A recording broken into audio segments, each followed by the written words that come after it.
Ready?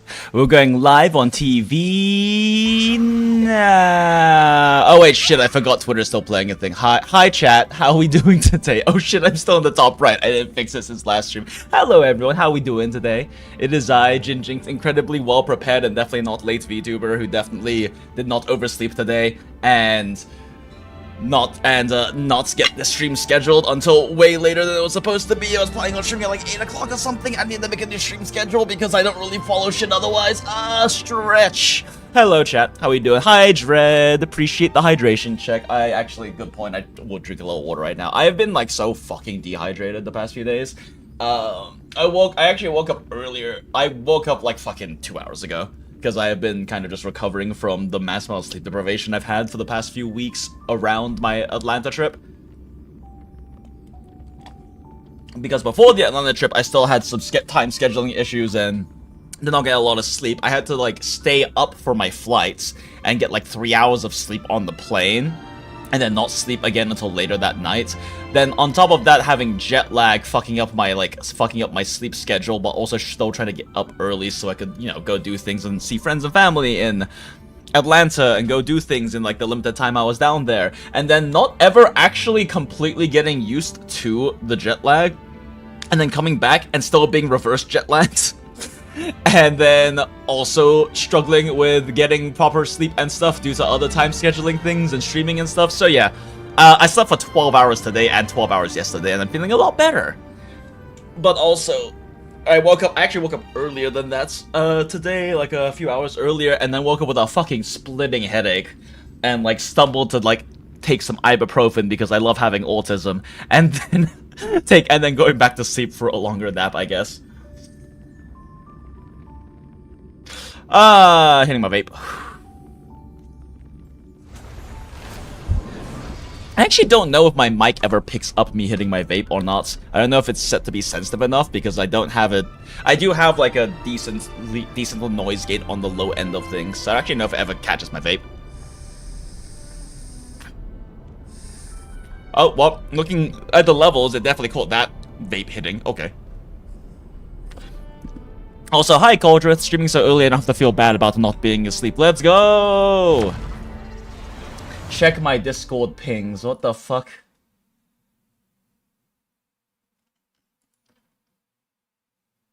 Fuck you, main! Fuck you, main! Fuck you, main! So for those who don't know... I'm gonna fucking screenshot this, you piece of shit. For those who don't know, Nikkei's anniversary just started, anniversary patch happened today, and I was trying to download it, but I've been having issues with downloading Nikkei because it keeps telling me there's not enough disk space to allocate, and I did make sure to reinstall it fully into the correct drive and everything, and it was just struggling. But after like 2 uninstalls and reinstalls, specifying the proper pathing, and then also like having to fully update the launcher again, it seems to finally be working. So it just like finished downloading right before this stream, so I'll probably go knock some of that stuff out later. Maybe after stream or something. But was mentioning how my friend Lion, who's like other than like a Crayfius in the community, he's like the other main Nikkei player I know, was talking about how there is this new skin for Crown. Open link. There's this new skin for Crown, a character, a Pilgrim character, so very hard to get due to lower drop rates. A Pilgrim character in Nikkei that has completely evaded me my entire time playing Nikkei. I own almost damn near every character, most Pilgrims, but Crown and Noah have both evaded me, and they're both meta as fuck units. Like, ever since Crown came out, she has just been the best B2 in the entire game by, like, a decent margin. Even though they've been releasing new B2s to kind of try to power creep, but they've pretty much always just been, like, slightly worse or side grades. And I was mentioning how I'm never gonna get Crown, and Main over here, just pinged me. Main, eat a dick. You get a free temple for anniversary, and apparently Main got a crown and a Rapunzel. Who gives a fuck about Rapunzel? But Main, eat a dick. Son of a bitch. Fuck you, main. D mod status. Actually, no, I'm gonna keep you as a mod because... I don't know, it's funny. There's never any need for moderation at all in here, but... Do you get top 5 Veradog? Yeah, I still haven't played the event. Deity. Like, I still haven't played the event. I really, really need to. I'm just so behind on all of my content, and I was gonna catch up on my content when I got back from Atlanta. Then we streamed Chaos Zero Nightmare, and I have been, like, painfully addicted to it since then. It's pretty much all of my... I've missed the dailies because I've been playing fucking Chaos Zero Nightmare. I do want to stream it more, because I am, like, insanely enjoying the game so much, but I need to do contents, because we have somehow managed to not do Starrail, WUWA... I still haven't pulled Lucia and ZZZ. We haven't done a Lucia pulling stream because she came out, like, the second day I was in Atlanta. So, like, we still need to do all of that before, you know, patch cycle turns around and fucks me over. But I do want to do some of that. I do want to stream more Chaos Zero Nightmare because it's just such an incredibly fun game. Like, it's probably the first time since... I don't know if Path to Nowhere is quite the same. It's the first time that I've played a gacha game where I guess like there really isn't anything to compare like Path to Nowhere and Arknights to, because they're kind of their own thing. Other hero defenses, there aren't really any particularly good hero defenses to compare them against, but it's one of the first times that I played a gacha that I genuinely prefer the gameplay and gameplay loop a lot more than, like, the titans in, like, the big ones in, like, their particular genre or style, right? Like, what's it called? Duet Night Abyss, DNA, also came out. And DNA is, you know, anime waifu big titty Warframe, right? Well, okay, Warframe has plenty of big titties, but, like, non-alien robots to do waifu Warframe. But everything I've heard about it is everyone just prefers the gameplay in Warframe. Or just, you know, maybe they're enjoying the stories, maybe they're enjoying the anime waifus, all that kind of stuff, right? But they prefer the gameplay in Warframe. I'm gonna say something incredibly heretical here. I genuinely prefer the gameplay in Chaos Zero Nightmare over Slay the Spire and Darkest Dungeon. That being said, the Darkest Dungeon, like... The Darkest Dungeon thing is, like, a very aesthetic, like, relational point. It's not that similar to Darkest Dungeon, it just has this whole sanity mechanic with the funny mind break arts that pops whenever you get mind broken. But it's not really at all that comparable. Because the thing about Darkest Dungeon is the big thing that makes Darkest Dungeon is the, like, overall campaign experience. It's not just, like, the individual roguelike runs, it's the full campaign around that, and how things like going crazy or getting injured or dying or whatnots, like, change how your overall progression of a full campaign are. Kind of like XCOM. Like, XCOM's got pretty good tactical combat, but what makes XCOM is not the individual missions, it's like the full campaign experience, right? But I genuinely prefer it over, Slay the Spire, which is saying a lot, because I love Slay the Spire, and I have hundreds of hours in it. But I think the fact that you have 3 characters for full team building, and you get to save your builds to try to like grind out and construct builds for other content in the game outside of the roguelike, and the whole like having 3 characters in a team so you can really focus on how you want to build synergies and things like that as well amongst them, really honestly levels it up gameplay mechanic wise and gameplay enjoyment wise to me over like Slay the Spire and other similar, like, deck-building roguelikes in the genre that are very good. But I do think, like, the multiple character thing, I mean, that's the thing Limbus Company does too, which is nice.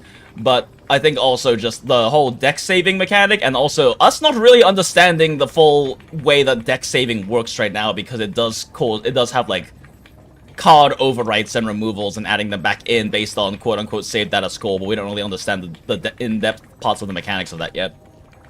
And, I don't know, I've been enjoying the gameplay so much, I cannot stop grinding it. I cannot stop grinding fucking chaos, like, roguelike runs in that game, and it's incredibly fun. And I can't really say that there's been a gacha... Like, a lot of people joke about, oh, gacha games aren't real games. They're 100% real games, and mobile games are also very much real games, especially in Asia. The mobile market's huge in Asia, and it's part of why gacha games are so big there, because, you know, you can knock out your dailies on, like, the train to work or what the fuck ever. And a lot of people don't have personal computers or game consoles, and just like to play on their, like, very expensive but very powerful phones, especially with how good phones have gotten lately, and how much better optimization for phones has gotten over the past few years.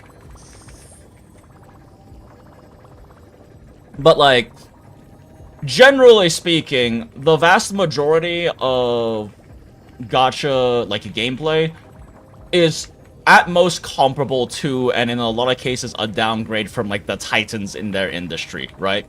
Like, I really enjoy PGR, but PGR is admittedly, like, at best on par with, and depending on your opinion, below, like, things like Devil May Cry, which they just did a collab with, in terms of raw gameplay mechanics, right?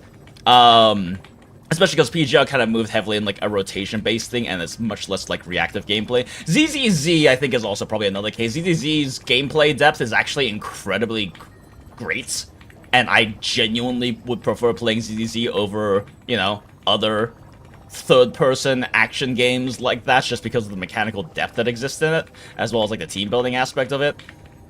Arknights and Path of Nowhere are weird because I can't really think of any, like, really big, like, standard single-player experience, non-life service hero defense games that are comparable, because I can't even think of any in the industry that are, like, actually that, like, praised mechanically compared to things like Devil May Cry and things like Slay the Spire and all of that, and Breath of the Wild and things like that, right? I can't really think of any. But yeah, I don't know. It's weird to say that I actually just genuinely prefer the mind break trauma therapists anime waifu gacha Slay the Spire more than Slay the Spire, but, like, mechanically it's incredibly interesting and deep and very addictive. I didn't even play the game. Does CZN have an easy reroll? Yes, main. It's an easy, if slightly long reroll. Because right now, at least with launch, your reroll requires you to do, like, a whole tutorial roguelike run. It's a very short one compared to the actual roguelike runs you do in the game otherwise. And you can skip through story, but it doesn't have, like, a hard skip. It has, like, a hold button to fast forward skip. So I think it's, like, around a 15-minute reroll or so. And apparently they have, like, some sort of, like, apparently, like, it doesn't work very well on some emulators, I think, apparently intentionally to prevent, like, multi-instance. But also you have a delete server button that just lets you, like, not have to worry about sorting emails or having to worry about, having to, like, have multiple accounts or use guest accounts and things like that, which is nice. They just have a delete server button and it's like, okay, cool, now you can just reroll immediately. But right now in launch it's especially nice because they give you, with launch rewards and everything, enough pulls to guarantee hitting hard pity 50 pulls on the beginner banner. So if you do a full reroll, you're guaranteed to at least get one 5-star, and at the very least you can, you know, just lightly reroll for the 5-star you want instead of trying to mold for, like, multiple 5-stars on beginner banner, or trying to mold for, like, getting on banner Haru right now, who's questionably good anyway, because she seems like she's really dependent on wanting specific supports that might not even be in the game yet. One nice thing about DNA is that it seems to have a real open world, which Warframe lacks. I mean, doesn't Warframe have an open world mode now? I haven't really played Warframe in, like, the past, like, 9 years, but I have a friend who is incredibly in deep with Warframe and, like, does a lot of optimization stuff and was doing some content creation for it for a while and everything. And I mean, don't they have they added, like, an open world thing, but is it, like, I guess just not quite the same as what you're looking for out of, like, you know, I guess Breath of the Wild inspired Genshin sort of open world?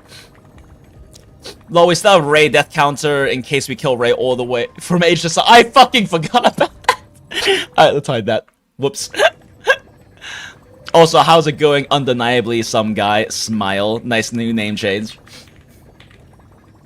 Okay, but yeah, I don't know, I have been, like, painfully addicted to CZN, and I do want to do more streaming of it, as well as stream the new Path to Nowhere event and everything.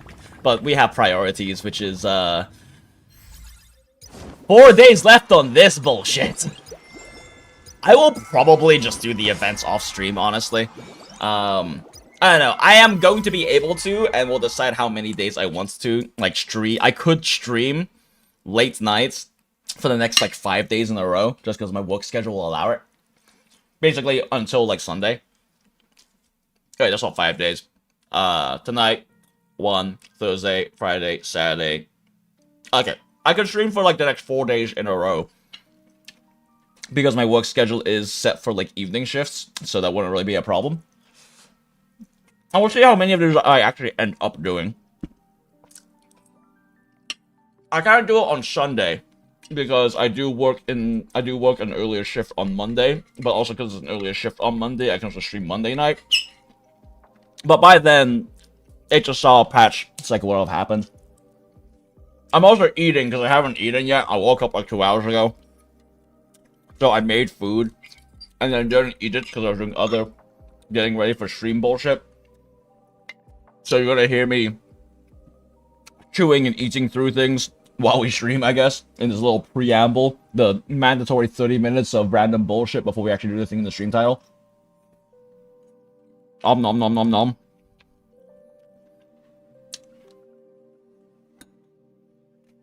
But yeah. There's a lot of stuff to catch up on. We are in big catch-up mode. I thought we were done with the catch-up. I thought after we did catch up on last patch cycle, we had plenty of time to, like, actually do content in time this time around. Then I forgot about my trip to Atlanta, and then I underestimated how much I would need to recover around that. Because also, while I was in Atlanta, I wasn't really able to get a lot of sleep, partly because of, you know, jet lag, plus trying to, like, be up early enough to, like, go do things with people the entire time. And go do things I wanted to do in Atlanta, because it's been a year and a half since I had gone back.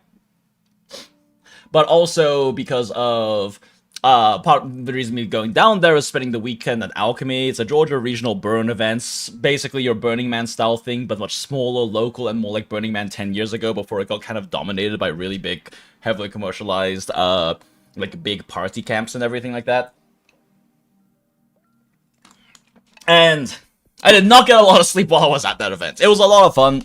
It was great reconnecting with myself, with my old friends, and my roots, so to speak, since I've been doing, like, alchemy and, like, regional burns for...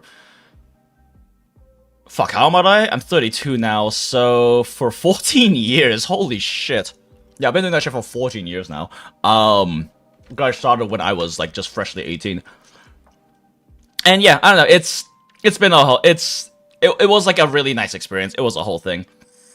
I don't know if I'm gonna fully yap about all the stuff from that trip right now, because in the last stream I ended up not doing because I was very tired and we were trying out CCN. But also right now I don't know how much I really want to get into all of that when we have contents to do and other things, but...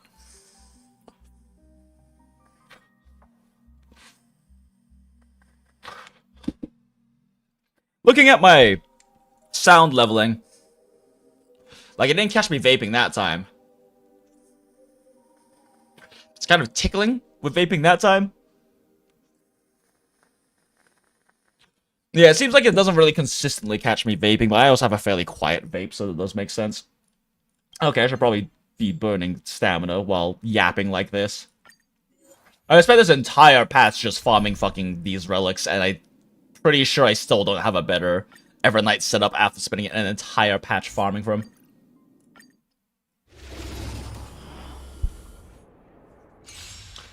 Need a focus mode, lol. Hag Jinx. So true. Look, I am a hag-loving hag who loves hags who love hags, okay?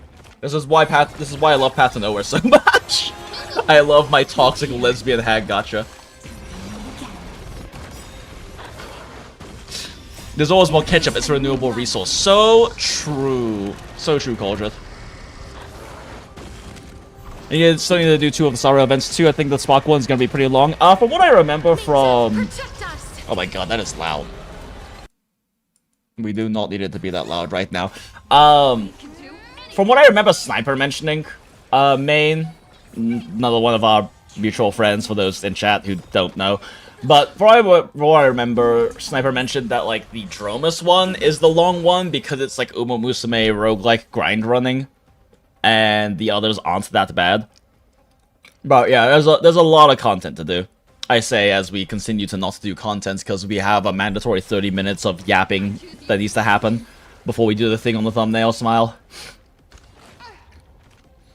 And while I am yapping, I am definitely not on my phone doing Arknight's base rotations and sending out orders because I forgot to do that earlier, smile. Oh shit, Proviso's completely out of stamina. Where is my Fiametta? I mean, I'm not doing Arknights off camera right now on my phone, smile.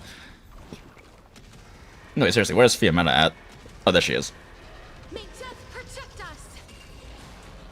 Click, click.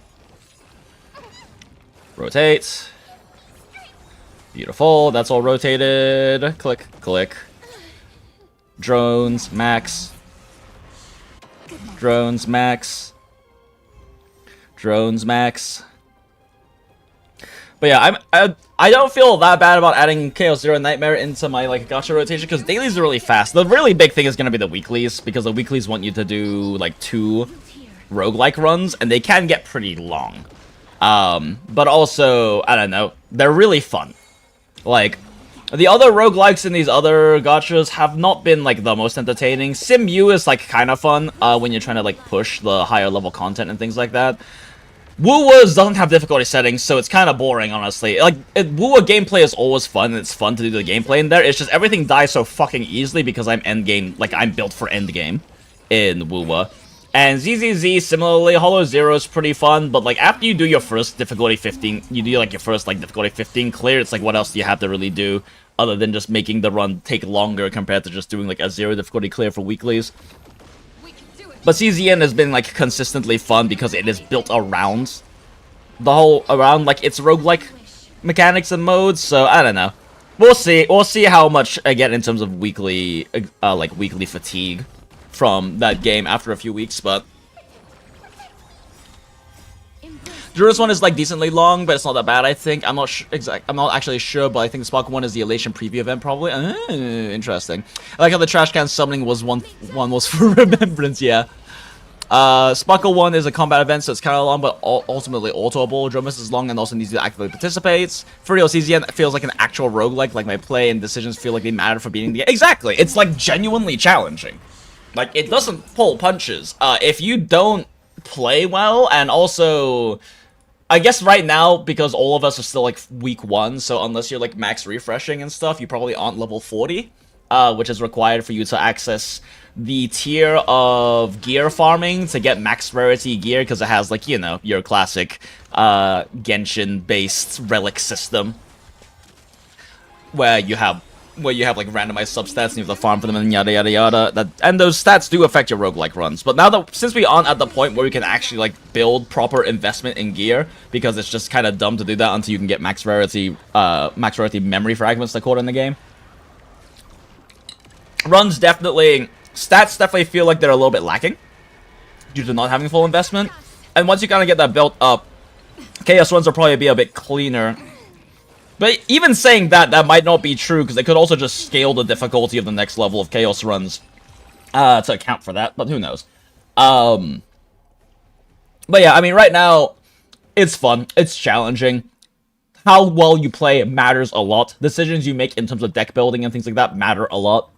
Decisions you make in terms of managing health as a resource, because health as a resource is very much a thing in, like, your deck building roguelikes like Slay the Spire and CZN matters a lot. It actually feels like it's difficult to clear.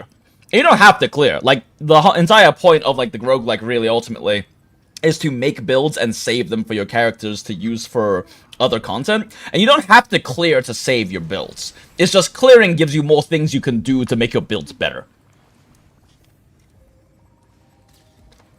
So, like, I don't know. It's been very enjoyable, and it's, like, genuinely a challenge to, like, actually clear consistently. I say that clearing, like, 80+% of my runs with my main teams, but I do actually have to try. Like, I do actually have to genuinely try, and if I make oopsies, the oopsies can kill an entire run. But that's fun. I enjoy that about it. I'm a part of the fun. Obviously, the Spire is a challenge, and building up the synergies and everything in your deck. I'm just hoping they'll keep tuning it to be fun. Hell yeah. The Zero Mode, absolutely roguelike a bit with challenge profiles, but the true endgame is the save data demons. Oh yeah, for sure, laser-proof. Yeah, I've heard about Zero Mode, and I know that lets you, like, modify things, so be able to make certain builds you want better, as well as amping up challenge, which is definitely something I'm looking forward to. I am like level 39.5 in CZN right now. If I wanted to, I could burn, like, a few of the last few of my, like, stamina items to push 240 and just like fucking grind 40 stuff today. But you know, we have Star Rail stuff to do technically, so we have to do this first. And that aspect of it is so awesome. I always wanted to replay challenging fights with my favorite Slay the Spire decks. Oh, 100%, yeah. Like, and like you just get some really incredibly funny decks in like Slay the Spire and stuff like that. That I mean, right now the save data system in CZN is a fucking arcane nightmare. It reminds me of when back in the day, like the thing that led up to like YouTube and content creation becoming a full-time career for me way back in the day was doing this Call of Taroth speedruns Monster Hunter World. Because I was a member of one of like the 3 teams in the world that were actually competitively competing for speedruns on the original Call of Taroth. And the mechanics in that game, in that fucking siege fight, are so arcane and bullshit. Like, it's literally just, oh, weird stuff happens and I don't know why. And it took us like fucking many days of many hours of testing and observation, making hypotheses and testing them repeatedly to figure out the mechanics. That's I think the big reason fucking why my first video ever went viral and literally let me start a full-time career in content creation, because fucking no one else knew how the fuck this shit worked. It was absurd. Literally only fucking maybe 15 people, as far as we can know, in the world actually fully understood the mechanics, because they were the 12 people, because they were the 12 people in the 3 speedrunning groups competing for the world record. And no one was sharing shit with each other. Like, we had to figure stuff out that we didn't know for when we got, the most recent world record run, by looking at their run and being like, wait, how did they make that happen? Okay, let's start doing a bunch of tests and bullshit again. Because, like, none of the groups were sharing information with each other. Which is actually kind of uncommon for Monster Hunter World, or Monster Hunter speedrunning. Speedrunners tend to get along really well and actually, like, chat and yap with each other a lot. But that was definitely not the case with Call of Taroth. And it reminds me a bit of that, of being like, we don't know how the fuck this shit works, and there will eventually, hopefully, be enough testing that happens in the community to really figure out more of the nuances of it and understand the mechanics. It was actually the exact same shit with elemental gauge theory in Genshin. That was by far the most interesting part of time in Genshin theory crafting, in my opinion, was when the theory crafting community in Genshin was figuring out how elemental gauge theory worked. Because there is not shit in the game that explains any of it. Elemental gauge theory is literally a creation of the community, and the specifics of it are just the creation of the community. It's not based on like data mining or like official information or anything from the company or the game devs. It's literally just us having to have figured shit out and how elemental gauges volume works and how they interact and everything. It was a really fun time being a part of like developing elemental gauge theory in Genshin. And I guess it feels similar, like eventually, even if in global they don't really have a strong enough theory crafting community in CZN to really develop a lot, China's going to figure it out, and so is Korea. Like, there's gonna be, like, Asian theory crafting, because they go fucking crazy with that shit in like, Asia in terms of it. Theory crafting is way more common and well-respected in the East gacha communities than in the West, since, you know, Genshin has had, and still has, issues with, like, theory crafters versus, like, other content creators and feels crafters and things like that. But in, like, Asia, it's a very long-established norm for theory crafting to be very, very, like, respected and primary content for a gacha game, right? Oh, advice for everyone: hard affinity grind a single character growth guide challenge for level 7, 10, then 15. Yep, exactly. I have been dumping everything into Renoa, our beloved. Seen the new Laterano stages in Arknights yet? Funny designs. I did one run. I cleared the first new Laterano event or stage in Arknights last night, and then went and passed out, and I do need to do the rest eventually. Is traumatizing one agent over and over to counsel them a good way to do that? Yes, but mostly also just, like, fucking make sure you interact with them every day, and then also funnel all of your gifts into them is kind of the bigger thing, especially because they're giving us a bunch of free gifts as, like, login rewards and shit. But yeah, saving your Stockholm tickets, aka date tickets in the bad mood. Yeah, I mean, the absolute optimal way to, like, max out a single character affinity would be to spend all 3 of your daily date tickets your communication passes on them, and you could do that, one of that through the actual, like, you know, regular affinity date bonding activity thing, and then you could do 2 more every day if you mind break them and then cancel them twice. That is, in theory, the fastest possible way to do it without spending crystal on, like, refreshes. On, like, crystal, on, like, communication pass refreshes. Because, fun fact, you can spend 30 crystal to basically do a counseling session without having any communication passes left, but you can't do that for like, the regular affinity dates. It's only for the trauma center, and only for counseling, which makes sense because it means, like, if you really want to, like, access a save data build right now, you can spend 30 crystal to be able to access it, despite it being locked off from deep trauma from a previous run or something. Which I definitely haven't done a few times. Haha, smile. I haven't spent any crystals on things like that, or, well, refreshes. Okay, I only spent crystal on refreshes twice because I just was like, I really want to grind to this next point, and I don't feel like waiting till tomorrow. Smile.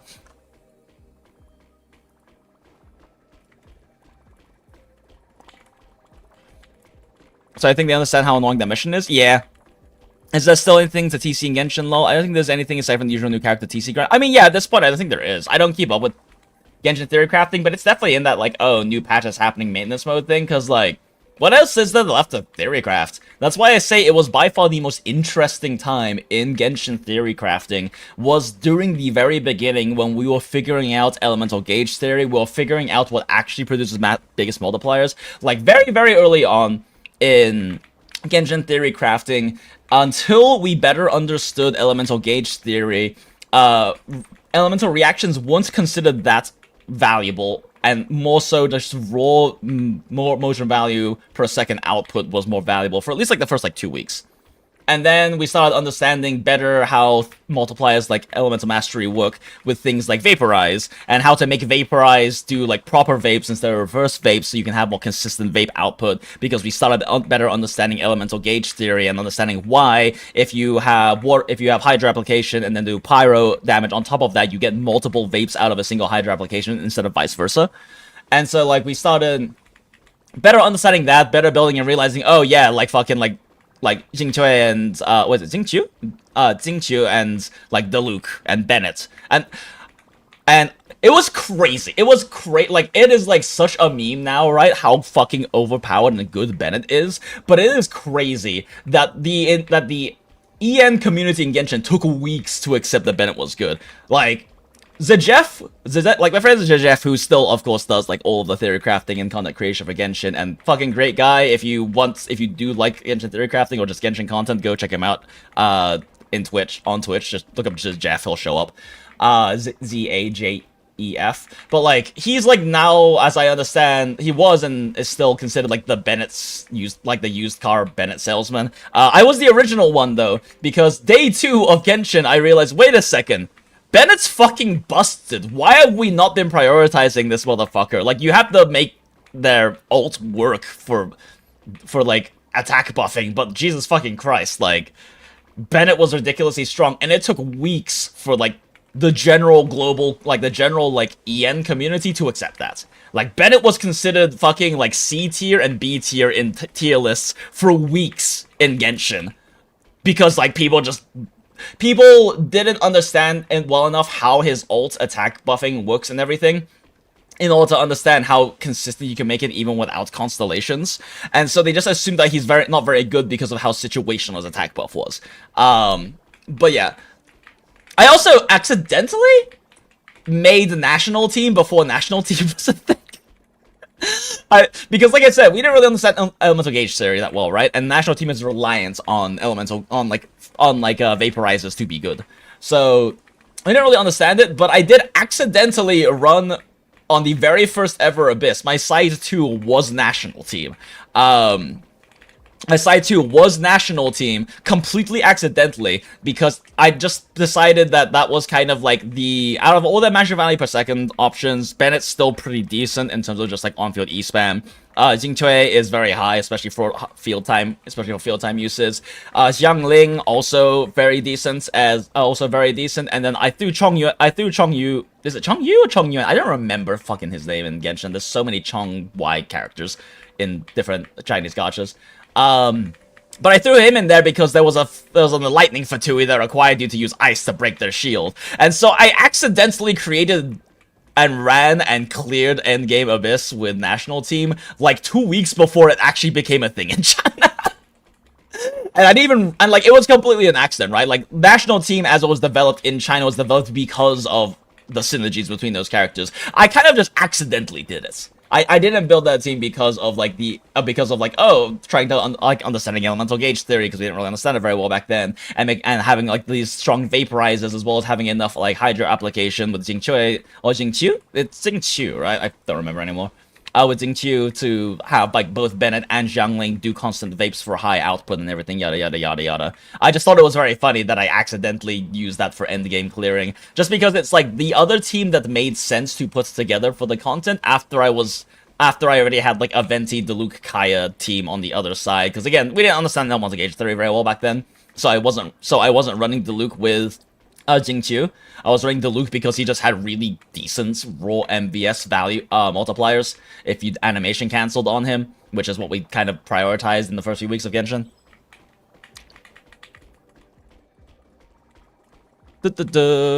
Mind breaking? What kind of H game is this though? It's very H game adjacent. It is interesting how much of the stuff reminds me of like H game mechanics, despite like it not being sexualized at all. Like, it's not like, oh, like it's a Gunner, like Nikkei, Snowbreak, Gunner bait stuff. No, it's not. It's just that they have like very sus mind break arts for in the game. It's called mental breakdown. It's a sanity mechanic basically that causes them to like have mental breakdowns in runs, and that can lead to like permanent deep trauma issues if you don't then spend like your daily counseling stuff on fixing their trauma, as well as not being able to access their save data because it's corrupted from their trauma.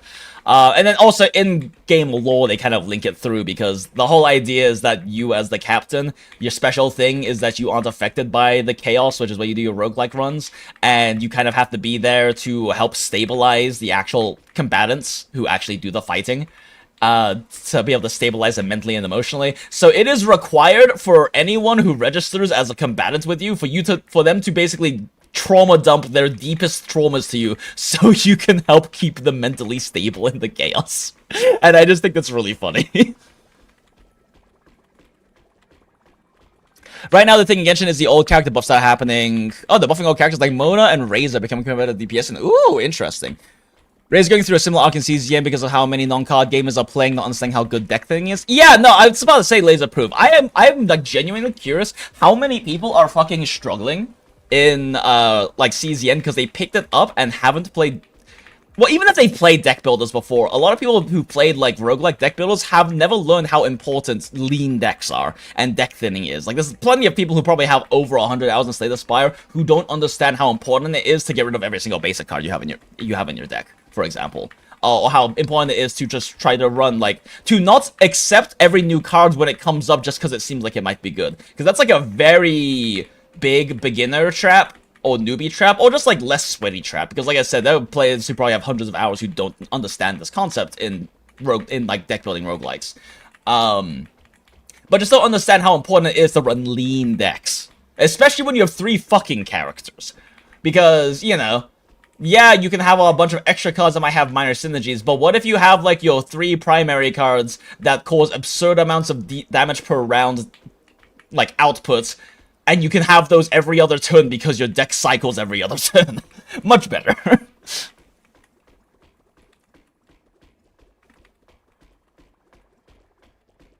Bennett sucks because he's a male. It was all good at the start. What do you mean, Bennett? What do you mean Bennett is voiced by a woman? Smile. So Jingqiu. Ray has Burning Pact, yeah. About Albedo becoming a high tier off-field DPS with a new team con specific bus. Ooh, interesting. Chong Yun, thank you. Thank you. I'm just a guy.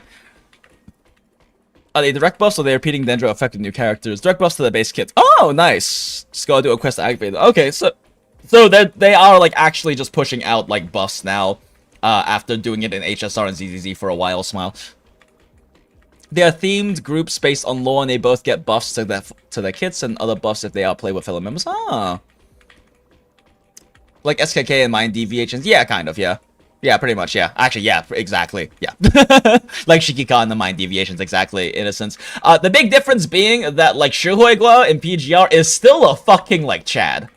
Like, Shihuigua is still a Chad. They are much weaker than the constructs, they cannot use nearly as heavy firepower, but they'll still whip out that Glock and tactically shoot. Right, you don't read the fucking story, deities. You don't actually know how much of a Chad, like, Shihuigua or Shikikan is in, PGR. Another reason for you to read the fucking story. Like, there will straight up be moments where, in the story, where they will just whip out their Glock and cap someone, but cap something or someone in a very tactical way that they actually can have effect on the battle, despite, you know, not being able to use, like, guns that have bullets calibers the size of your head. Because using those would literally, like, the recoil would just kill them, but... Like when I made 167 goddamn when I first started Magic the Air, Jesus Christ. There's also the RTFC factor, read the fucking card factor, for sure, Crayfius. Although, that being said, like, sometimes reading doesn't help that much, because the localization has been inconsistent, let's say. They did already do an update that helped with some of the, like, fixing some of the, exact same card effect having different names thing that's been going on, but there is, like, not as precise a language as you expect out of a card game, right? Because, like, a lot of card games will have very precise language to make it very clear when something doesn't apply or affect, especially in, like, you know, actual, like, cardboard cocaine, IRL, like, trading card game stuff, like Yu-Gi-Oh! And whatnot, because that way you can strictly interpret the letter of the lore and it be correct, generally, right? That's an issue that we're running into with, like, the Korean to English localization, but it's fine. Unlike in real cardboard cocaine games, it's a video game. You can just do the thing, and if it doesn't work the way you think it does, and it works a different way, then now you know it works a different way. Now time to run the equivalent of a Battleflits deck. Now I'm playing an Olia Nia barrel deck, retaining half the deck while Nia keeps it floating. Oh, nice. Yeah. Select official if played with Hexing Zircle member now gives attack percent and EM buster you trigger electro charge or overload. Oh, interesting. Whip out that what? Yeah, the Glock. You whip out the Glock. Laser proof. I know SKK is a Chad. I had to play the Doom minigame. Okay, yeah, but the Doom minigame like comes up so much later than them being a Chad. Doom minigame is post exosuits. That's after they give like Shihuigua a nice exosuit that actually gives them like 20% of a construct's combat capabilities, right? This is like before, this is like just them in like basic like fucking commando gear, just whipping out a Glock with high explosive rounds and doing a tactical thing that actually helps them like win the fight. Keyword triggers now less yappage. Oh shit, so true. Oh my god, it's 48 minutes. One of the biggest localization problems is whether the effect applies to the triggering character cards only or... Yeah, exactly. I was talking about that with a friend yesterday while I was doing some runs in CZN, where Rin has an issue where one of her upgrades... It's still a really good upgrade regardless, but one of her upgrades for one of her cards makes it so that every card in hand... It says every card in hand costs is like -1 cost, which is really powerful. It only applies to her cards, though, not your teammates. Moriman's had a similar translation issue because small team used AI translation about twice a month when I first started skill names and mechanics just changed names for a little while. Yeah, I mean, that makes sense. Because, I mean, you know, small studio, limited funding, like, of course they're going to use AI translation because hiring an actual translator and localizer costs money. And they have to at least get some, you know, that gacha money flowing first before they can fund that shit. Okay. Yeah, Crayfius is right, though. Less yappage, more content. Content.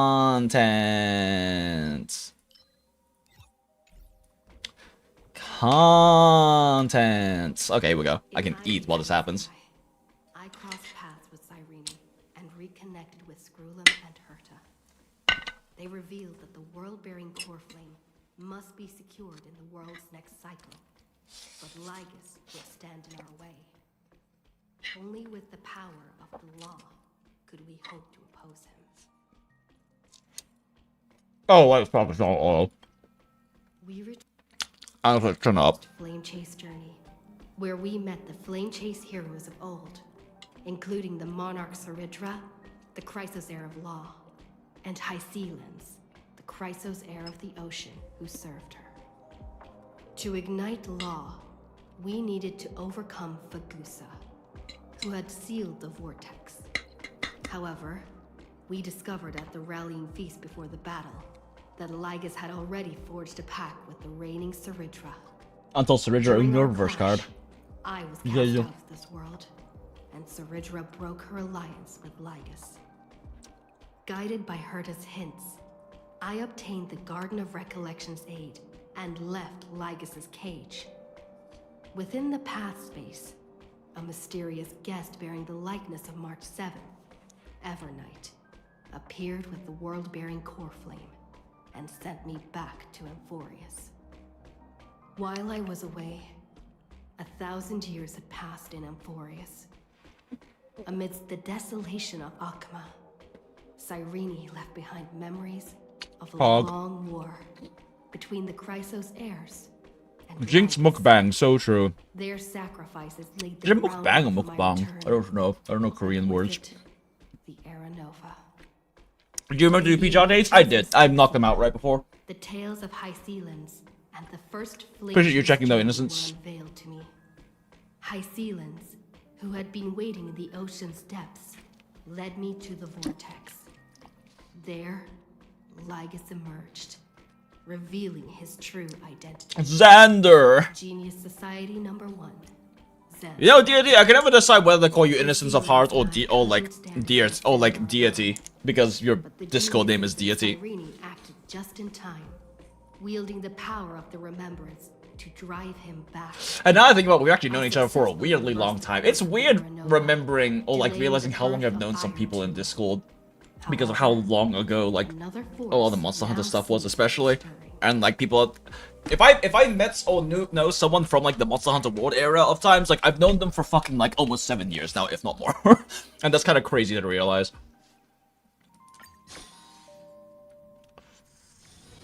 When we get back, let's not leave March 7th. Back in my early mid-20s when life was more grand and beautiful and exciting, and before I became a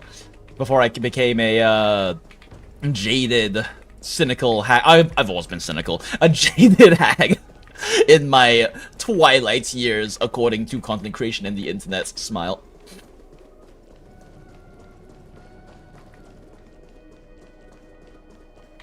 Can we turn this up a little bit more? No, it's already at max. Let me turn it up a bit more on my end then. The vortex of Genesis has turned out like this too. Let's go check the basin. Play nice.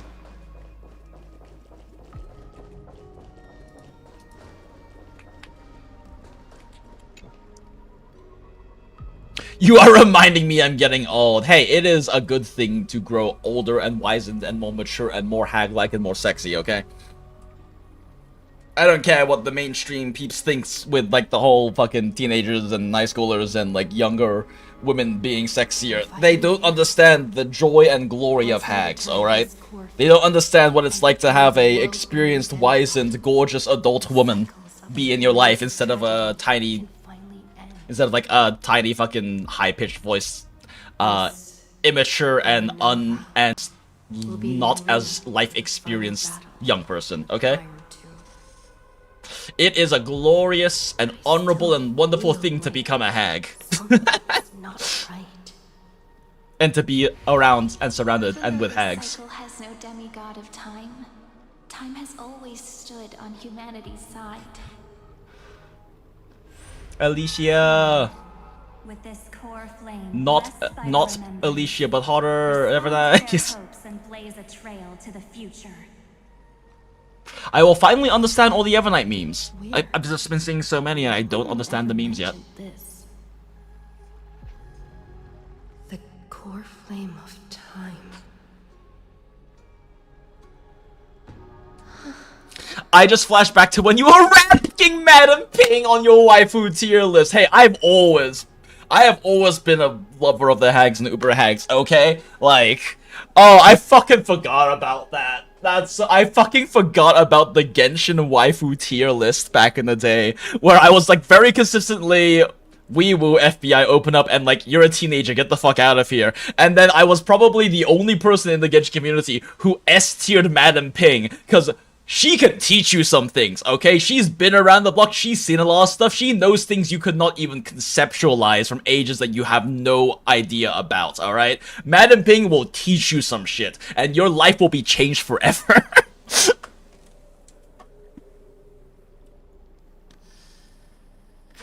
Young people wants to shop, consumerism is bad. Old people want to nap, napping is good. That's all the equals better. So true, Laserproof. I do like to shop though. I have fully expected that I am a consumerist capitalist whore who just wants like more regulated, controlled, and it's called coordinated capitalism in economic theory, versus the very like late stage, much more laissez-faire, invisible hand, Adam Smith capitalism that we see a lot in the US and some parts of the EU. The remembrance and their children might have taken this opportunity. Which is definitely a misnomer I've seen as a big issue in like when people in the US, like when Americans discuss it, especially the whole idea of like capitalism bad, which like I 100% agree that your laissez-faire, your open market capitalism, which we have issues with here in the US, definitely it's not a true open market. There's still regulation, but the lack of regulation and control and the heavy politicization of like economic policy is a big problem, and it's leading to very big issues, and that's why it's fucking impossible to live in the US now, basically. Like financially speaking, unless you have an incredibly good job. And like the whole American dream of like the whole like previous generation's American dream of having a wife and kids and 2 kids and picket fence and a house and a dog, and as you know, a realistic owning a house period being like a realistic thing for someone who isn't in like the 6-figure income minimum bracket of and everything is dead. But I don't know, so I'm on academic break. I don't know if I'll go back, but I'm still deciding if I'm going to go back, but I am studying for a degree in data science and business analytics at the London School of Economics, which top 2 economics programs in the entire world. Like, they kind of just trade places with Harvard's, basically, in the world.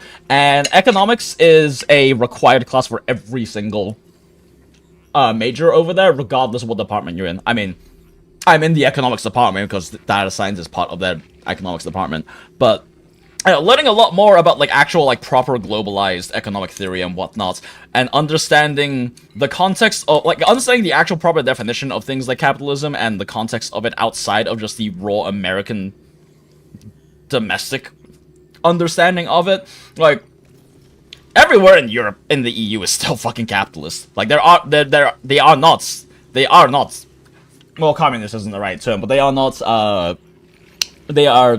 They are still capitalist to some extent. It's just the degree of what's called coordinated market they are versus open market changes, because just the amount of regulation and control that the government has over stopping things from getting as shit-fucked bad, economically speaking, as it has for the common person in the US these days. But anyway, not related. Consume content.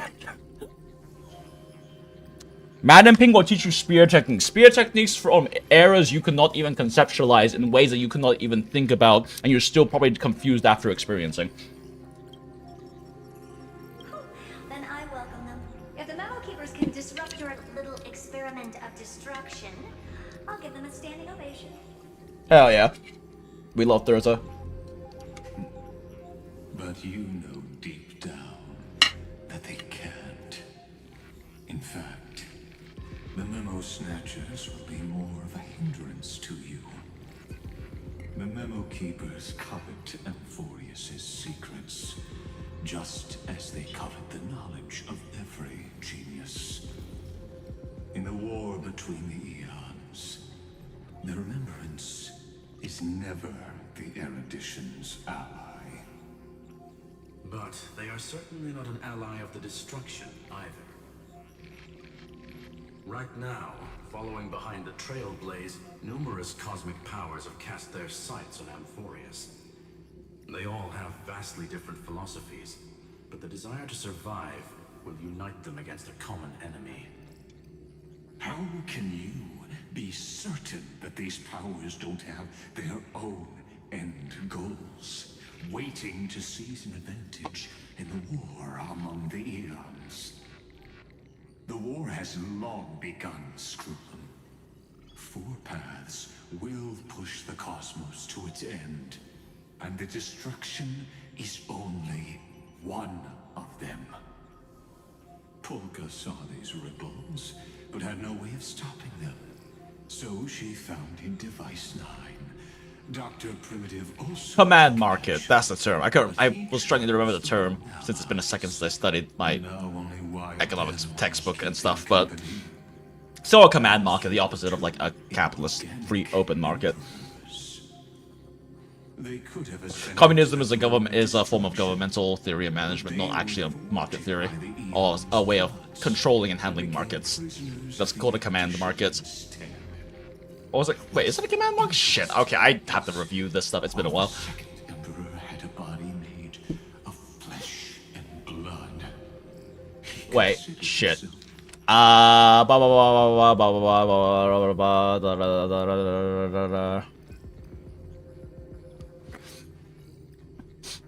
This trailer is so good. Yeah, there's a lot of like, I haven't watched any of the fucking media and stuff because I want to do it like after doing all the story and stuff, right? Is Xander gooning less than before? Xander has already had some of his, has already gotten to like release some of his edge. Like he has gotten to have some degree of climax in the story so far. So he is like now relieved of his thousands of years and cycles of edge. He's still goon, yeah. He's still goon, but he has relieved some of his edge. Could have ascended to the throne of destruction, but he was thwarted by the Aeon spots and became present of the air edition. Instead, what's interesting is, while the second emperor has a body made of flesh and blood, he considered himself a being. Guess who was the one who influenced this thing? Oh.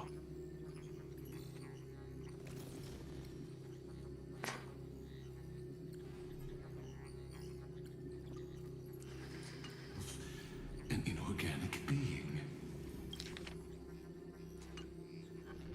Guess who was the one who Geez, I wonder. is thinking?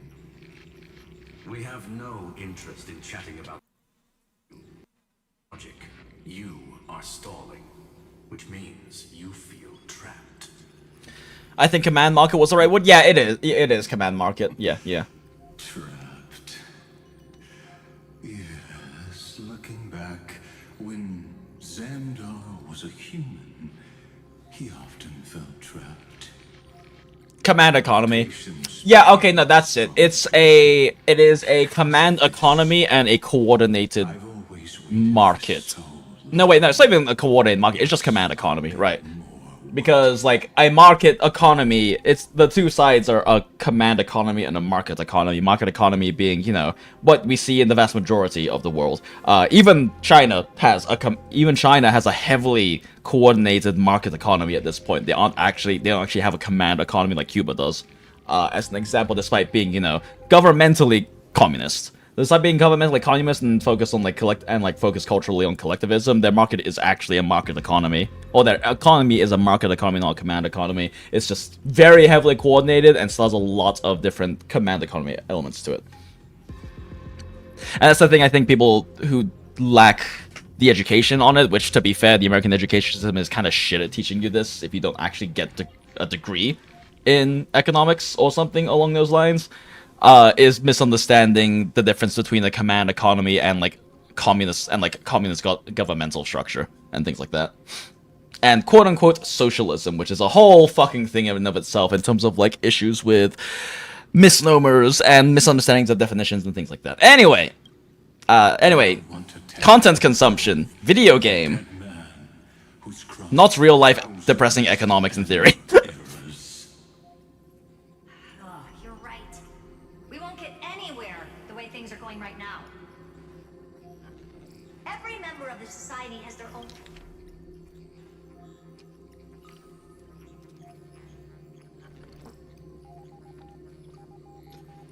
way of thinking. And we were never going to expand your thinking. It's been over a decade since I have used my economics degree. Centrally organized market. I think that's also another. That is also a specific kind of market economy, if I remember correctly. I don't know. It's also been a second since I studied my economics. As an American, obviously things I don't like are socialism / communism. Smile. I feel like I have had an unusually good education for living in the South since I learned about this in middle school. Okay, that's good. That's good at least. Like,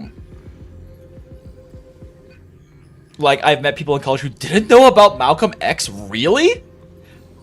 That's insane. I mean, okay, I'm from Atlanta, so, you know, every single big figure in the civil rights movement is kind of heavily part of the general consciousness because it's fucking Atlanta. It's one of the few major metropolitan cities in the US or like even the world outside of Africa that is over 50% black. Like, we have fucking like 35 goddamn streets named after Martin Luther King, and half of them you don't want to be on at night.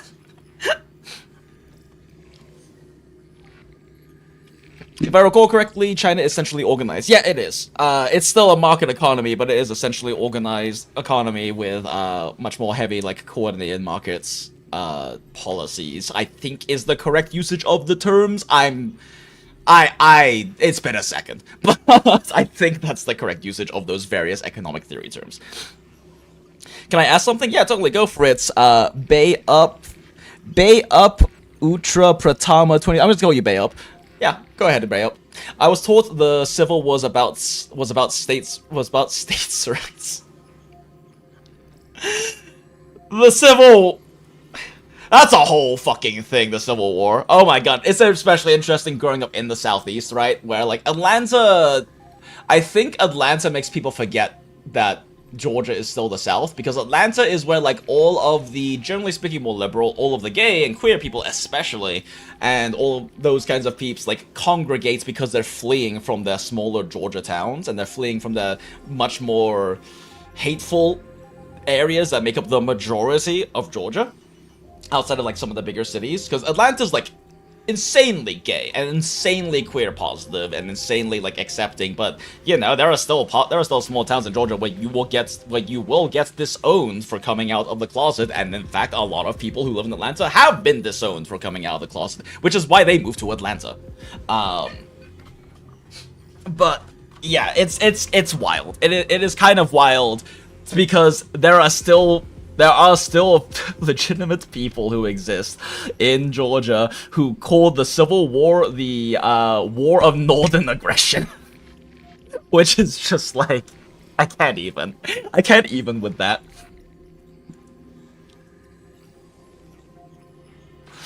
State rights to do what? To have very efficient, cost-effective labor.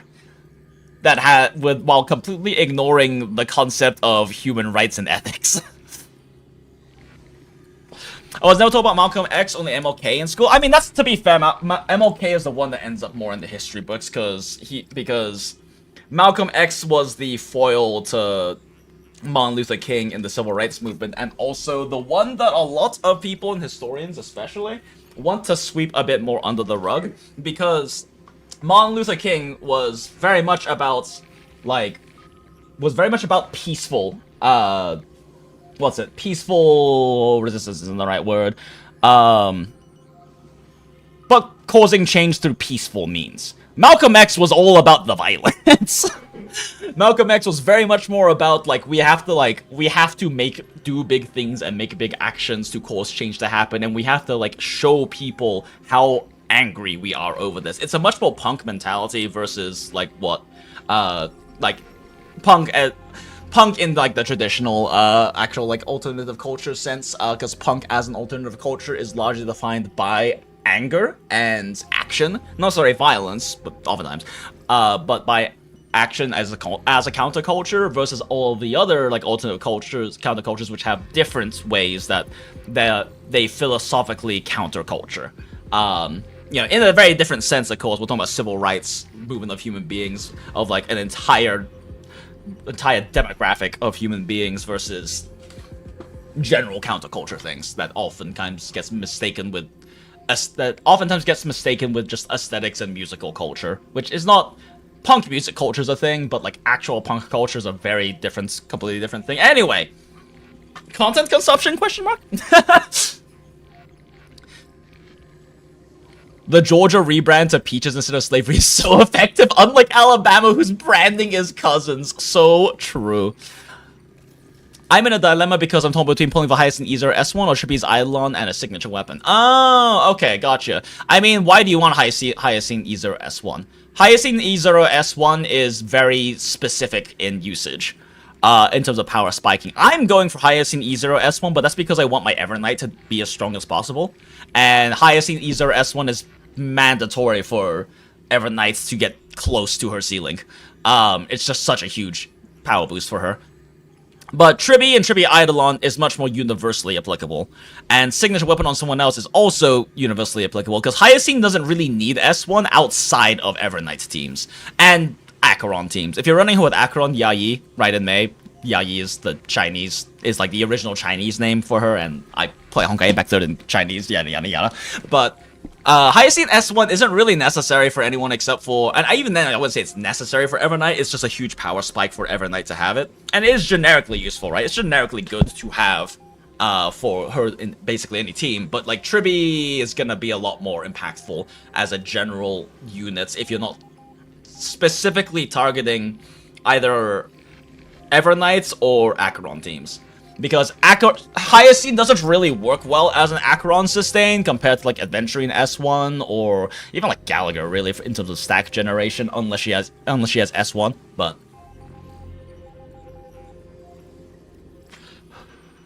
Malcolm X got stuff done effectively through violence, and the government doesn't want you thinking that is effective, even though it was. Yeah, exactly. That's a big part of it.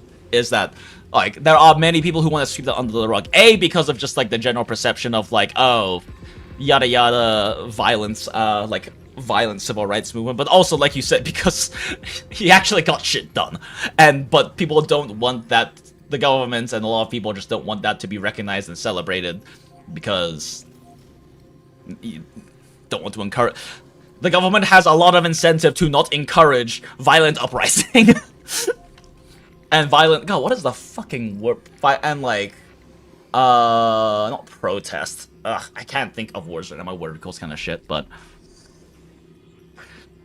My only healer is Locha, so is it necessary to stock up on healers? I mean, do you have Gallagher? Gallagher's free, and Gallagher's fucking overpowered. Like, Gallagher is the best 4-star in the game. He's basically a 5-star, and he's like a universally good sustain option for everything except for maybe in Pure Fiction, and even then he's gotten better in Pure Fiction because of how they changed up like the style of Pure Fiction.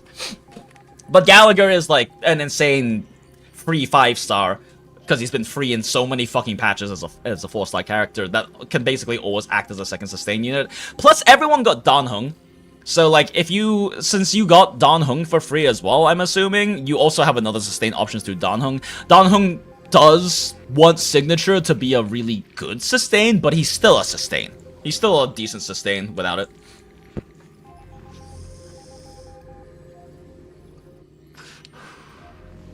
Hyacinth S1 is a big upgrade in the Remembrance teams. Tribute E1 is great in AoE fights, much less so in single targets. Her signature is DDDD. Lol. Yeah, exactly. Yeah. I mean, Tribute E1 is great in AoE fights, but also just generally speaking, good. It's not as good in single target, but it's still just a genuine general increase in effectiveness because Tribby works in basically every fucking team on the planet. Like she is best in slot in basically any team that doesn't require really specific supports or doesn't use Sunday instead. It's kind of dumb how good Tribby is. Also, never forget, Samuel L. Jackson was a Black Panther, yup. You have New Dan Hung, so you have enough sustains. Yeah, exactly. Like, you have enough sustains with New Dan Hung, and then also just fucking in general, Gallagher's insane. By the way, I don't have casters, and some friends say gacha is enough to sustain. I don't know what you mean by gacha is enough to sustain, but if you don't have casters, do you have Everknight? Because really the only reason to get Hyacinth E0, or like Hyacinth E0 S1 is if you have Everknight in that case. Or you don't have Adventuring S1 and you want to use her with S1 instead for Acheron teams, I guess. I have Adventuring, Dan Hung, Imbibe de Lune, and Lord Cha. Is that enough? Dan Hung PT? Yeah, that's more than enough. You only need 2. You only need 2 sustains. And Lord Cha is, like, weird. Because Lord Cha is a very, very, very good, incredibly SP-positive healer. Except for Gallagher's that as well, and, like, a 4-star and free. And actually provides some utility past that. The issue with Lord Cha is that his only utility is I do a fuckload of healing, which makes him very good for casters teams. Outside of that, he's still a sustain. It's just that other sustains have utility that he doesn't have. Adventuring, very, very good. Yeah, just Adventuring's very good. S1 in particular makes him a better enabler for Acheron, but it's by no means necessary. Just build him like as a fucking massive shield bot, and he just becomes purely SP positive in most content. Because you never have to use his skill, he's just going to be constantly refreshing shield from his follow-up talent. And if you just stack enough defense on him, it basically will be able to survive everything that isn't fucking, arbitrary, whatever it's called, the new endgame mode. Thank you all for the suggestion. Yeah, anytime, man. It's where we here in the Goondola To Gacha Hell have a very nice and helpful community of people like gooners who like to goon from the hearts and look respectfully. So I'm glad that we could help out, and I do enjoy answering questions. Mind you, like, I'm no longer, like, a full-time career theory crafter, so this is just me talking about what I understand from other theory crafters, like WUWA. If you are looking for, like, very specific, like, well-done videos talking about theory crafting and whatnot, two sources I always recommend every time. Oh, by the way, for those who were here in, like, the first, like, 5 seconds of the stream, I forgot to mute this before starting stream. But this is what you probably heard.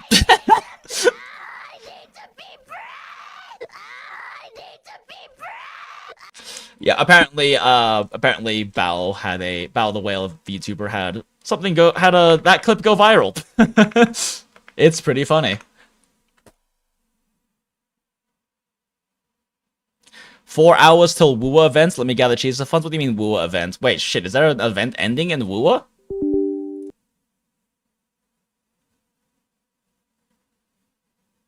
I went to play Anomaly Arbitration Confession for my hangout friend. Gotcha.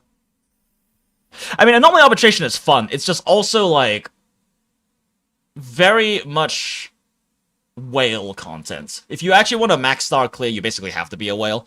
And it's hard for, like, a lot of teams can brute force 1 or 2 star clears on things, but 3 star clears require either, like, whale investment, or they require very specific teams. Like, they need the teams that are specifically designed to handle the mechanics of that particular fight. But yeah, true sources always recommend Guaba certified. Guaba's a very cool guy. He does literally what I used to do in Genshin, but in Star Rail. He is one of the 2 first resources I go to for looking at anything related to this. Yeah, you know what? Go check out Guoba and Fridwin. Know the TC for HSR/WUWA, and his work is great. Well, specifically, I'm typing a thing in chat real quick. Specifically, his book is great for HSR, TC, and guides, and Rex, and all that. And then... Ah, fuck! I fucked up. Let me copy the text from this. Copy. Paste. And then... So, I know... Understandably, I know that understandably, a lot of people have varying opinions on the quality of Pridwin as in terms of like recommendations and theory crafting and stuff. And part of that, the thing about Pridwin is that different theory crafters handle different games. But Grimro, like I do know the theory crafter who handles Honkai Star Rail and Wuthering Waves specifically, and I've seen his spreadsheets, I've yapped with him, he's a great guy. I do trust his math implicitly because I have looked at how he handles things, the assumptions he makes and everything. Who the fuck are you? And yeah, I do recommend Honkai Star. I do recommend Pridwin for HSR as like a good resource for understanding characters, theory crafting, all of that better.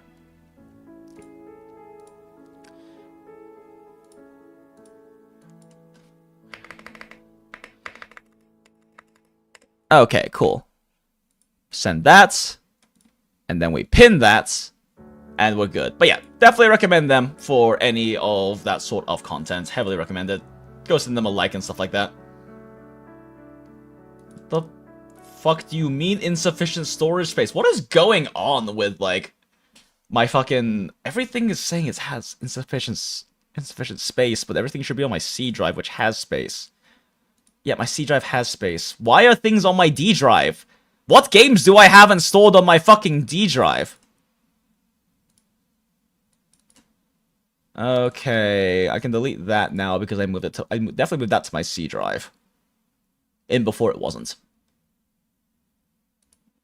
You mean it's open?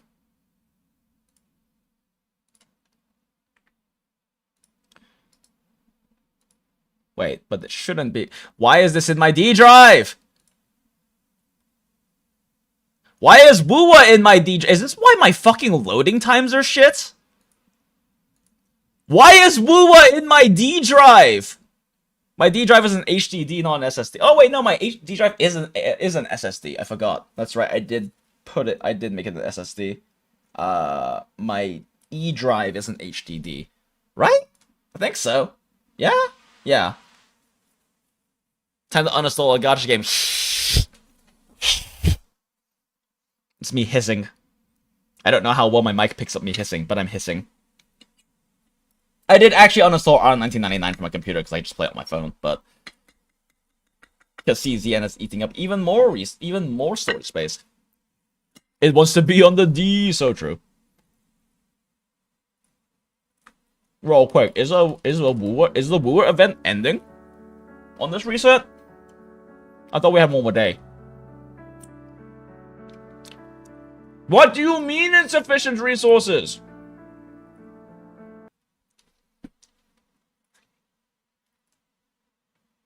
Wait, what? Shit, do I have to, like, actually clear the trash for this, then? Cycle bin.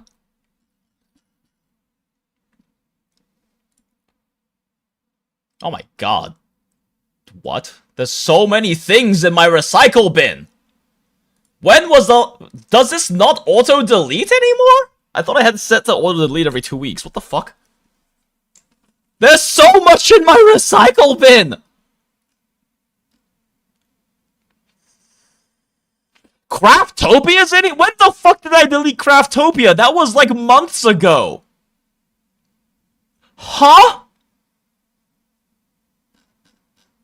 Oh my god. In 4 hours, second half starts in 10 hours. Ah, shit, yeah, because there's that, like, parkour thing for WUWA, right? I need to do that parkour thing. I thought I had another day for it.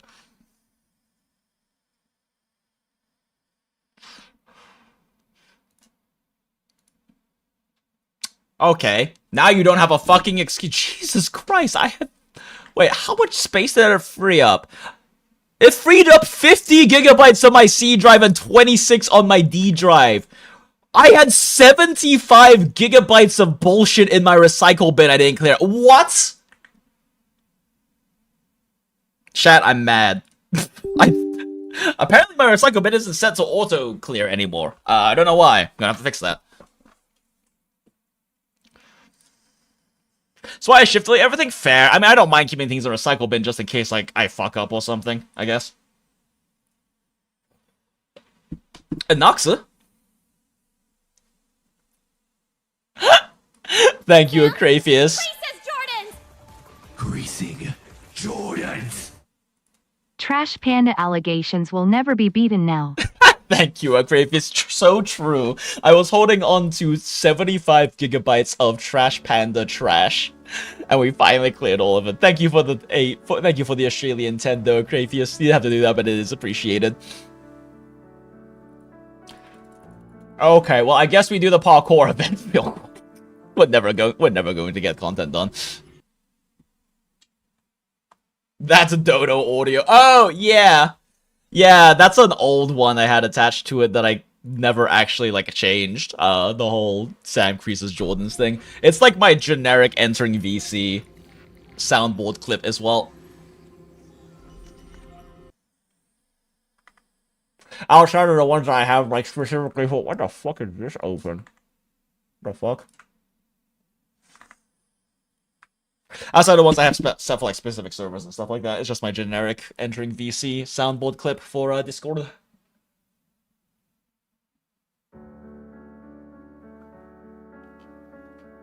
I forget which. It's like from like an indie voice actor on YouTube. I forget which one though. I really should like remember for credit's sake. Don't forget, Nika Anniversary opens today, downloading as we speak. Oh yeah, Creative. I was running into like the download issues with it, but I did fix them, so I did finish downloading the update right as we started stream, basically. Because I guess I moved Nikkei to my C drive, because it was on my D drive, and my D drive had those space issues that are no longer really an issue, but... Oh my god, it is 4 hours. And this as well. I haven't done this either.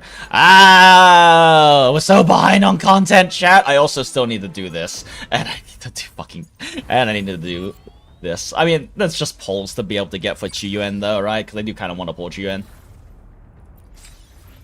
Okay, well... Okay, WUWA break real quick, chat. An intriguing concerto. Symphony of life. Join me in accompaniment. Life or death, no alternative. The soul never entombed. Quick WUWA break, chat. Gotcha. Baby flames. I'll show you. The gates of hell! Painted hellfire. Surge of deep tides. Very well. Oh, you bastards fucking knocking me out of my basic 5. Nom nom nom nom nom nom nom nom. Just start the flight challenges and alt tab out. Oh, are they like, do they like just move through, do they just like auto? Cause I know there's like a thing with like the overworld flights challenges where they just kind of like auto complete by themselves without you inputting anything. I thought these ones required you to input a bit though, cause I was doing one of them and it seemed like it did require me to. But you know what? Let's find out. Let's see.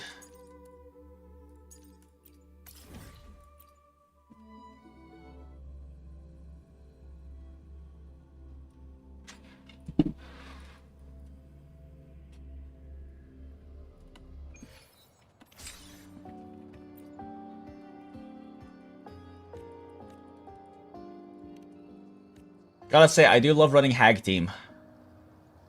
Galbrina's probably a Hag. Galbrina's surely a Hag, right?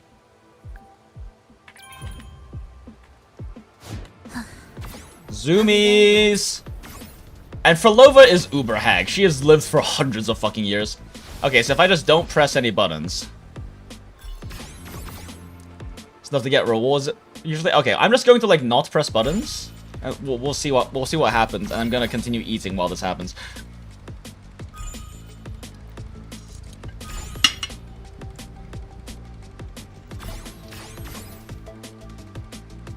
The running sections you need to do stuff? Yeah, that makes sense.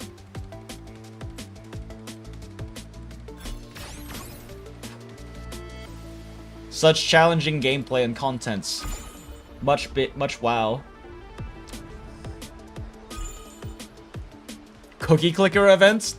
Cookie clicker events? Question mark. What is this cookie clicker you speak of?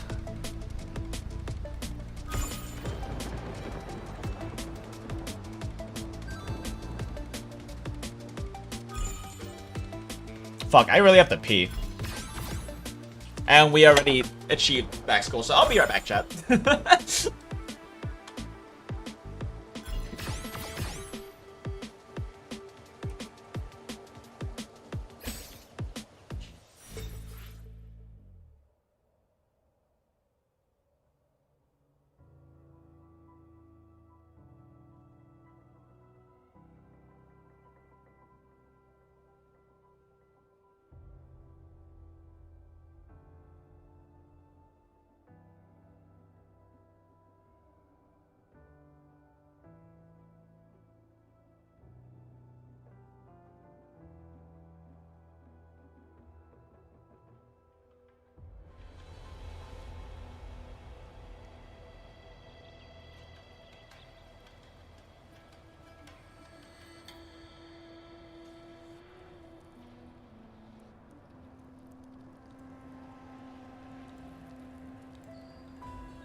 And we are so back. I lied, the pee turned into a very quick poop.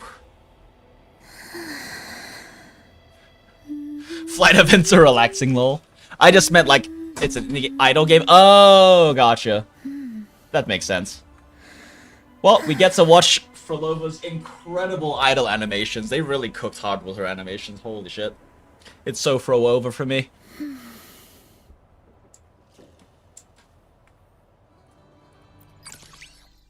Next one.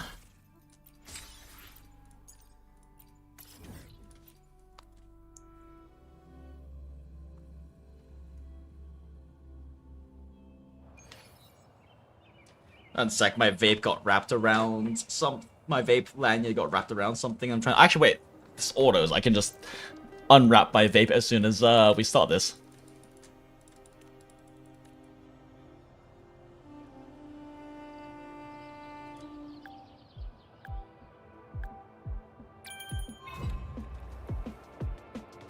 The idols were legit what make me pull. It's Vampire Survivors. What, Cookie? Cookie Clicker?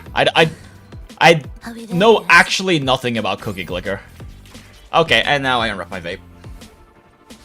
Are we there yet? Are we there yet? Although, that being said, Neo, the new event in Honkai Impact 3rd is in fact just a Vampire Survivors game. It's pretty funny. And it's pretty good, actually.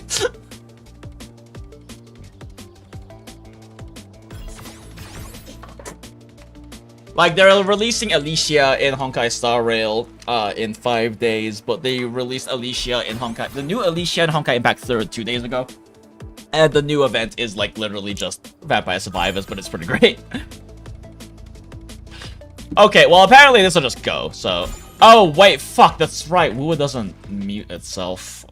And there isn't an option to have it mute on non-highlight, so... Display mode. Aw. Oh, neat! Oh, okay. Let's see here. Am I fucking stupid? Audio. Okay, cool. Oh. That's happening now. Enoxa?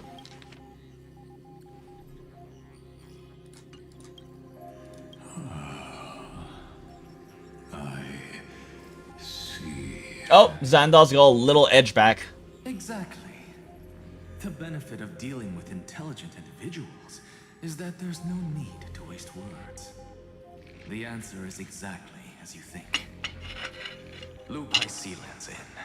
Let her join the final act. I'll transmute myself into a Philosopher's Stone and Let's go! into the formula. And when the time WUWA just ported WUWA, oh, the event in WUWA's Vampire Survivor. They just ported over the PG of Vampire Survivor mode. Hell yeah! So what exactly does your formula do? Now that would spoil the climax, wouldn't it? Wait. Ba. Okay, cool. I have 10,000 ways to torture an anti-Catheran. And in the flame chase journey that she experienced, the previous me Smile. already discovered the optimal solution. I love this man. Just as that Titan made themselves at home in my brain, I can also fuse myself with your avatar through alchemy. I didn't know until I tried it, but this is simply brilliant. Yo, let's I go. can flip through a genius's databank. I love Enoxa. Book.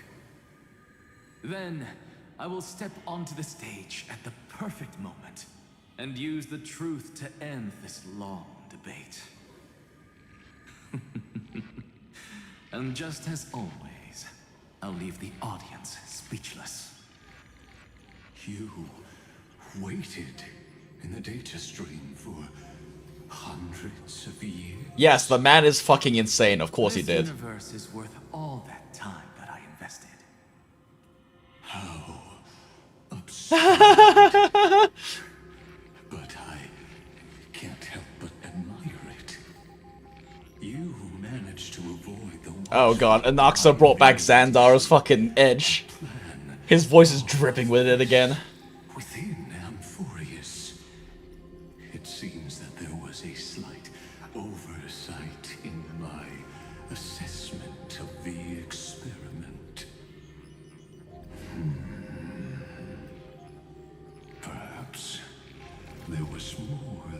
just one oversight. More than just one? I underestimated the remembrances method. Fun. A third party is about to join our discussion. Every night, my beloved. Okay, let's check WUWA real quick. Alright, that one's done. Start the next challenge. Still haven't noticed it. In the past few moments, we've all forgotten something, Oh. haven't we? Miss Cyrene disappeared. Oh. I Spooky. thought no one would notice me if I just waited at a corner of the memory zone. Every night, our beloved. Okay, one sec.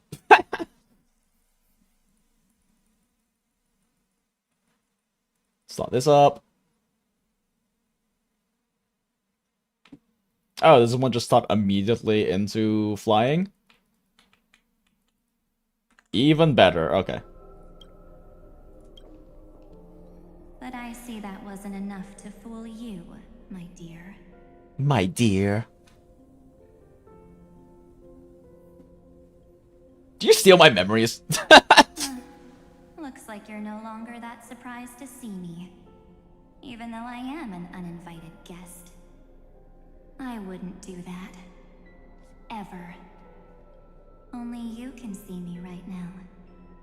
I only exist in your cognition. So that way, other people can't interrupt. Holy shit. My arm is like flaking. Did I get a sunburn at some points? Huh. You mean, what's going on with March 7th? Good. I like people who don't beat around the bush. So, let's talk about the one thing you should know. Your friend March 7th is no more.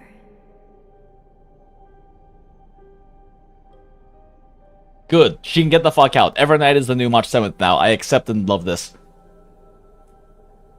Evernight is the only March 7th we ever need. Shock or No more. March 7th I consumed entered the her. world long before you and Don Hung arrived at Amphorius. She embraced the path of remembrance to save you two, and burned away. Hooray! We get to keep only Evernight. Surely. And I am the shadow cast by her candlelight. I've been hiding within the cracks of time all these years. It isn't easy to deceive a genius, but I can do it. I'll now answer your other question about who returned the core flame of time in this cycle. The answer is simple. No one ever did. Oh. You overwrote everyone's I believe memories. Someone as sharp as Gaslight, you gaslight, gaslight. would definitely figure out that something's wrong. Gaslight, girl boss. When the Era Nova fails to proceed, you will remember our initial... Man, why are the best characters in 3.x both Gaslighters? Cypher and Evernight. and reach this place. Thank you. I don't have unhealthy taste, you have unhealthy taste. All the way to the end of the world. I expected nothing less from March 7th's trusted friend. And now, I shall claim the divine authority of time. Let's go! Goddess Evernight. The divine authority isn't actually all that important. What's important is that I will use it to participate in the inner workings of this world. You already have a good idea of what the Era Nova does, right? It initiates extrapolations for the next cycle, based on the World Bearer's memories. Yeah. This immutable experimental mechanism is the key to the genius's resistance against Iron Tomb. And now, I'll be lending it just a touch more help. I love this woman. Real quick, WUWA.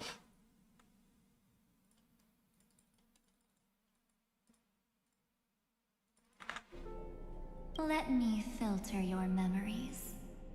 Keep the appropriate seeds. I love stealth seeds. That way, we'll be able to complete an era nova that this world has never before seen.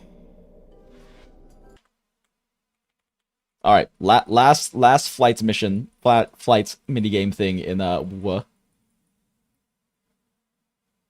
and then we can tap out. Okay, cool. It won't take too long. You just need to step into the rain of sensation with me. Rain of sensation. I'll tell you who deserves to be forgotten with your memory. Wait a second. Do we get to like click? It won't take too long. Okay, sad. You just need to step into the rain of sensation with me. I'll tell you who deserves to be forgotten. That is like a hell of a pickup line. Just step into the rain of sensation with me. CRIES as the base material. I will recreate the cause and effect of this world, and let a flawless Amphorius be born from the chaos. Chaos. Isn't the fate of the entire cosmos hinged upon this fight? Then this is the best way to ensure everything works out. It will most certainly defeat the destruction, while composing an unforgettable chapter for the Trailblaze. Let's go. Your plan is no better than Lygas's. You've got to be at the same level as a genius. Content with them. So true, bestie. Besides, that's what March 7th wanted. If a new life is to be born, its seed has to be dead. March 7th made a wish to me before she disappeared. Her only wish was for the... So if I just stop doing the Trailblaze missions, at this point, does that mean March 7th stays gone forever and we only get Evernight? I'll definitely fulfill that small wish for her. Good. Friend, what's going on? Your consciousness suddenly went... You're twisting her wish. Yeah, she does, because she's fucking psychotic and I love her. I promise you that the Astral Express crew will definitely see each other in that new world. Oh, real quick, let me turn off mute while inactive so that way I don't mute it when I'm trying to interact with other screens. Sink into the sea of oblivion and become... I love Oblivion. So much time. Just the two of us. And guess what? You cannot refuse my invitation. Gaslight, gatekeep, girl boss consent is optional apparently. Because this Memoria Tide comes from your companion, March 7th. It's her deepest and innermost memory. Oh.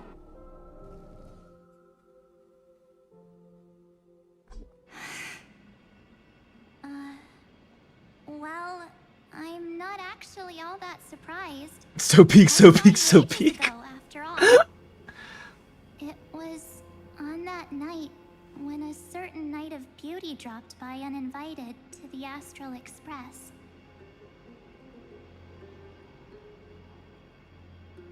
Yeah, Merrick, I'm sure that you're excited to see me finally actually go through all of this considering how obsessed with March you are.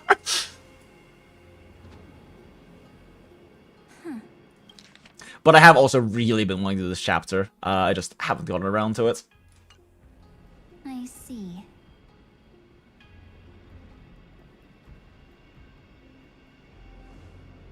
Ben, do you still remember how long it has been since you entered Amphorius? That's gonna be tough to answer. 97 days. Red-eyed March is best March. World in 97 days. But unfortunately, No one was able to see you. And you weren't able to interact. Ooh, you're a with anyone. ghost. Spooky. Happy Halloween. Like how the memo keepers renounce their flesh and turn into mimetic entities. You are now a ghost. A being. Unperceived by all. But I can't just do nothing. This world is super terrifying. She and Don Hung have already set off. The Astral Express could appear on the horizon any second now.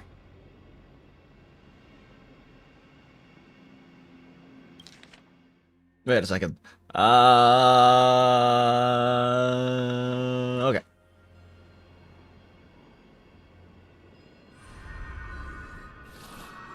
Oh. Oh. And they too will become this place's victims. I love Evil March. Or morally questionable March. For ages, I've watched people walk through that door. They couldn't see or hear my calls. The voices beyond always promised safety, but I've never seen anyone return safely. Here for the Martial March action. So true. They are all humans who got lured into this place. But these people's memories were tampered with. That's not what happened with the Express crew. That's so cruel. Did the memo snatchers do that? I don't know. I only possess your memories. Oh.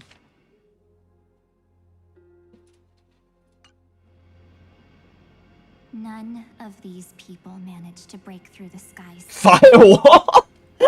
There's probably a dangerous reason as to why Amphorius had remained undiscovered for so long. Anyway, back to our initial topic. You gotta know something, right?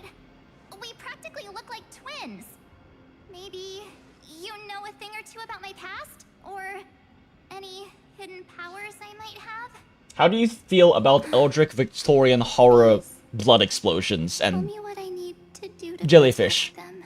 Because you got that. Real quick. Okay. Oh my god, why am I against the wall? Damn. Frolova's fingers got stamina for days. Okay, and that's... finishes that. Is there like a final event, like... Yap Yap, though? Because a lot of these events have like a... final little thing you do at the very end to like wrap up the event's questline, but it doesn't look like it. Yeah, you just kind of do it, huh? Just kind of do it. Okay. Well, the rest we can worry about at right before reset when we do dailies. Jellyfish is why I downloaded Do It Night Abyss. Oh, I see. Have you ever wondered what the word cost means before jumping into action? March no think, March just do. Head empty, action now. Cost? Shouldn't I be the one asking you that? Oh. You always hid in my memories. Never wanted to come out. The only times you showed yourself were when I got into serious trouble. That's because you also don't want to get discovered by the Garden's observer. Wait, shit. Okay, I need to pay attention. I keep getting distracted by things on side screens. Okay, okay. Slap, slap, slap cheeks. Okay, focus up, Jinx. You got this.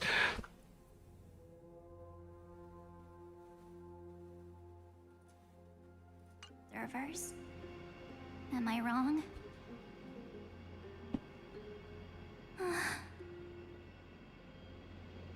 There's no one here except us.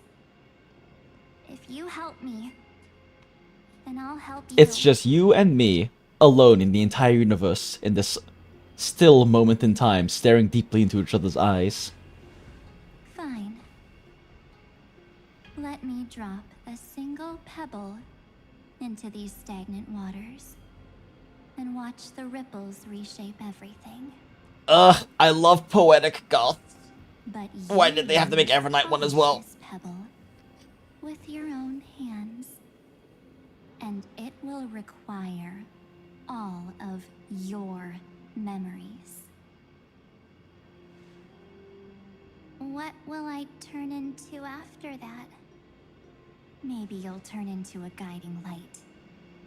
Or maybe you'll be reduced to dead embers. I can't guarantee that you'll remain the person you are now. Smile. Inside you is nothing but an Evernight. Even I can only catch a tiny glimpse. Turn original March 7th into dead embers. We only need Evernight now. Only way, then I don't see why I should say no. Besides, the mastermind behind the show is about to find us.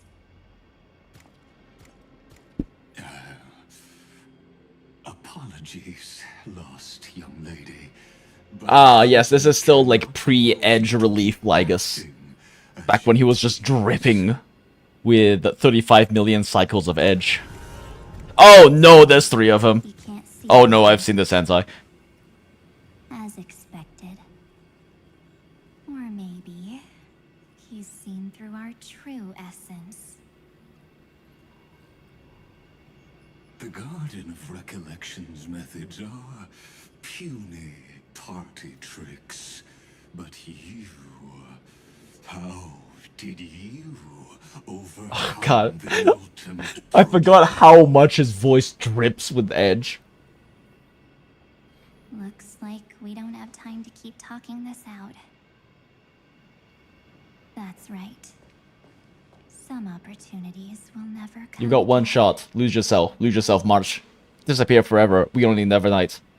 Then let's do it. Offer up all of my memories.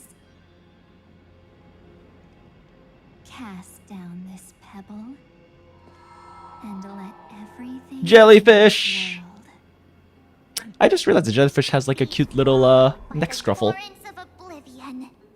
Wait, what the fuck was that voice? Be swallowed by the torrents of oblivion. What the fuck is that voice? Be swallowed by the torrents of oblivion.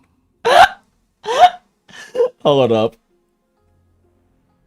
Be swallowed by the torrents of oblivion. Be swallowed by the torrents of oblivion. This sound clip must be saved for posterity. What the fuck is that voice? Oh. I promise you. What was frozen was alive.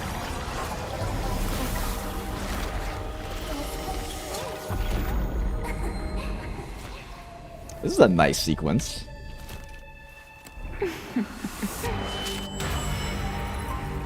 Now, Hooray, upgraded March. let's bring the true Evernight to this world.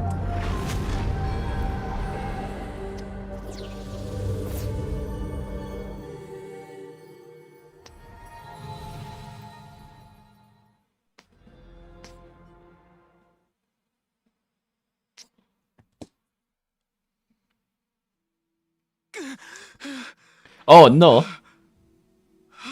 Danny boy. Damn, I guess his edge also was complete. Is this the parlor car? Am I back already? But why don't I remember anything about my journey back? Something doesn't feel right. Think back to when she and I separated. You know, it's been so long since I heard Dan Hong's voice, I forgot how nice it is that he has a noticeable Asian accent, but it's also weird because literally no one else in the Xianzhou has an accent. The fate of this world, or to push it along when necessary, it would be of great assistance. This is goodbye then, Lord Donhong. Zeph Thank the you. guard! Zeph, my boy! That all of you will be able to overcome this disaster. Wait, what the fuck was the line before that? It will take time to uncover the reason. Oh, right. But I can't remember anything after that. No matter how hard I think. You know, Starro has been releasing a bunch of like actual IRL accessory merch and things like that, based off of like Starro stuff, which is actually really cool to see. Like, it's not just, you know, acrylics and badges and pins and stuff like that. They actually have like a Cloud Piercer hairpin that I got, then broke pretty quickly. That's based off of Dan Hung's Cloud Piercer spear. That is like a nice, it's a fun little hair stick to put in your hair when you tie it up, and I have very, very long hair. My VTuber model literally has the same hair as mine, except for my actual hair is twice as long. It reaches down to my tailbone. And I also have an Acheron necklace that is the so I want to say it's a Chinese bellflower, but it's maybe not. But they call it a crimson lotus, but it's 100% not a lotus. But that's what I call it in the English localization. By the way, the Acheron flower, I have a cute little pendant of that as well as a choker. And so they've been making a bunch of stuff like that. They have a fucking Kafka bag that I don't need, but I want so goddamn badly. I have so many fucking black leather handbags already. But I do really want them to release like Dan Hung's little ear thing right here. I would totally wear that like all the time. Where's Sunday? Did he not come back? Of course, they probably just make it like a standard ear clip that doesn't require you to put it through a piercing, which would be like nice, but also means it will fall off a lot. It will fall off a lot more easily than if it was actually a proper like piercing jewelry. Oh my, that was Herta's suggestion? It's hard to imagine she'd borrow the power of the harmony. There's a lot at stake. No, it was Sunday's suggestion. Herta initially refused. Sounds like a dono sound. So true. Is that what the jellyfish sounds like? I guess so. So much brain rot around this line. Everyone knows about the cost 5, cost 0 cycle. But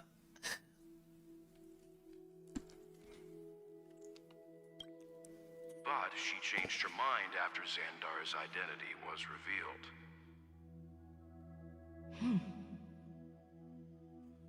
And we still can't get in contact with the Xianzhou Lafu? Real quick, actually. Let's... Since I want to like actually make sure I remember to pull out this clip, let's take that. Should be, yes, this one right here, and move that into, if it's in here, I'll see it. Hello? Did it move? Yep, it did. Oh, I made a copy, right, because they're on different drives. Oh, I forgot about this. That was from when I was doing the, This was when I was doing the event off stream. The Kafka part of this actually kind of broke my heart. Every time they drip feed us more, like, Stellaron Hunter lore, and its association with Stell, it kind of breaks my fucking heart.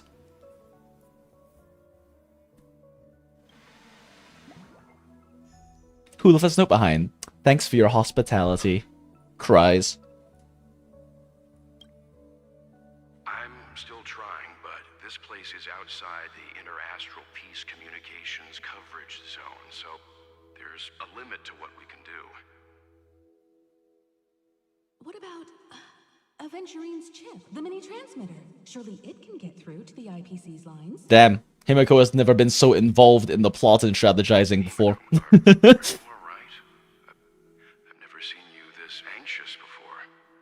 Well, this is also, you know, maybe the first time that we've seen her have to interact with actual universe-ending stakes. Normally it's just planet-ending stakes. I think she's understandably anxious. Right. Unfortunately, I left that chip in the dreamscape when we departed Penacony. Why? Well, I actually don't remember why. I'm sure that was a good reason. Am I dreaming? The parlor car feels so strange. Are the voices coming from the passenger cabin? POV switch, Dan Hong, and all of his pretty little maple leaves. Wait, what? He can what now? Oh, it's regular Dan Hong. Cute. Cute. Sure, why the fuck not? It's story mode anyway.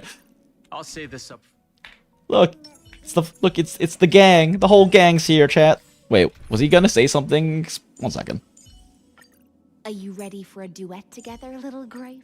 I'll say this up front. Please do not go against the March's wishes. Oh, fun. Voice line with Evernight. Play nice. Play nice. Those two passengers have to return safely. Don't worry, Pom Pom. They're both experienced nameless. They'll be just fine. Just fine. I'm right here. But where did all of you go? Oh yeah, that's right. I forgot. I have a tusk. I got the where is it? So I have the tusk. There you are, little complainer, little goth chimera boy. Let's go, complainer. Woo! Do you make funny sounds too? Do you make funny sounds like a tusk beer almost saying a slur?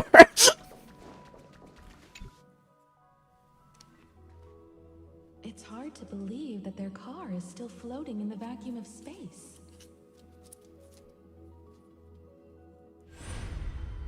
That's why the Express wasn't able to receive any landing signal. It's likely that the two missing nameless, like March 7th, also came under the influence of the Path of Remembrance, and only their minds entered Amphorius.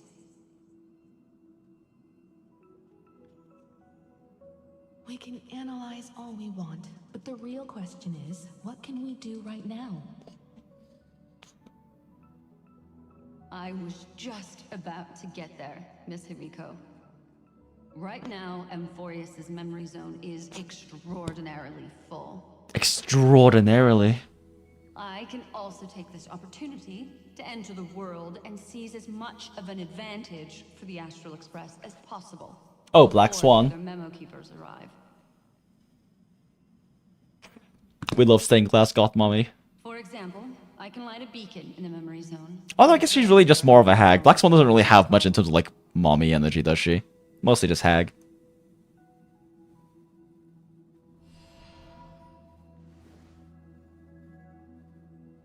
March's room.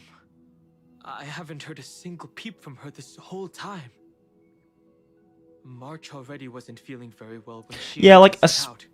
especially because Black Swan like pretty much exclusively plays like a submissive role in all of the various like hag relationships we've seen in her through various media and whatnot.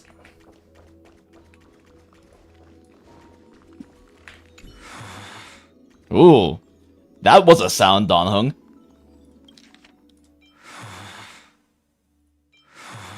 Ugh. Ooh. Barajin. No, that's not polite. Fine. March, it's me. No answer. Well, there's no other choice. Black Swan had huge mommy energy during her story quest. Did she? I don't really recall it being that, but I also think I'm like very... The bar of what I consider, especially, like, I'm a fucking 32-year-old hag. I've also been in the kink scene since I was technically 17, but 18 for legal reasons, smile. But I've been in, like, the kink scene for, like, 14 years, and I think the bar of what I would consider mommy energy is probably much higher for me. So, like, she didn't really strike me that much as that, I guess, personally, but, you know. Different opinions and different definitions of what that is. At the end of the day, something like mommy energy is very relative to your own particular tastes and stance and whatnot. And for me, she doesn't really have that much of that. But also, I don't really find that much of any characters in Star Rail really radiate that much of that to me personally. Like, there's definitely like dominant female energy. Kafka's probably the closest. Himiko, it's hard for me to really consider her that way because of Honkai Impact 3rd, where she is still just going to be like older sister, aunt. She's more auntie energy than she is like mommy energy. I definitely don't consider Yai Acheron that way personally, even though I know a lot of people consider her that way. But she doesn't really have much of anything she does that really strikes me with that kind of like dominant mommy energy, right?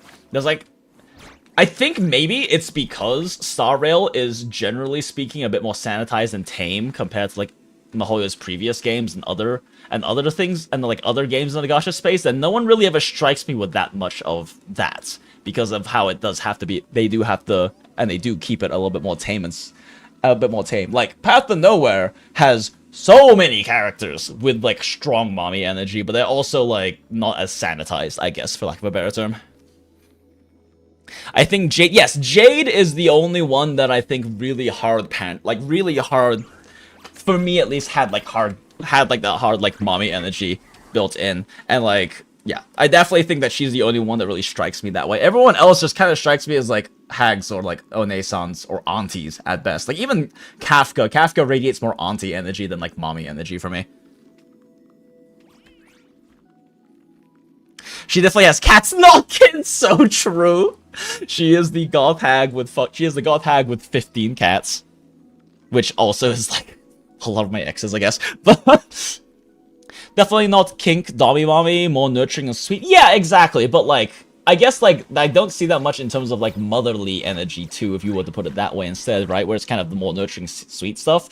And I get the closest thing I can really see is Himiko, but I personally can't see Himiko that way because she will always be auntie to me. She will always be auntie Himiko, and it will always break my heart every fucking time I think about Final Lesson. All right, she cannot be anything other than auntie Himiko. God damn, it's Chime a hard buffer for Crown and a burst to re-enter. Oh yeah, no, I've heard the Chime Crown synergy goes fucking crazy. The cat is just Blade, so true. Blade is just a cat that wants to die but has 10,000 lives.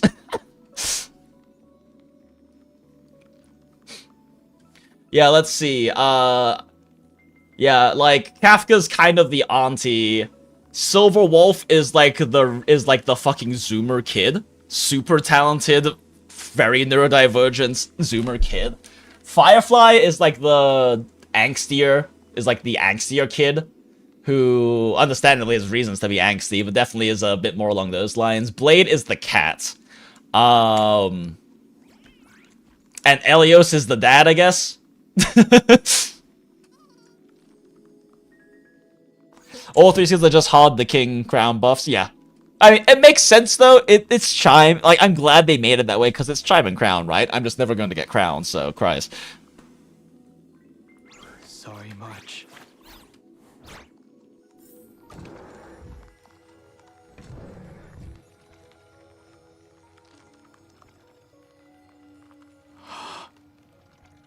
This isn't a dream after all. Based on what Madame Herta said, Don Hung should already be on his way back. Don Hung. But the Express hasn't detected any traces of him. Fucking hell. It's been so long since, like, Don Hung has had a voice and everything. But, like, I just remembered, rather, because it's been a second. I just remembered that every time someone says Don Hung, and I'm glad that they, like, I don't know, it's nice to see when they have, like, slightly different pronunciations, especially for Chinese names, right? Because I am Chinese. And it's nice to hear that it's Don Hung instead of Don Heng or something along those lines, right? But every time I hear Don Hung, I just remember how back in my 1 year of uni, back in the day before I dropped out, and now I'm going back again, of course, back in my 1 year of uni, I had a friend who was a drag king, and her drag name was Hung Lo, and that's still, like, top tier, like, top 3 drag names I've ever heard in my entire fucking name. Is a drag king named, is a Korean drag king named Hung Lo. It's so good. It's such a good drag name. Elio the cat, weirdly not the cat. I mean, Elio is just a weird dad. Hardship for natural and liberello reward for skills up on. Oh, interesting. I feel like I've seen these floating black things somewhere before. Is Danny Boy colorblind? No, even being colorblind, you could not mistake these as black. Hello? Dan Hung, hello? Or he's already returned to the Express. Oh my fucking god, Hung Lo, it's so good. It's such a fucking good drag name. Drag is so fun. It is so fun. No. I love how big like the drag scene is, both in Atlanta and also here in Phoenix, actually. I've lost that memory. The Memo Keeper's mimetic entities are truly everywhere. Oh no, what is real? Can you trust your own memories or lack of them, Dan Hung? Normal memo keepers can't do anything to that little dragon. Memory manipulation is such an interesting, terrifying concept and such a fun story device to work with because it's... There are a few things as scary as realizing that you cannot trust your own memories or lack thereof. Like that's part of why gaslighting is so dangerous and damaging to individuals is how nightmarish it is for a human being who ultimately we are kind of composed of like our current like gathering information through our current senses, current like mental processing, but also and then also our memories, right? And losing trust in that fundamental, in like one of those fundamental three things is so terrifying and such a frightening concept when ultimately human beings are so like we so heavily define ourselves based on our memories and past experiences. So like it is, and as well as that being the information and we use for both our intuition and conscious decision making of things in the present and moving forward. So I don't know, memory manipulation is such an interesting narrative device that when it's used well is genuinely terrifying and unsettling. And it's definitely one of like the horror tropes I really enjoy is like well done like memory manipulation sort of things. But as the guard of the Astral Express, I must ask. Elio is the dad that has to pay child support. So true. I feel like Elio is the dad that has to pay child supports. Kafka's actually the auntie, right? Like Kafka's like the sister of the mother who's no longer there because Elio was so distant. And is the one taking care of the kids and the cats now. Any suspicious and uninvited guests to leave. Good, good. I love that tiny mimetic creature foot. It's very cute. Oh shit, it's on auto. Good night. Well, that was suboptimal. Not a bad idea. No, that was fast.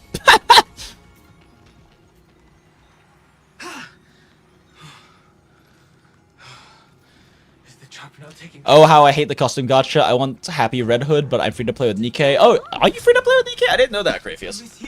But yeah, I definitely get that. The skin gacha stuff in Nikkei too. I mean, it's not the worst. Like, it's not like that insanely expensive, the skin gacha, but it is also unfortunate that it is pure pay gacha. Like, you cannot... Like, at least in games like PGR and stuff, when they do have skin gachas, you can buy into the skin gacha with your free-to-play saved premium currency instead. It's just more expensive than just actually buying it, right? Like when we did the I Will Always Be Your Apple skin gacha that you so generously funded for the community so we could have the community's apple.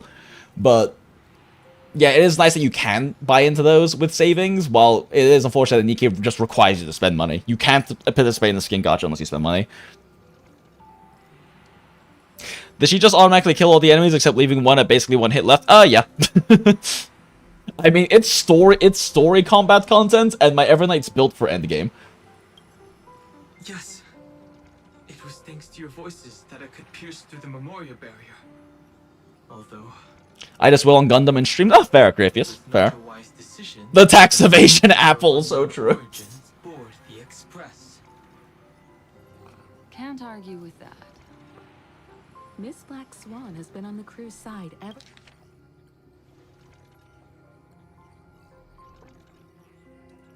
since things started going wrong in Amphorius. We can trust her. Uh-huh, sure. So many battles. I'm sure Black Swan has done plenty to convince Himiko that she's worth trusting. Smile. I wish I could have returned with better news. Don't blame yourself. You're all safe and sound, and that's good enough for me. Auntie Himiko! Are she and March 7th really safe and sound? As a matter of fact, while you were on your way back, Amphorius's circumstances changed. Actually, fuck, I can't remember. How do you pronounce Auntie, like Himiko in Chinese? Go in Chinese. Third. Yeah, Linsu. Wuliangjia? Zhizi? That is a whole name and a half.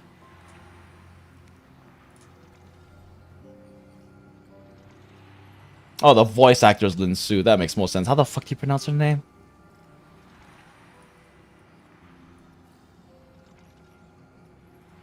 God, what is... I'm trying to remember how Kiana pronounces it. Okay, well, sad is happening again. We're gonna watch the whole thing, though. Just one particular... Oh, fuck, that's right! The PGL live stream happened! Ah! Okay, disappeared. Cool, I haven't think about it now. Final lesson, Chinese dub. Because that's the one I prefer.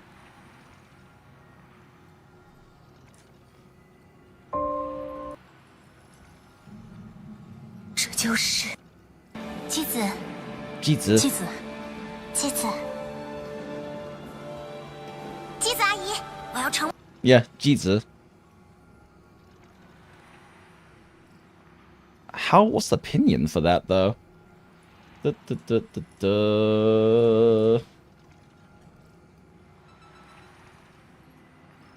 Since hearing it phonetically, not 100% on the opinion for correct pronunciation. Oh, Jizi. Okay, yeah, they just use like the last part of her given name. Gotcha. PGL live stream is 2 days from now, isn't it? Oh, is it? I thought it already happened. Is it 2 days from now? It showed up on here, and I glanced, and I guess, yeah, maybe. Yeah, maybe, probably. I don't know. Let's go with yes. Jizi. Wait. Jizi.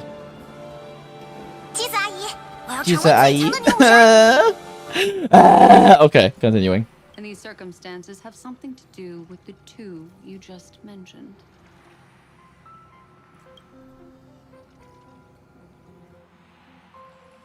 Black Swan told Don Hung about what happened to Jinx and Sons. Are you saying that she has been kidnapped by an unidentified Remembrance Path Strider?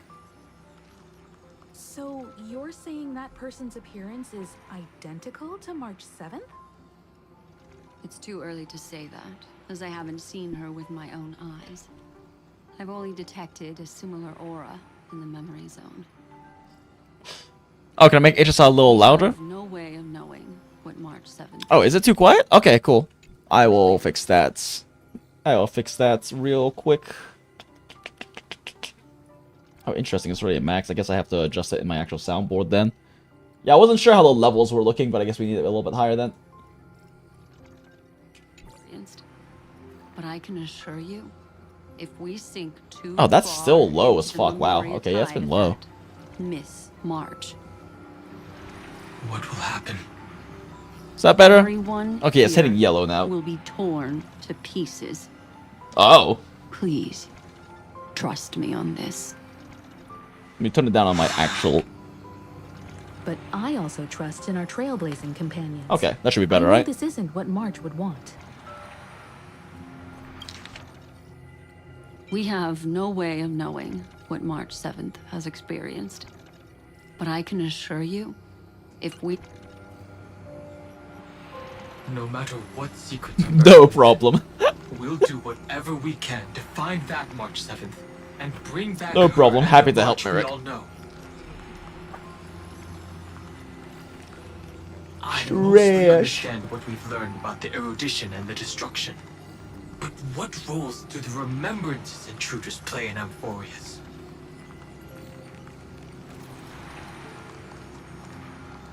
I made some new discoveries relating to that with Madame Herta's help.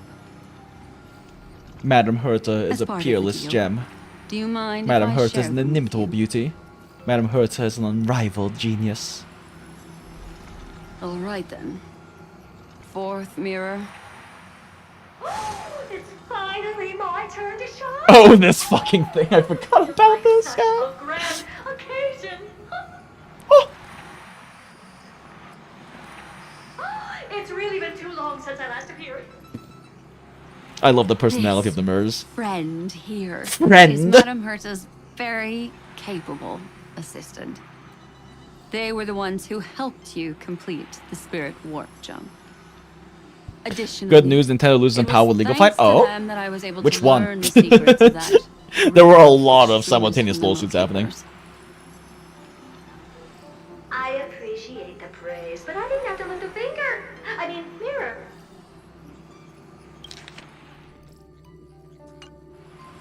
You did this through a mirror? I mean, The remembrance. garden has strict rules for collecting memories, but not all memo Smile. keepers are as proper as I am. Herta Space Station often has uninvited guests, and they never seem to know their limits. Smile. That group of memo snatchers has been taken The one in care Japan? of, Oh, that's good. and they are now trapped in the fourth mirror. Very capable, John Harvey. How many of them are there? I can't quite remember. Smile. I didn't really count carefully either. Maybe around 42? Is she chewing on them right now? I carefully dissected That's the great. memories of these colleagues of mine. Individually, their goals are not worth mentioning. But when you piece them all together, you come to a conclusion that can't be ignored. The Garden of Recollection is secretly salvaging the memories of a path disappearing. Ooh, I like me likey art. Me savvy art.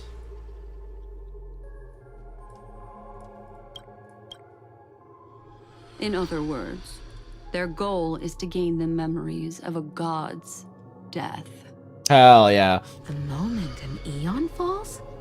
That would indeed be a spectacular sight for someone dedicated to recording these things. This is gorgeous. Yeah, it is a gorgeous illustration. I love the degree of stylization they've been adding into to a lot of the Amphorius things. Early on, but they lacked a decisive power and had no way to penetrate Amphorius's firewall. Like, a lot of the Amphorius stuff has kind of, you know, Greco-Roman Hellenistic leaning historical record sort of thing.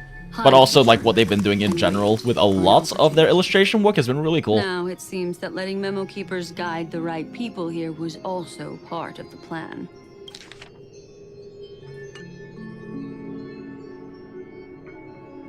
This also confirms one of my suspicions. They have already infiltrated deep within. See the Mariah Celestia? No, I have not yet. I want to watch all the stuff after we do the main story, just because there tends to be, like, potential spoilers and stuff like that. In order to salvage memories?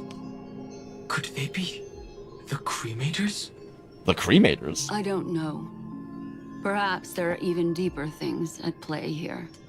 More proper now The drops. majority of Yes, memo please. keepers believe that when the universe inevitably reaches its death, unable to sustain increasing entropy, Fu Li will use the memories of everything to reforge the cosmos. Amphorius, as a scepter, can be viewed as a mini-universe. This is why memo snatchers have been frequenting the Herta space station. Without a doubt, these extremists wish to record the cause and effect of Iron Tomb's destruction of the erudition. I mean, it's a They worthwhile may thing want to use record it if it's going to happen. simulate the end of the universe, or to probe into the unfathomable will of the eons. I mean, I can kind of see where they're coming from.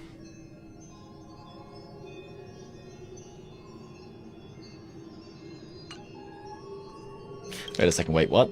Fool uses memories of everything to reforge the cosmos. Okay. The Trailblaze broke the seal around Amphorius. giving these people I should the take my meds. opportunity to enter.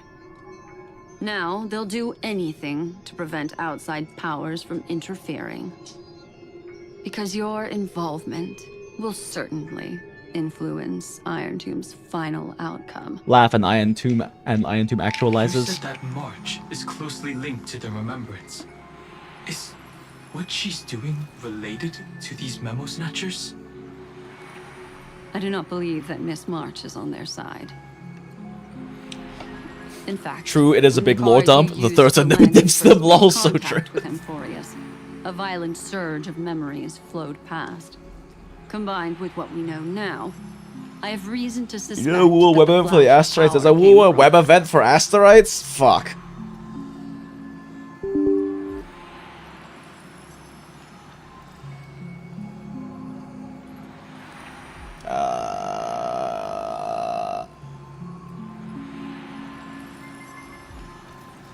I probably have to go in-game to the notices for it, don't I? Wait, shit! The WUWA livestream happened, right? Oh, fuck. What's the codes? Are the codes still active? Hold up. Hold up. Did I miss asteroid codes? Hold up. Hold up, chat. Hold up. Everyone should keep the codes up, right? No, I don't think they update stuff with codes, do they? It's just 80 asteroids? I mean, 80 asteroids is 80 asteroids. March. Exactly. She was the first to be hijacked by the Remembrance, but she used Memoria to neutralize the firewall, allowing you two to enter Amphorius. Yes! At present, we've lost contact with her. Our only choice now is to rely on the eyes and ears of those two geniuses to understand the situation. There was a live within stream, I'm so out of Amphorius. WUWA loop, lol. I mean, it should be, right? The patch is like... There's no use in agonizing. The second half of patch is coming up in like a Our day. top priority now is to Shit, find actually, where that... that car I probably missed it. Stream codes. I probably missed the live stream codes, didn't I? Oh my god, it was 8 days ago. Fuck. Yeah, it was 8 days ago, which means it's definitely expired now. No! No matter the cost, risk everything and fight for hope. No, my 300 asteroids! Yep, they've expired. Fuck me. September 20... Are you fucking kidding me? That was today! I missed them by 2 hours, chat. Fuck. Head desk. They expired 2 hours ago. God damn it.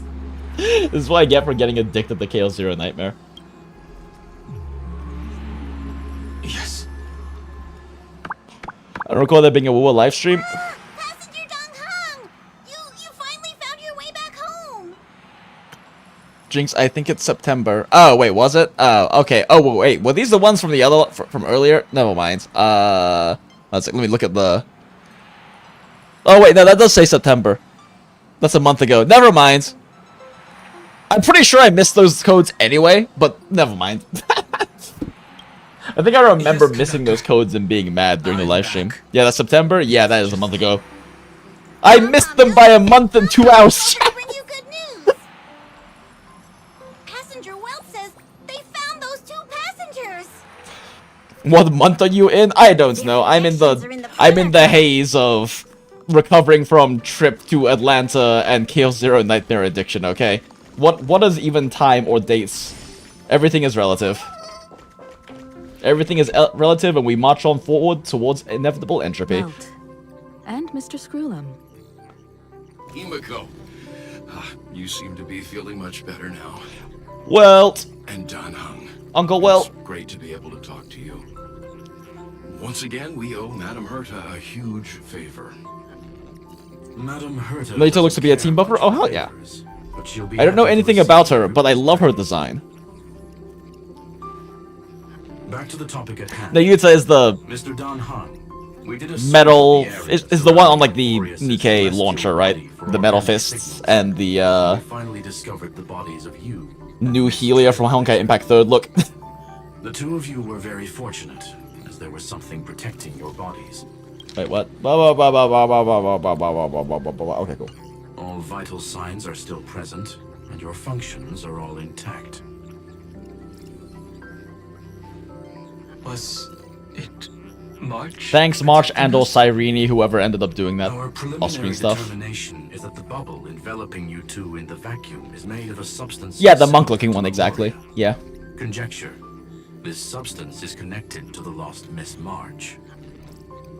Madame Herta's a peerless gem. Madame Herta's inimitable beauty. Madame Herta is an unrivaled genius. Although her two besties come close. Have we completely lost contact with the inside of Amphorius? There have been several unforeseen circumstances. Or I guess her bestie and her We partner. broke through Lygas's firewall after the law was amended. I do enjoy the idea of Thurta and Ron-Mei being in like a very Once again, cutting off all channels of communication. a very like intellectually connected and rich asexual relationship, because they both just gone beyond the need of biological imperatives a long time ago, being like the very long-lived geniuses they are. And it's just a very cute idea to me. I enjoy that idea. And then Skrullum's just their bestie. The ace genius besties. So we have no way of contacting her. If we take into account the difference in the flow of time, every minute we delay here could be a year of waiting for her. Yep.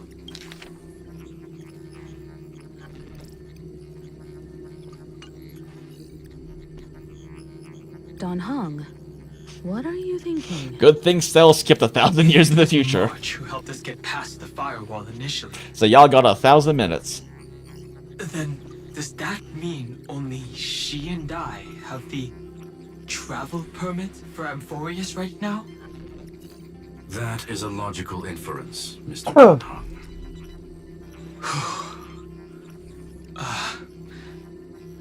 Mr. Skrullum. Don Hung has been doing a lot of gasping and moaning so far in this chapter. You want to go back? That is far too risky. Even if my body and But spirit friendship. are able to return without a hitch, there's not much I can do here. We can't lose you again, Don Hung. He'll be fine. He just got a 5-star version. If Again. we can't get her and March back, how is that any different from losing me? True. You're right. I should have known you'd say something like that.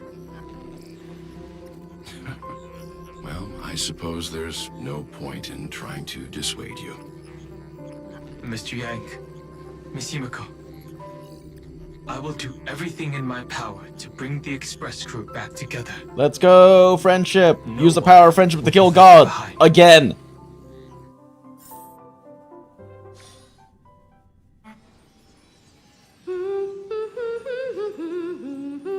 Yo, bet?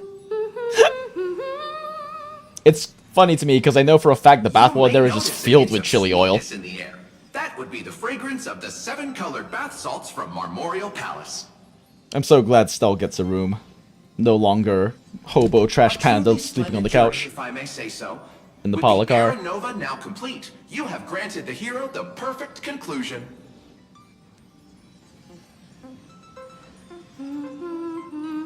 Hell yeah, Stell. You enjoy that soak. You deserve it, girl.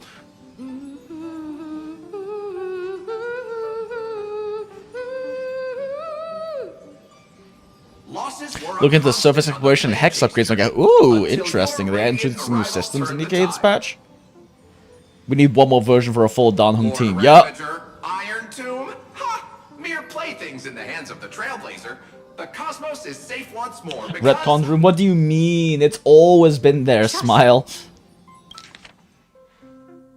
Losses were a constant on the Flame Chase journey. Lord Ravager, Iron Tomb? Ha! Mere playthings in the hands of the Trailblazer. The cosmos is safe once more because... Shush!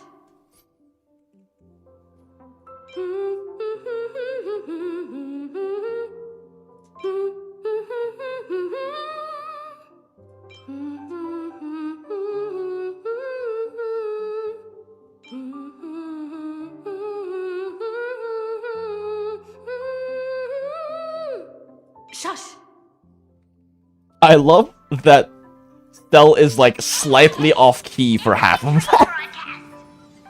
It makes me happy. Attention all passengers! The navigation meeting is about to begin. Make your way to the parlor car. It's time to pick our next stop. Nothing sus happening here at all. Perfect timing. Let's head to the meeting. I'm wide awake and feeling great. Hell yeah, girl. You deserve it. What's this? Who left this note? I do really enjoy Stell's new voice actor. I liked her last one too as well, but her last one did have a slightly more butch voice performance, which I do generally prefer, but I do think that her current voice actress is doing a great job. Take a look, take a look, take a look. Second take a look. I guess we pick take a look. We'll travel together forever and ever. Your good friend, March 7th. Aww. Your friend is dead! March. When did she leave this year? I didn't hear a thing. Your friend is dead. Replaced by better Evernight version. There's a new painting here. We will forever take. All I Probably pretty toxic. Slightly crazy. How did so Poetic many goth surprises Evernight over old March 7th. March 7th is dead and she's never coming back, chat. Better step forward and take a closer look. Keep it down. I think I found her. Play nice.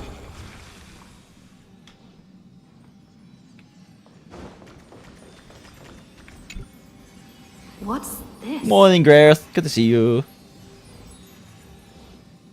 I remember someone being disappointed that new VA is less autistic. Smile. I mean, I don't know if I would say her performance is less autistic, but it's definitely different.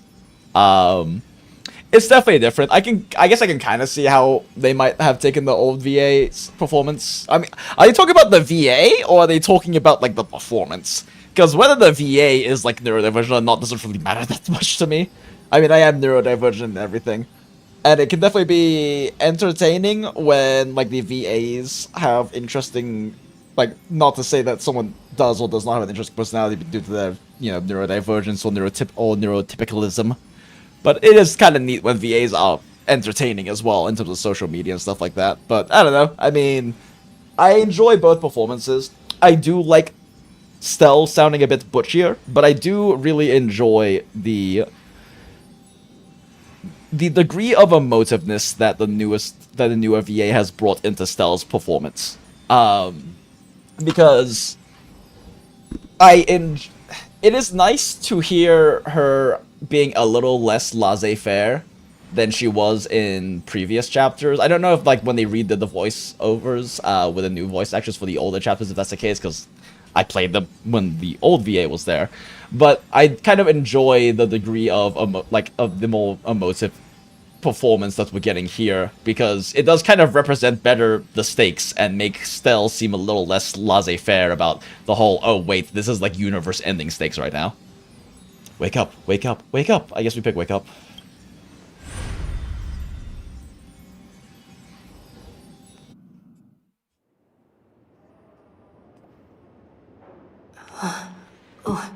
We in Penacony? Yep. Is this the Reverie Hotel?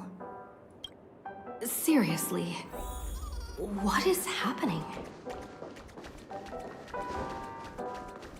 Of course, that being said, it's not to say that the last voice actor for Stell was like intentionally less emotive and more laissez-faire, because at the end of the day, the voice director is the one who makes the calls of, yeah, these are the takes we're going with, right, and is in charge of directing the voice actor to perform in certain ways. But I do enjoy this new Stell voiceover, I guess is what I'm saying.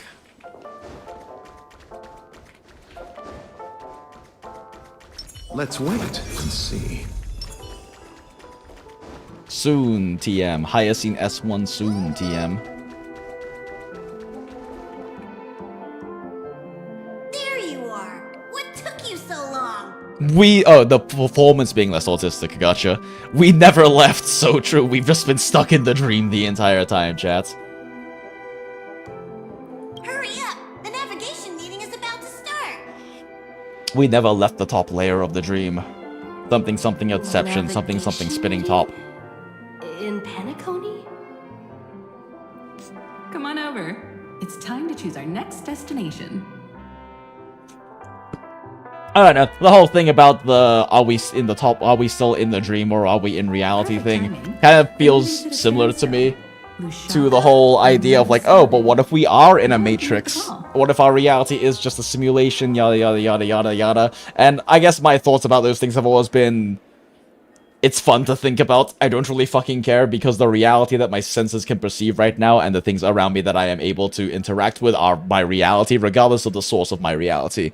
Are we actually a primary top layer of perception, three-dimensional, arguably 4 if you include time, existence right now within, or are we a simulation in some sort of much more advanced beings, programs, or technology? Are we the dream of a gigantic cosmic sea turtle floating through space with omnipotent powers in a very laissez-faire sense? I don't fucking know, but right now this video game in this screen, in this room I'm sitting in this chair that I'm currently stretching in is my reality, and that's all that really fucking matters to me.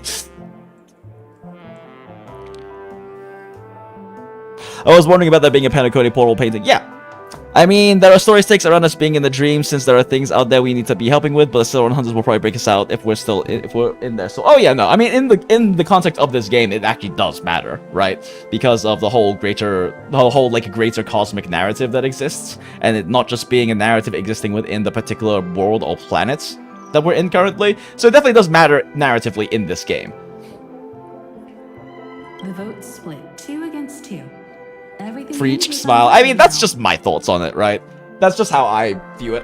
Not to discount or judge anyone who decides that they actually do wants to care more about and think about those things. It's just, to me, it's fun to think about, but it's, like, lacking in practical essence. It's kind of the thing, too, with, like, a lot of, especially more traditional, like, French nihilism, kind of focuses heavily on, you know, the pointlessness of life, and like especially when you look at things in terms of like general astrophysics and just like contemplation of the greater universe as a whole. Like, we are just a tiny mote of dust on a speck of sand on the giant tapestry of time and space that is existing both within just the largeness of space and also just time as a whole. But this is my tiny speck of dust, and that's all I really give a shit about. At the end of the day, this is the tiny speck of dust I exist in, and whether this is the totality, the majority and totality of existence and of like conscious sapient life or not, or it's just the tiniest little speck, it doesn't really matter. At the end of the day, all of that is pure relative stuff. It's fun to think about, but when it comes to that kind of line of thought, like a lot of traditional French nihilism especially, but also just a lot of general nihilistic philosophical schools of, like, sub-schools of thought. Like, the entire idea is, you know, everything is fucking pointless, basically. It's more complicated than that, but in, like, few words, like, things are pointless because they are so small and inconsequential. And I personally take a much more absurdist view of it, which was an offshoot of, like, classic French nihilism.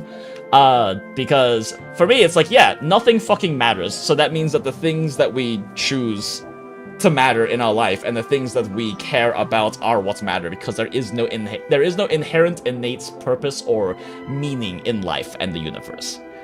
What we choose to have meaning, what has meaning is what we choose to have meaning. Revel in the absurd, accept the fact that everything fucking is pointless, and make the things that have points the ones you want to. That's my view on things. But, you know, not to preach, right? Like, I'm very big about the whole idea of it is good to discuss and share your own viewpoints, perspectives, and philosophical views and thoughts. It is not okay to push or impress those upon people, right? Like, my parents have interesting spiritual views, let's say. They have very interesting spiritual views, and I am very accepting of, and I think the word accepting is important, because there's a huge difference between acceptance and tolerance, and tolerance is, I think, inherently... It is inherently... God, what's the fucking word I'm thinking of? I don't know. There is a difference between tolerance, which is essentially the concept of I don't agree and don't like and don't accept your views or these things, but I will let them exist, versus acceptance, which is that I accept that you have these different views and all of these different things, and I think that is okay, and that your views and all of those things can coexist with my views and my things.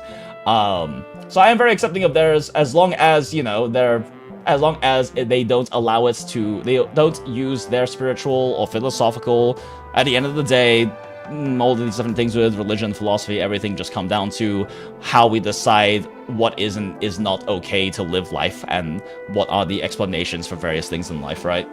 And as long as they are not using that to, like, push and impress on other people, which they don't. They tell me about these things, but they're very, very, like, accepting of my lack of sharing those views, I guess. And as long as you're not using it to impress on other people or using it as an excuse for harming other people, I don't really give a shit. If you care, if you genuinely believe the world is like the result of the actions of a flying spaghetti monster, then, like, go for it. As long as you're not using that as an excuse to harm others, to impress your views and force them or push them among other people, and you're not using them as a way to also otherwise attack or restrict other people's autonomy and freedoms, I don't give a shit, frankly speaking. It's when you are using that to do those things that's the problem. It's when you're being actively evangelical and pushing your views upon other people. It's when you're using your views or your beliefs, which is very common, unfortunately, in the history of organized religion, especially just because of how it's used as a political tool by the powerful to get what they want done. If you're using those to hurt other people, or to attack other people, or to attack their autonomy and freedoms. Like, the whole thing in the US, the whole, like, abortion debate stuff, at the end of the day, is... I guess it's silly to me because I grew up I spent 12 years growing up in the EU, so that's kind of, you know, solved. But, like, the whole thing about that is, if your religious beliefs make it so that you aren't okay with yourself or people around, or, like, yourself or your family, or just with you not having an abortion, that's fine. Just don't force other people to live by your viewpoints, especially in, like, a legislative sense. But anyway, yeah, that's little fun philosophical tangents in the middle of trying to consume content. Nom nom nom. For me, even if it's all a simulation, you should still wake up and be nice to people. Yeah, exactly. I mean, at the end of the day, life is short. Life sucks. And why not make life suck a little bit less for yourself and those around you and those you care about, especially? What do you mean?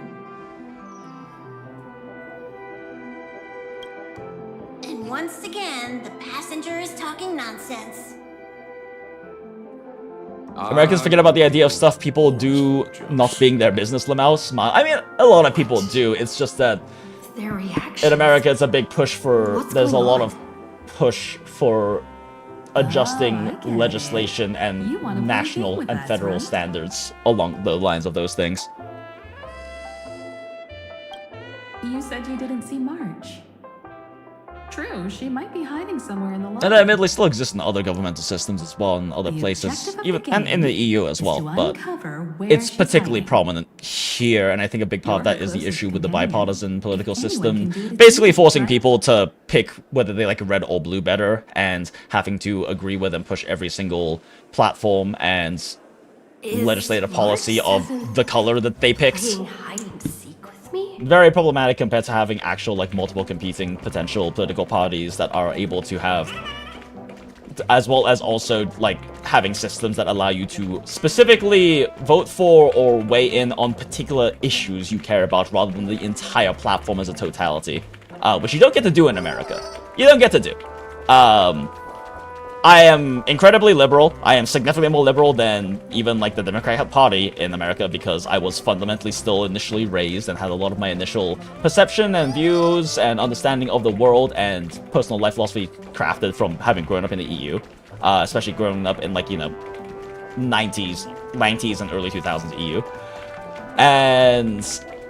But I don't agree with everything the Democratic Party wants to do, but that's the only choice I get to vote for. I'm not going to vote for the other color that is like that, regardless of what I may think about their economic theories, for example, like the way they handle the economy, despite how I may view that versus like how historical like Democrats have handled the economy. It doesn't matter. I'm still going to prioritize the freedoms of other people and prioritize the safety and well-being and care for the less privileged and the more suffering in society over anything I may agree with in terms of the more conservative policies, right? But also vice versa, my parents are, you know, incredibly queer, positive. I mean, I'm in the family, my stepsister, she and her wife just had a kid and everything. Like, they're incredibly accepting of all these kinds of different queer things. They're incredibly accepting and loving of people in general. But ultimately, they still end up they ultimately care. They ultimately don't like the way that the blue side handles the economy, and so they end up voting red because of how they handle the economy, despite all of the awful, tragic things, socially speaking, that result, and freedoms encroaching, speaking, that results from voting for red, right? And that's kind of the big issue with the American political system, is the bipartisan nature forces you to have to pick a side and just pick which one has more bullshit you're willing to tolerate. But yeah. Content!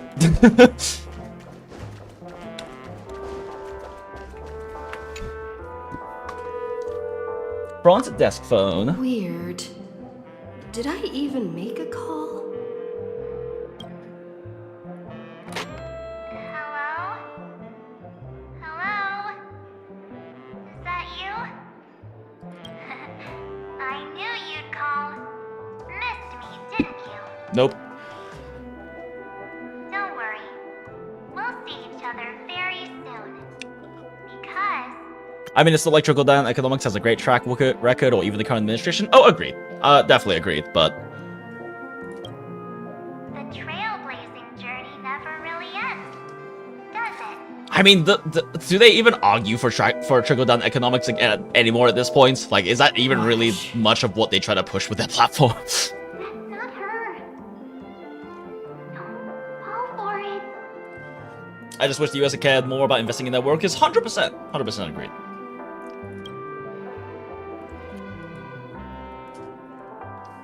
Kind of comes back to the whole discussion of, like, late-stage, laissez-faire, Adam Smith invisible hands, more free markets economy that we have here in the US that we were yapping about earlier, right? Where,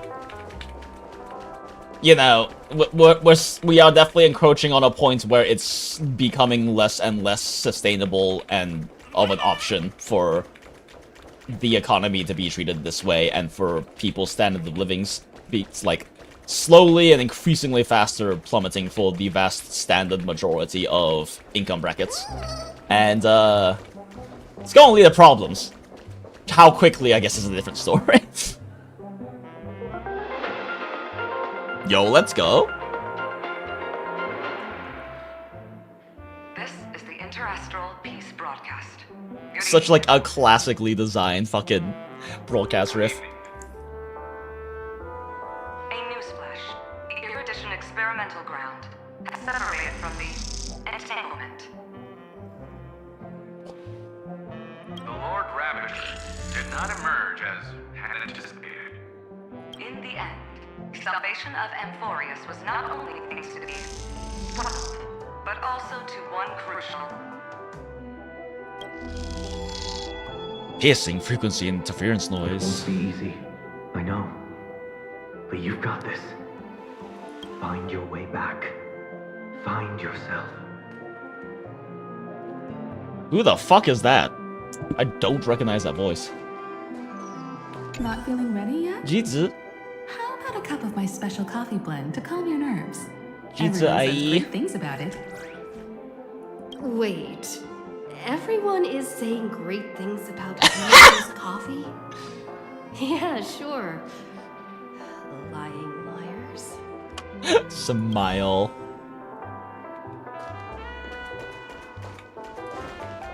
Mom. Not feeling Wait, I can't ready talk yet? with Mama. Wait. Youthful games like this are a bit much for me these days. I'm too old for I'll this shit, step says aside Walt. and To let be you fair, walk he's the had to deal with. The future belongs to you now. Like, it's interesting because Walt is the one Something about Mr. character. Yang's attitude feels a little off.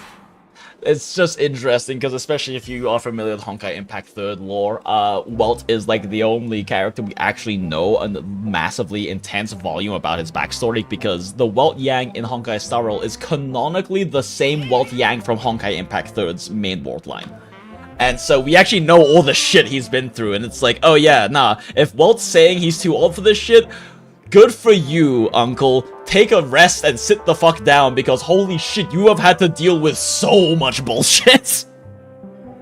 My mans has done enough, alright? You seem in good spirits. Rest assured. I don't like Wherever our next I stop don't is, like Dan Heng I'll speaking make this sure tone. It's scary and unsettling. Huh? Right? Hung being this forward? That's not like him at all. The invisible hand of the market helps me jork my shit to more and more stimulating gacha, so that's Pog's smile. I mean, I guess actually you're kind of right. You are kind of right, since to some weird degree, the volume of revenue that comes from, like, gacha-fied monetization mechanics has definitely been able to fund incredibly high-quality products in a lot of cases. It's definitely not the case for all games, all gacha games, right? Especially some of the bigger ones. But there are definitely cases where that degree of predatory and aggressive monetization is able to fund incredibly good stories to be written and incredibly good games to be made. And I do think that is... If we're gonna be stuck in the kind of market we are in, that is at least a relatively good consequence of it. Investigates. The cold, aloof stranger. Just being in the same place with them is enough to is making me suffocate. An unfamiliar face with malicious eyes. Definitely bad news. Do all of these NPCs interactable?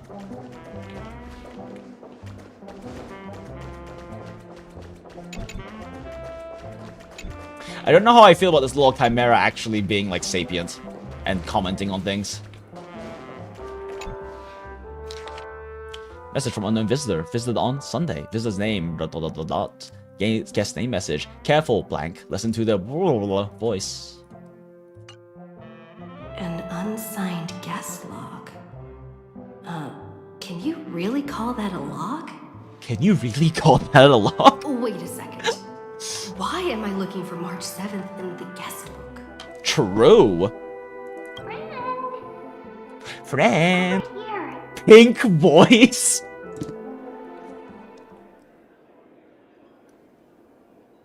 March 7th isn't here. Faint, fleeting voices are speaking to me. But where are they coming from? I went through something like this before. Back in Think, Stell, think. Focus that single Not gigantic even brain long cell of distance yours. could hold me. I found my way out. Keep it Doesn't together. she sound pink? So true, John Harvey. Reminds me of when we met Aglaia in the past. Happy emotive Aglaia was unnerving. It is unnerving, but it also makes sense. Like, that was less unnerving to me with Aglaia because, you know, it's kind of makes sense as a natural consequence of her life path and backstory, right? But it's weird to hear Dan Heng that way. It's very clearly meant to be, like, uncanny and unnerving because this is present Dan Heng, right? Capture that streak of pink. Completely give in. Let's go. Give in, Stell. Succumb. Allow yourself to be taken by the tides.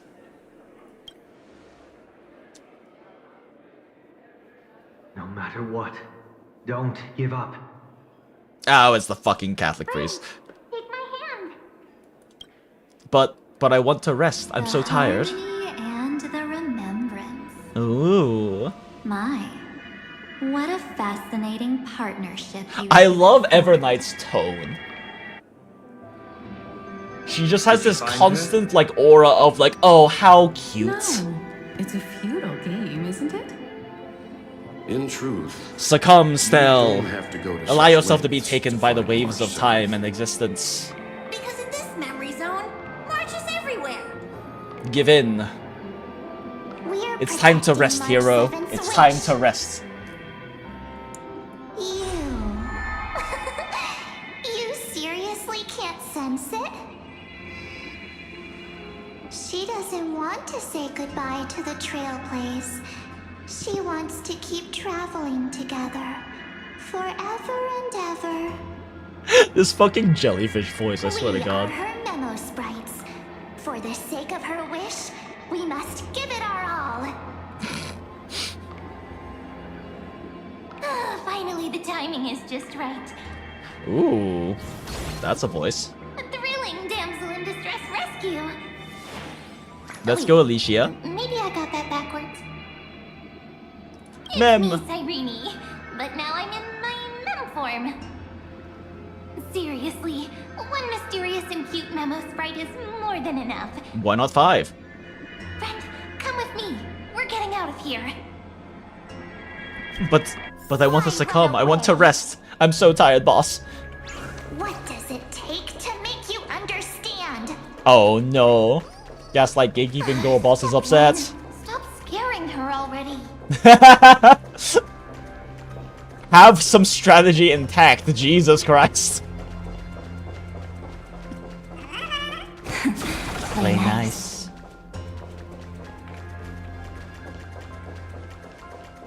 March via rocked her old form voice. Oh yeah, it's incredible. I am loving Evernight. I think part of it though is how much contempt I have for original March 7th. So Evernight is a confusingly beautiful foil to her, and that makes me like her even more because I do not like March 7th. Like, a lot of you in chat are aware, I do not like March 7th. I kind of hate March 7th. Out of the main trio, I dislike her the most. So I think, Evernight is confusingly enjoyable to me, and that makes it even more intense. My element. Grab my hand. Let's hide away in the deepest corner of your memories. Oh shit, Stellaron Hunter Deep Lore moment? But what about my privacy? If it really bothers you that much, I'll close my eyes. Just take my Yo, hand let's and get lead some the way. Stellaron Hunter Deep Lore snippets right now. Deepest part of Stella's memory. Curtain of memory. Let's go, homunculus. Stir up ripples of past reverie.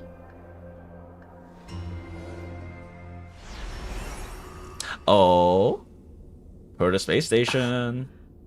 Where am I? The space station. Where it all began for you. Looks like we made it. Is it where it all began, though? Or is it just where the beginning of our current that? memories start? Silverwolf? Kafka? Sister, auntie! It's your secret. I'm so curious. But I won't peek. Promise. When I first met you, I remember they were there in your memories too. Here we are again, after so long.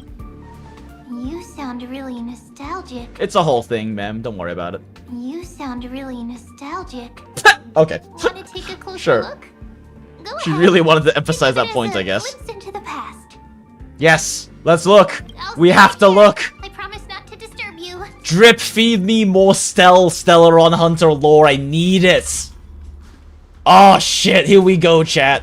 Here we fucking go. Sec, I'm starting recording. This is some good shit right here. This is some good fucking shit right here. Also, what's We'll up? stay hidden here for now. Okay. Oh shit, here we go again. What's this? Memories from before I woke up? Gasp. So, Silverwolf, how long till she Yes. Give me more I meta-narrative. say, maybe a few more minutes. More deep cell By the lore. way, that part in the script, could this be the right moment? Yes, looks like we're on the same page. In that case... Ah, we love our sultry madame.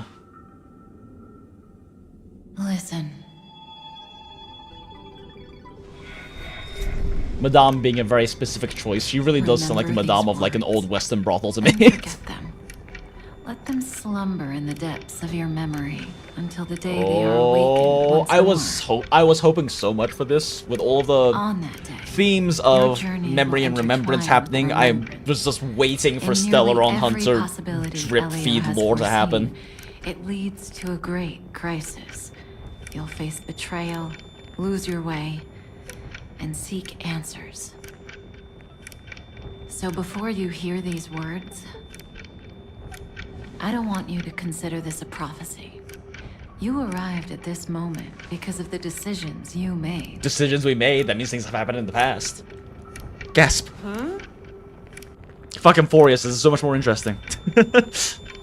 I don't know what you'll have endured, or whether you'll still believe in me. But if there's even a trace of doubt in your heart, I hope these words can give you strength. Family. It was a wish of the cosmos that set you in motion.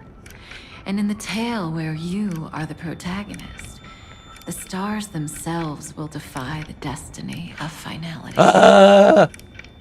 We are Kiana! JK, maybe. According to Terminus's prophecy, 4 paths will push the cosmos to its end. And on your journey, you shall encounter them, one by one. Destruction.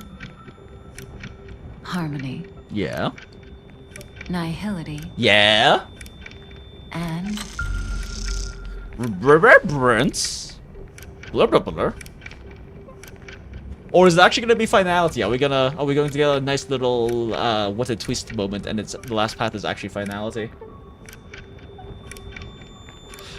For those who haven't played Honkai Impact 3rd, I'm not caught up on the story, so I'm also missing some of the context of it, having only knowing some of the stuff and not having actually played through the full story chapters on it, but the finality is a huge fucking thing in Honkai Impact 3rd and just the Honkai verse in general. And very, very related to the main cast as well.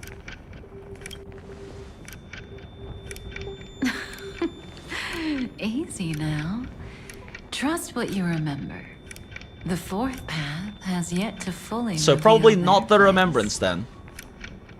Bro, when are we getting finality class characters? That's why the journey's worth it. I will wail for all of Even them. in a predetermined script, there's room for us to mold possibilities into shapes we prefer. Ooh, what if Still is the first finality character? So listen. Take this guiding principle, then forget it. Let your own will be what expands your journey through life. As in the past, even while achieving so much, you never let go of your pursuit of freedom.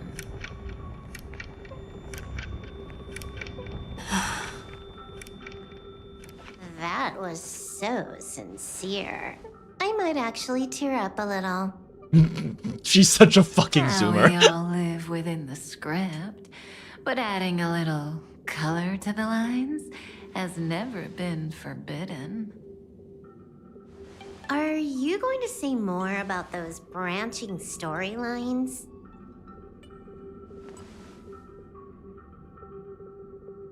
Never mind. Best not to tempt fate.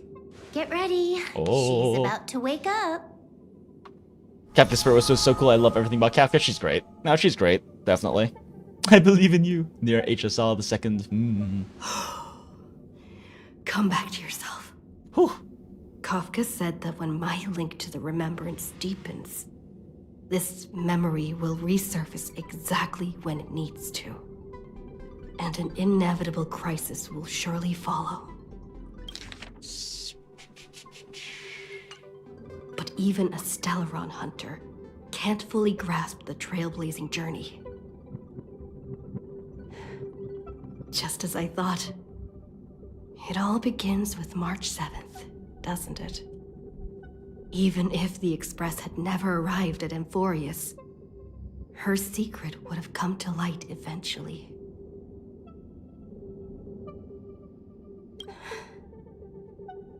All things considered, that's the most reasonable conclusion. It's a lot to take in. Time to It is clear my interesting head to me how and find 3.x Cyrene and Ampharius has been kind of when we've really seen Stell actually show that Stell is 100% a himbo, but just because you're a himbo doesn't mean you're not actually intelligent and actually can't problem solve or connect dots. We actually got to see this for the first time in Amphorius, like very intensely, when there's like this little tiny world side quest in Amphorius where you just kind of where Stell basically interjects in a philosophical and political debate, and it's actually it is fascinating how well read and educated and intelligent she is in that side quest. It's really funny. Because Stell is 100% a himbo. Not a bimbo, a himbo. Well, also kind of a bimbo, but like 100% a himbo. But being a himbo doesn't mean you don't understand astrophysics. It's a breakthrough! A breakthrough! How could that little pink girl possibly beat us? Hell yeah, jellyfish army. Little one, you really don't know how to behave, Her fucking tone is so... What's the word? Condescending. beautiful memories, and wait for all the disasters to pass.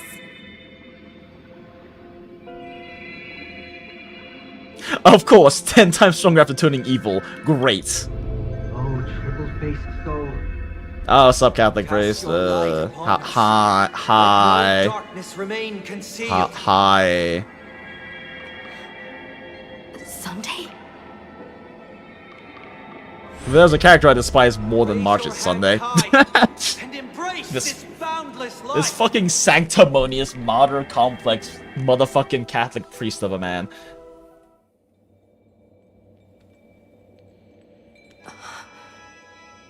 This stage really brings back memories.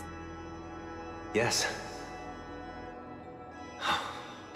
For you, I suppose it's been a long time, hasn't it?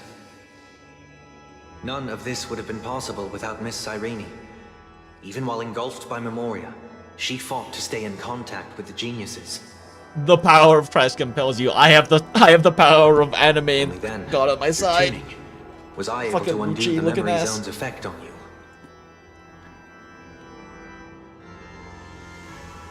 The harmony is dangerous. What's the matter? Your expression is one full of hesitation.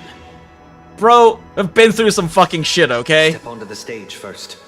Ms. March will come for us soon, and she won't be alone. Those memo sprites will follow. We need to prepare. Bro, been through a lot of shit. I'm understandably not trusting of goddamn anyone right now. Who isn't Alicia? Please, be careful.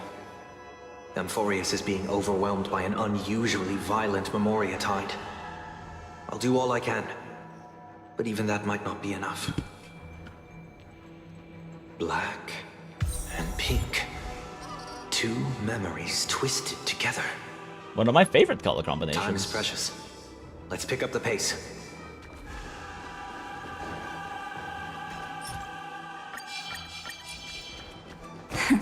Play nice. Yes, Madam Herta. I've made contact with her. Understood. I'll carry out my part as expected. What's up, Wingface? Quite the dazzling nest you have, little bird of the Hell yeah! Let's go, Evil Marge. Beat this fucking Catholic priest down. Yeah, that's right. Mind break him. Your grasp of Memoria is unexpectedly profound, but playtime's over. This ocean we created, according to her wish. This journey that flows on without end. Let's go. Mind break the Catholic priest. Interfering with it.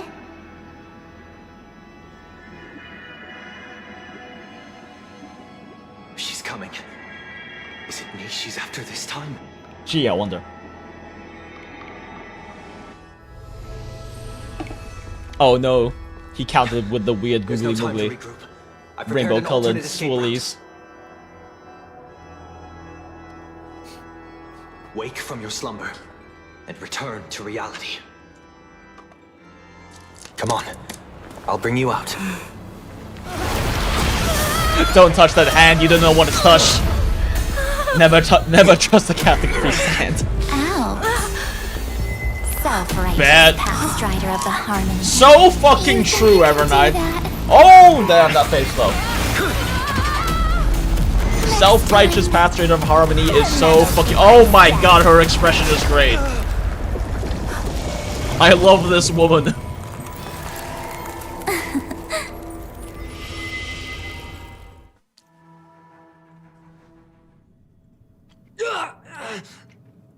Yeah, fuck you, self-righteous path strider of harmony. Good thing I was there to fish you out. Thanks, Thurta. Sunday. You could have just left him honestly, but thanks, Thurta. Mr. Yang. I couldn't get her out. I'm sorry. Is it true that March is behind all of this? Yes. And no. That Pathstrider of Remembrance is identical to March 7th in appearance, but what lies Aura inside... Farmer Evernight, so true. I can't find the right words to describe it just yet. Evernight carry patch art. Oh yeah, I'm loving it so far. Can't you come up with an analogy? I thought that was your thing. Call him the fuck out, her. That's like a reflection on water. Only not from a calm, clear lake, but from a bottomless abyss. That's so good. Oh, that's so good. Alright, chat. March feels like a reflection on water. Only not from a calm, clear lake. Oh wait, I clicked this, or I beat it. Alright, I'll be right back though, chat. I've been holding in a piss for this entire time, but I really wanted to finish that sequence, so BRB.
Alright, and we are so back, chat. Thank you, Brainrot Background, for your service, as always. Alright, I had to pee, and then also grab some more water, and then also put away my food that I had eaten some of it at the beginning of stream, and not put away and was kind of sitting on my floor because of limited desk space. So I am back now, chat, and we are back to do more content. Third Sass was very enjoyable. Oh yeah, no, like, Third is great. Madden Third truly is a peerless gem. Can't you come up with an analogy?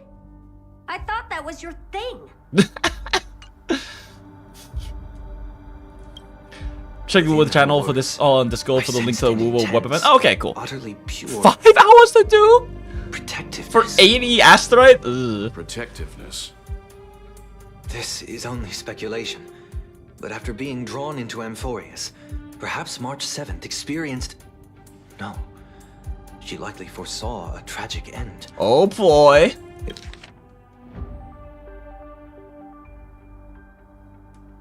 Protectiveness. Cute.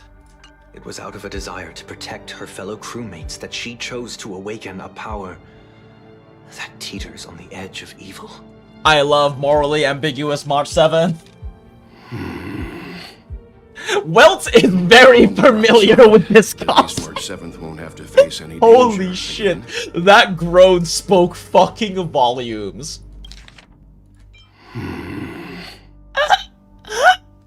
If you know anything about what Welt has gone through and dealt with in Honkai Impact 3rd, you know how much emotion and weight and history is packed into this fucking groan of his right now. It was out of a desire to protect her fellow crewmates that she chose to awaken a power that teeters on the edge of evil. Welt, this sounds familiar. Like 7 goddamn fucking times. After that battle, I'm afraid I'll no longer be able to join the fight through tuning. So, has Miss Black Swan's progress remained on track? 5 hours of waiting? Oh, okay, that's not too bad. She used that's your what you mean. disturbance to mask her movements. Current status? Advancing upstream within the memory zone. I didn't see the that. The poses are legendary right now. The Memo Keeper is pretty courageous, choosing to defy the rules and take matters into her own hands. Hell yeah. This means she's chosen to stand against the Garden of Recollection. Smug Thurta is best Thurta. Even so, I must think long term. I wanted to hide in the shadows to avoid direct conflict. But... let's go, Black Swan! why is it so quiet Make here? Dots great again! The air is thick with memoria, yet it's so chaotic. Like broken memories all mixed together. Memo Snatchers should be swarming into Amphorius. I was expecting this place to be very... One is like, not this shit again, yep. He is... Old Uncle Multi-Universe Welt has seen a lot of shits, and has seen this shits a lot of times. So, how did they To many people he's been close to as well. Now I'm getting very curious.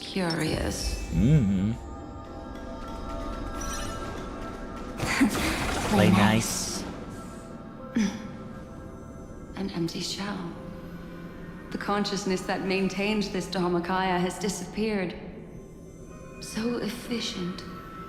Not a single trace left behind. Alternatively, she might have sacrificed herself for an even more mysterious purpose. Either way, what exactly made these fanatical believers end up like this?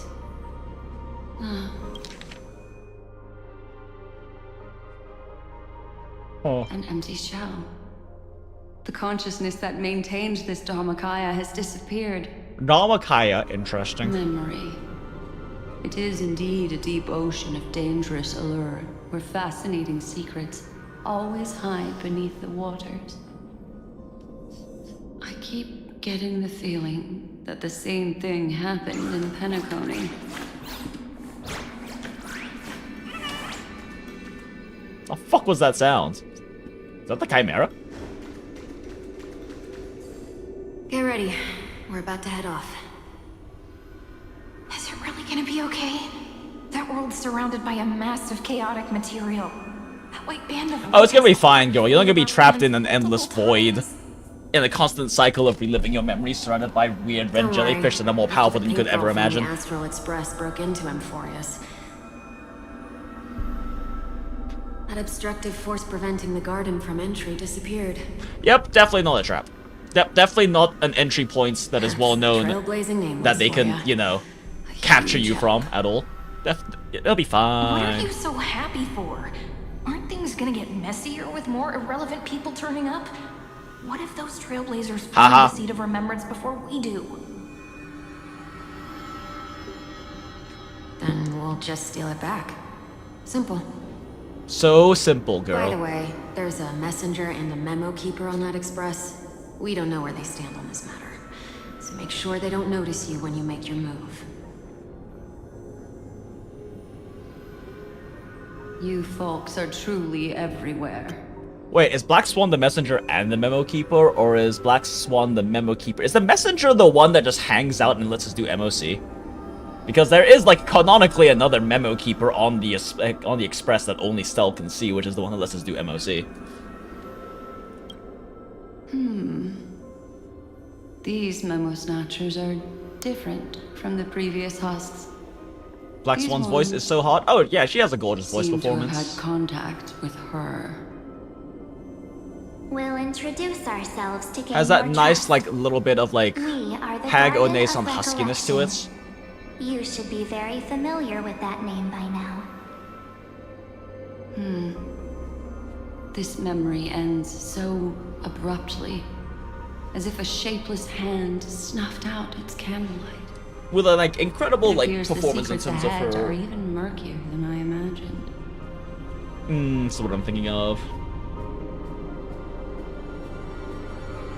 Particular form of expressiveness, I guess. I don't know. Overall, great voice performance. Love the woman. What a bizarre sight. And her and Yayi have a beautiful, incredibly toxic relationship. Everything's out of Oh control. shit, I unplugged my earbuds. I can't hear. No. Why did no one tell us? Oh wow, she sounds way more terrified than... Wow. It's spinning out of control. Everything's out of control. Why did no one tell us? It's almost like you're expendable foot soldiers or something. Infantry. Boots on the ground. The memo keeper's nemesis. Let's go! Is she talking about March 7th? That Evernight, those black memo sprites, they swallowed everything. Guys, they are all red or blue. What do you mean black memo sprites? Not even a trace of their consciousness was left behind. Nom nom nom nom. Explosions. I wish I'd never come here. I don't want anything to do with Amphorius anymore. Please, I'm begging you. Cracked the WUWA QB box for today. It was a calculator. Ah. No! Does that mean I lost my 50/50 like Soul was guaranteed? Smile. You've That sounds true. Yeah, maybe. I'm not 100% sure if like they are talking about them as a messenger, or if Black Swan is both the messenger and the memo keeper they refer to there. But this. But I'm not here to blame you.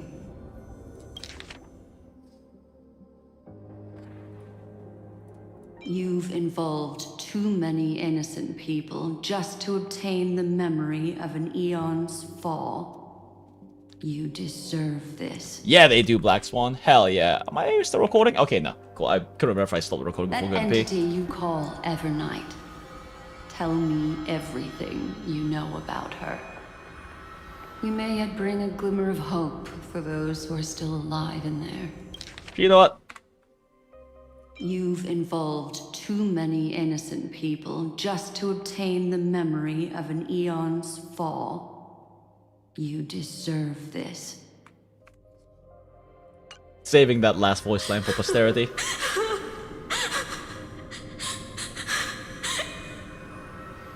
Eden, a blessed insight. Oh? Names and proper nouns.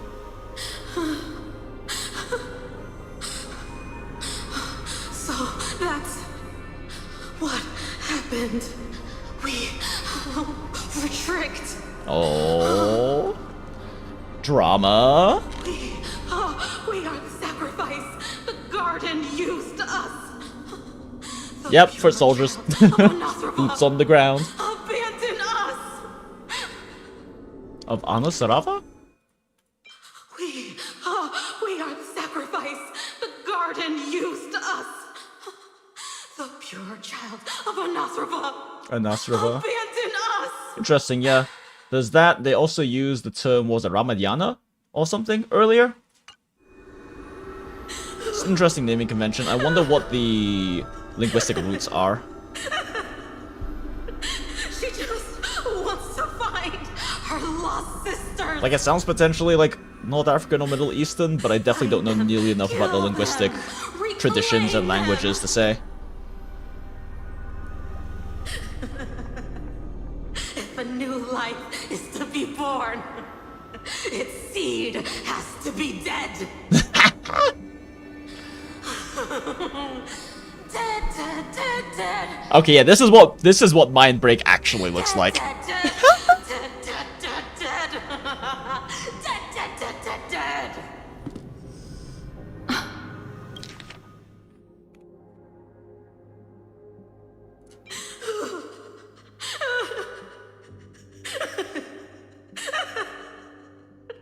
She just wants to find her lost sisters. Find them, kill them, reclaim them. If a new life is to be born, its seed has to be dead. Dead, dead, dead, dead. Dead, dead, dead, dead, dead, dead, dead. Dead, dead, dead, dead, dead. There are so many good voice clips to yoink from this fucking story chapter so far. I'm loving this. I understand your fears now. Thank you for the information. It was very valuable. Isn't that the herder shop Lycone? Couldn't say. Sounds South Asian to me. Oh yeah, it does also potentially sound South Asian. Actually, you're right. Yeah, South Asian could also be. Also sounds. Yeah, maybe you're right. I don't know. I am very unfamiliar with like those languages and their like linguistic traditions and things. So hard for me to say. Sounds Hindu to me. Yeah, that's actually right. You're right. Yeah, Dharmakaya. Yeah, no, that's right. It does definitely sound like more Hindi. So interesting.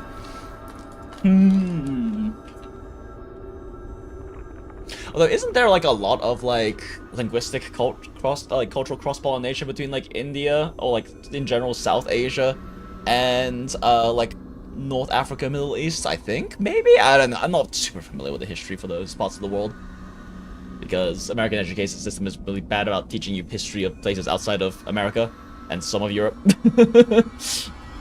The reason why I know so much about East Asian history is because of independent study and, you know, being Chinese and family. I'll take your remaining consciousness out of here as a gesture of thanks. Do you have to, Black Swan? It'll serve as both protection and a punishment. You'll reunite with your peers in a genius's mirror, where you can reflect. Okay, fair, you're putting them long and into hard the fourth from your mirror. past Never mind, that's fine. actions. That's cool. Well, provided that I can survive my encounter with her. Smile! Oh god, her fucking face. Just the very unsettling smile of Evernight. While Evernight was stopping Sunday, Saivini, who remained in Jinx Oone-san's memory world, made a discovery. These little critters look scary, but they're not so tough to handle after all. Well, yeah, like, we generate and explode them constantly with the Evernight. She surging just Memoria tide has swept my friend endless away. supply of them. I must return to her side before Miss Evernight succeeds. Or if you want her to succeed, Cyrene. Another one of these stealth missions, huh? Help me out here, friends inner world. I worked at the Buddhist religious gift shop, so it sounds like the various Buddhas I've come across. Ah, yeah, that does make sense. I can definitely see that. Yeah. No, that makes sense. For sure, there was a ton of cultural interchange with the Middle East and surrounding areas during the Islamic Golden Age. Yeah, exactly. And then also just like the Silk Road era caused a lot of cultural interchange and exchange as well during that time. Ow. I mean, there's a reason why Buddhism is so prevalent in East Asia.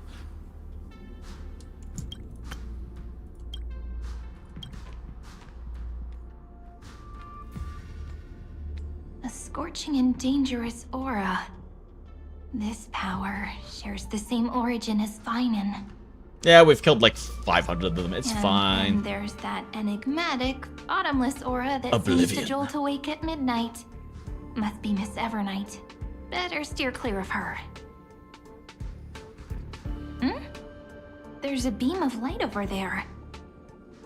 Full of energy, yet uncontrollable. More familiar than Definitely the a trap. others. As if it's coming from someone close by. Could it be my friend? Maybe it's the Stellaron she Oh, mentioned. do we get more lore on Stellarons now? Memories of the Stellaron are flowing Yo, deep let's within go. the Memoria tide. Give me all the Stell Deep lore. Let's go there. It's to way find more it. interesting than Amphorius. That's not fair. Amphorius has gotten very interesting the last few patches, but I also this is the shit that I've been like thirsting Did you for. know I was coming? You're being a bit too enthusiastic, aren't you? Gee, I wonder if why would they guard this very clearly Thankfully, important her thing. presence hasn't weakened. I feel like I'm getting a bit closer. Yo, hold up, what the fuck is that curio in the background? It's just a fucking gun. There's a floating gun. Is that an eyeball for a scope? Let's go. Eyeball sight gun, let's go. Huh?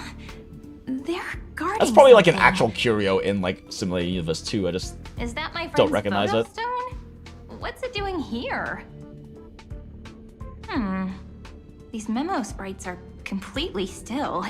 It's as if they're drawn to this thing. I mean, I think they're still floating and wibbling and waving. Not quite still, but This inactive is a- maybe. Ah, it's the non-ultimate version. Even cuter memo sprite. No wonder the photo stone can't store more memories. Have you been hiding in there all along? This Irene model being not being playable is unfortunate. I mean, yeah, and it is a bit of a pity. It would have been nice if they could have worked both of them into Alicia releasing next patch. At the same time, the Honkai Impact 3rd player in me is just like, oh my god, it's Alicia. We get adult hag Alicia, lover of humanity, Pink Jesus herself. Find my travel companions. What? How could that mean? My Like Alicia companions. Sims eating good these 2 weeks. Since Are you the new version of her also just came out in Honkai Impact 3rd, the Part 2 Alicia. And then we also get Honkai Star Alicia in 5 days? Right? Because it's like a day after the events end. And the streets are empty. The sky is How burning. things were last time. How long can the encryption key you wrote for me last, Mr. Screwlam? Can you not ask this question while, moving? Since you know this is some of the time. To project. Logic. It is currently unclear how the They could have pulled a Costy flow transmission? Exactly. That would have been cool. interference. That's the rate. Oh, it is the rating pistol, isn't it? They could have pulled a Kartisa's flow transmission. Exactly. They could have had, ultimate form be sexy adults, mature hag, Pink Jesus Alicia, and then have like base version be like tiny Cyrene. Especially because the whole idea of like, she's our own memo sprite or something like that with her whole thing.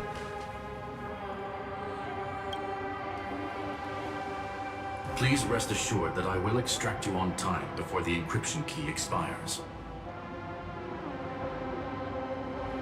But that means I will no longer be able to hack in via the same method.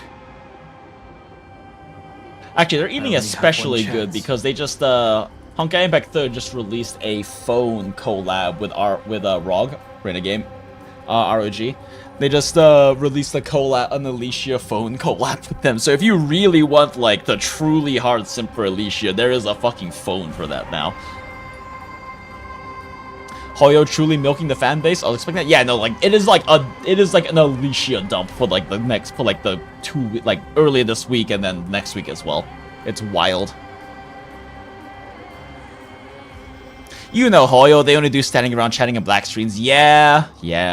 This is why I think ZZZ storytelling is so much better with the whole more animated, making use of expressive 3D models, visual novel storytelling. I mean, we've yapped about this on like half of the goddamn streams I've done, but I do think that the visual novel storytelling, when you're not making full use of the cinematography techniques, the expressiveness and animation of 3D models that you can do for storytelling, that visual novel is genuinely just a much better vehicle for story and narrative because of the fact that the lack of tools you have allow your imagination to play a bigger role, you know, hence visual novel, right? Similar to how with writing your imagination plays a very large role with like envisioning the scenes that you're having, versus, you know, black screening when you could literally just animate it is so noticeable, right? Like when something gets black screen, just like, you have so much money, you could have animated that. I understand that you can't just throw more money at the problem. There is a limit in terms of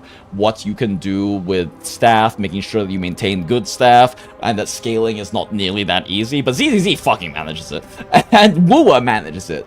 Like, WUWA 2.x is a good case where they actually do make use of their 3D, of like what they can do with like 3D models and 3D space for their storytelling in terms of, you know, dynamic camera angles, in terms of like how they use like pans and zooms and things like that, with the expressiveness they work into characters and everything. Like, they do make a good use of the options that they have to make the story presentation and the presentation of the way they tell the narrative in just even basic dialogue more engaging and feel less like it's them just standing there yapping, even when it is literally just them standing there and yapping.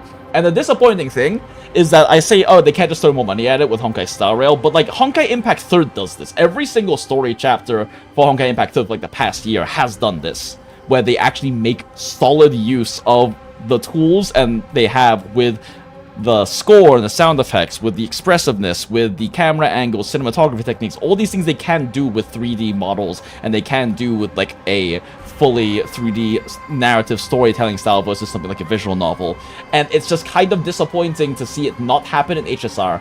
It does happen. Some of the mid 3.x patches have been really good about it. I think in particular, I remember Castrus's and Cypher's both being pretty solid in terms of doing that. But it's just always very noticeable when you just see them standing around yapping, even though it's literally the same thing you would have in a visual novel. But because the visual novel has those limitations, your imagination gets to take a step in there, and it, in my opinion, is a better narrative device and setup. WUWA had a tech demo showing the characters handing items to each other, lol. Oh, interesting. Oh yeah, Chisa will have a Red Magic 11 Pro phone collab. Of course Chisa will. Our first actual true XP from PGR. I think that's HSR. It doesn't help the faces are pretty fixed there. Oh, it is HSR, but it's also just like, I understand Genshin has a bit of an issue with it too, and I think it's just because they aren't making use of use of what they can do with the storytelling, while WUWA does. WUWA does make use of it, and then other gachas, even the big ones like ZZZ, instead make use of a visual novel storytelling style that allows you to have that imagination fill in the blanks, that allows you to actually have a better narrative experience because you have the limitation on techniques you can use for the presentation of the narrative, right? That's why I'm glad that ZZ has that style of storytelling. You still get to have all of the fun, bouncy models, the heavy expressiveness in them and everything in that style, without them having to like hit WUWA or Honkai Impact 3rd levels of just basic dialogue being well animated, engaging, and like making use of like cinematography techniques. No more empty hands and a PNG of the item on top. It was mind-blowing.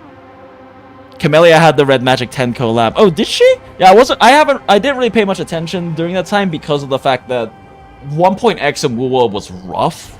So I didn't really pay much attention and engage with it. Interesting. So when is our PGR phone collab? Smile. Yeah, HSR kind of hits the uncanny valley between a visual novel and a WUWA, and it kind of takes the worst of both worlds. Exactly, yeah, no, exactly. Like, that's completely true, Merrick. That's, yeah, that's 100% how it feels. And it's nice when they do a decent job with it. I remember a lot of the storytelling in Cypher's patch being better about this, but... Okay, and like, Finon's was pretty great. Like, Finon's story chapter was pretty great. They did a really good job with a lot of that.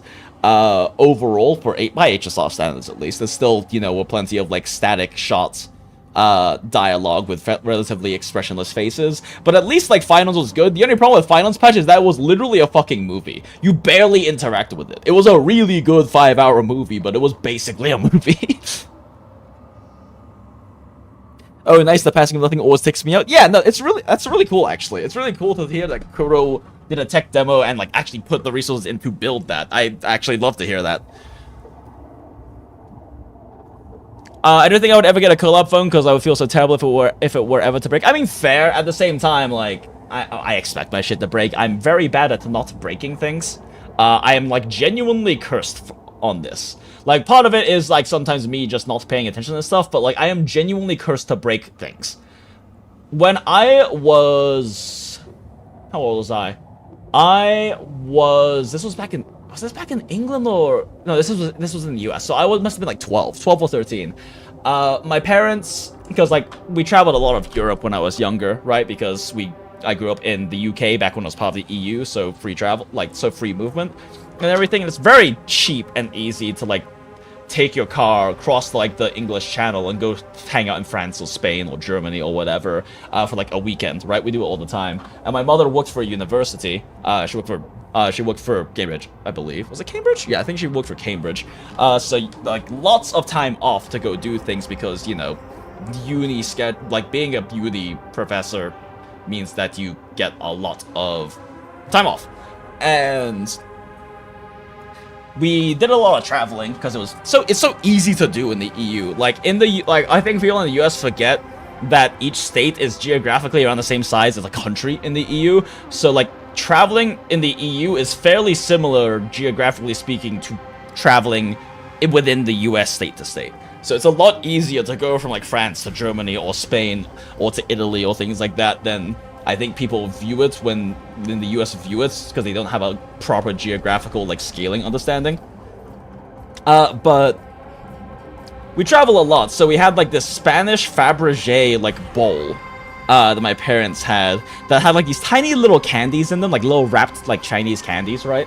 And so when I was, like, 12 or 13, it was pretty late at night, I walked over, and I knew, like, this was a very fancy, expensive, like, I was very careful around it, but I wanted one of the candies. So I, like, I very carefully picked up the very top candy, like, the very top one, out of this bowl, picked it up. It caused, like, the tiniest shift in the structure of the candy pile, and snapped the fucking thing in half. There's also the time that my ex-friend, now we're no longer friends for a variety of drama reasons, but my ex-friend, who is a DJ and producer, and back when we were, like, in high school and he was kind of getting into, like, all of the music production stuff and whatnot, he had, like, just gotten a really nice new sound system for his room, right? For him to play, like, games in and for him to do, like, DJ and, like, production stuff.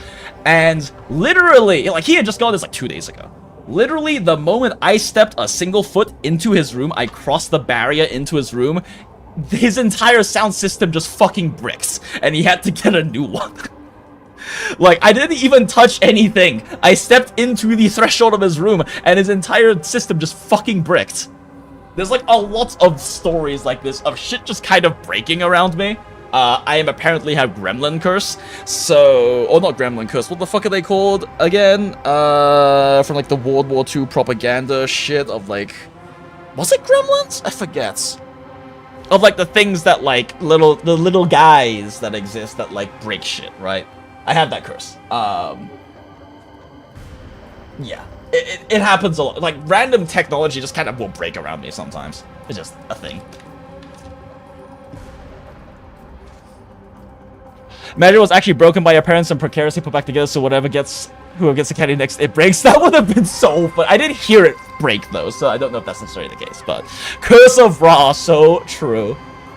Curse of Rabo for material goods. It doesn't help that my family had my mother has a bit of a philosophy of, I'll buy you a new one. So like, I've been better about it as I've aged and become my own full adult and hag in my life, but I definitely had issues when I was younger of just like kind of like, if it breaks, I'll buy a new one thing. And I definitely had tried to be more actively like taking care of my own shit because, like, you know, fucking pay for it myself now and have for a long time. But yeah, I still have some traces of that in that, like, it's like, oh, well, you know, I engage in the capitalism, I will buy a new one if it breaks, and then I end up buying new ones when they break because shit breaks around me. Make it sound cool. Aura of chaotic entropy. So true. And you're going into computer science? You try to brick an entire data center? Smile. I don't know if I'm actually going into data science anymore.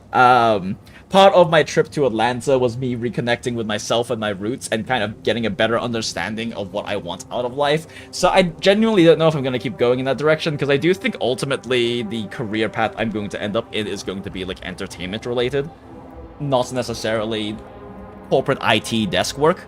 Because the closest I ever did to that was YouTube channel full-time stuff, and it was fucking miserable and bad for my health.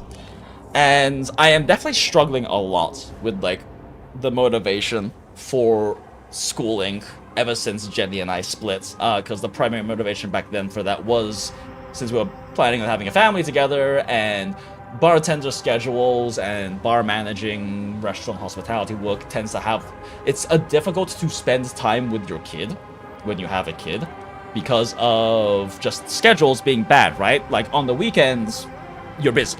You don't get to spend much time with them because it's a weekend. And the more invaluable you are in your position, the harder it is to get time off on the weekends. On top of that, especially when you're doing night shifts, which is kind of par for the course for bartending, right, or bar management, by the time that like your kid gets home from school, you're going to work. It's very challenging to spend time with your family in those kinds of positions.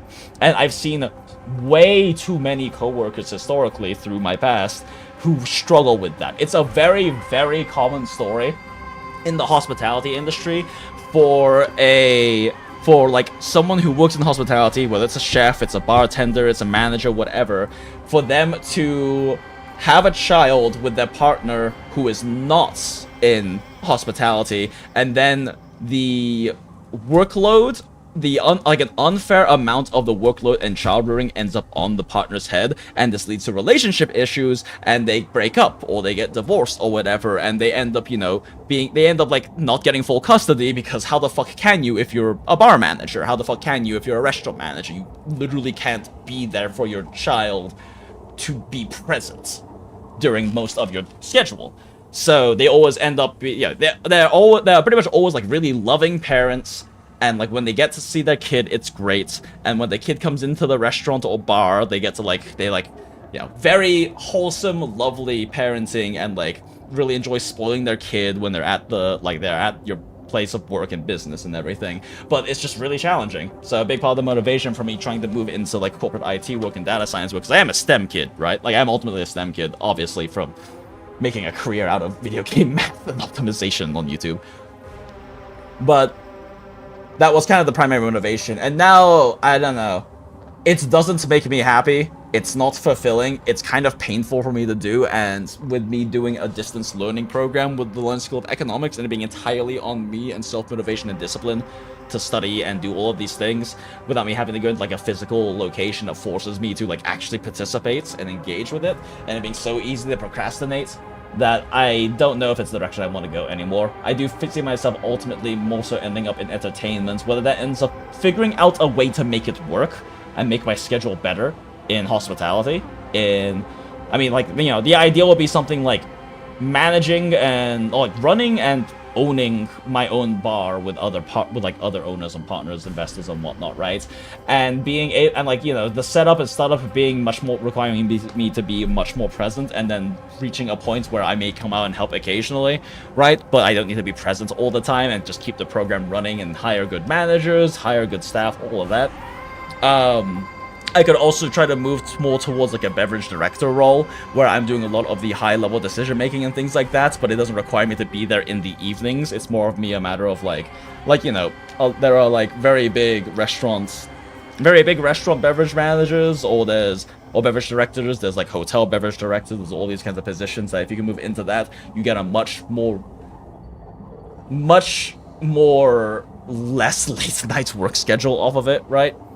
There's stuff like that. There also could just be, you know, a potential future career in VTubing or in entertainment, in streaming and things like that that could happen when I actually take this shit more seriously and just don't treat it as a really random-ass casual hobby right now. There's also potential for that in the future. I just think that at the end of the day, I put a very high value on entertainment as a thing that has value and is worthy of respect. It was the thing that I kind of had to, like, fairly repetitively pound into Tuner's head back when we were doing work together, right? Because of how they would have like, you know, some negative views about it. It's like, oh, I'm just playing video games, I'm just like streaming and stuff. Like, yeah, but entertainment has value. Music has value, TV has value, movies have value, narratives and stories, and even just, you know, dining out, experiences like that, going out to bars, clubs, eating with your family, all of that has value. These are really necessary things for humans to remain happy and satisfied and satiated because of the rest of the bullshit in life. You need to be able to relieve yourself of the after effects of bullshit in life, of working hard, and you need to be able to relax. This is part of the human experience, and I think that that kind of work has a lot of value. And that's what I kind of see myself, ultimately what's always been much more fulfilling for me has been that kind of work. Has been that kind of work where there is that I like to help people have great experiences, or to have great times that allow them to enjoy themselves amidst all the bullshit of real life, right? It's what I liked so much about the YouTube work back in the day, was being able to essentially help people enjoy their games more, enjoy their leisure time more, because at the end of the day, that's like, it's your leisure time. Everyone deserves it. People work hard, they deal with the bullshit at work, they deal with the bullshit in life, they deal with adulting and all of this, and it's, I think, a great thing to help people's leisure time they get to have to relieve themselves with all of that, to like enjoy life and all of these things, and like, you know, enjoy the results of their hard work and adulting. I think there's a lot of value in helping people have good experiences with that. So, I don't know. I think that's likely the direction I'm going to end up really landing career and life path-wise, and like the money's good too. Like the money can definitely be good, especially in bar management. At a lot of places, the bar manager's probably making the most money next to the actual owners, because floor managers and general managers don't get to make tips and work tables. Bar managers still work at the bar. You get a salary and you also make money at the bar in the correct places. Some places don't make you work bar, and then you don't get to be a part of like the bar tip pool, which frankly is bullshit, and I would never work at a place like that. But yeah, it can be incredibly lucrative. It's very easy to push 6 figures, especially at a nice place, even just like as a server or bartender, much less as a bar manager with an actual salary. So like, I don't know, I feel like this is much more the direction and career direction, like entertainment of some kind, is the one that will ultimately lead to me feeling the most happy, fulfilled, and be the direction I want to go. I'm still thinking about it, you know. My trip to Atlanta was recent, and this is kind of a new thing compared to the past few years, with like my life direction moving much more towards studying in data science, moving into corporate IT, all of these different kinds of things, especially because of how many friends I have in corporate IT who could help with internships, with coaching, with interview coaching, looking at my resume, helping me with direction and path. My roommate is a director of is like a regional manager of IT, up for directorship for a very big company. Been in corporate IT for like fucking almost 20 years now. Actually, no, 20 years. We're both like early 30s, so I guess like 15 years.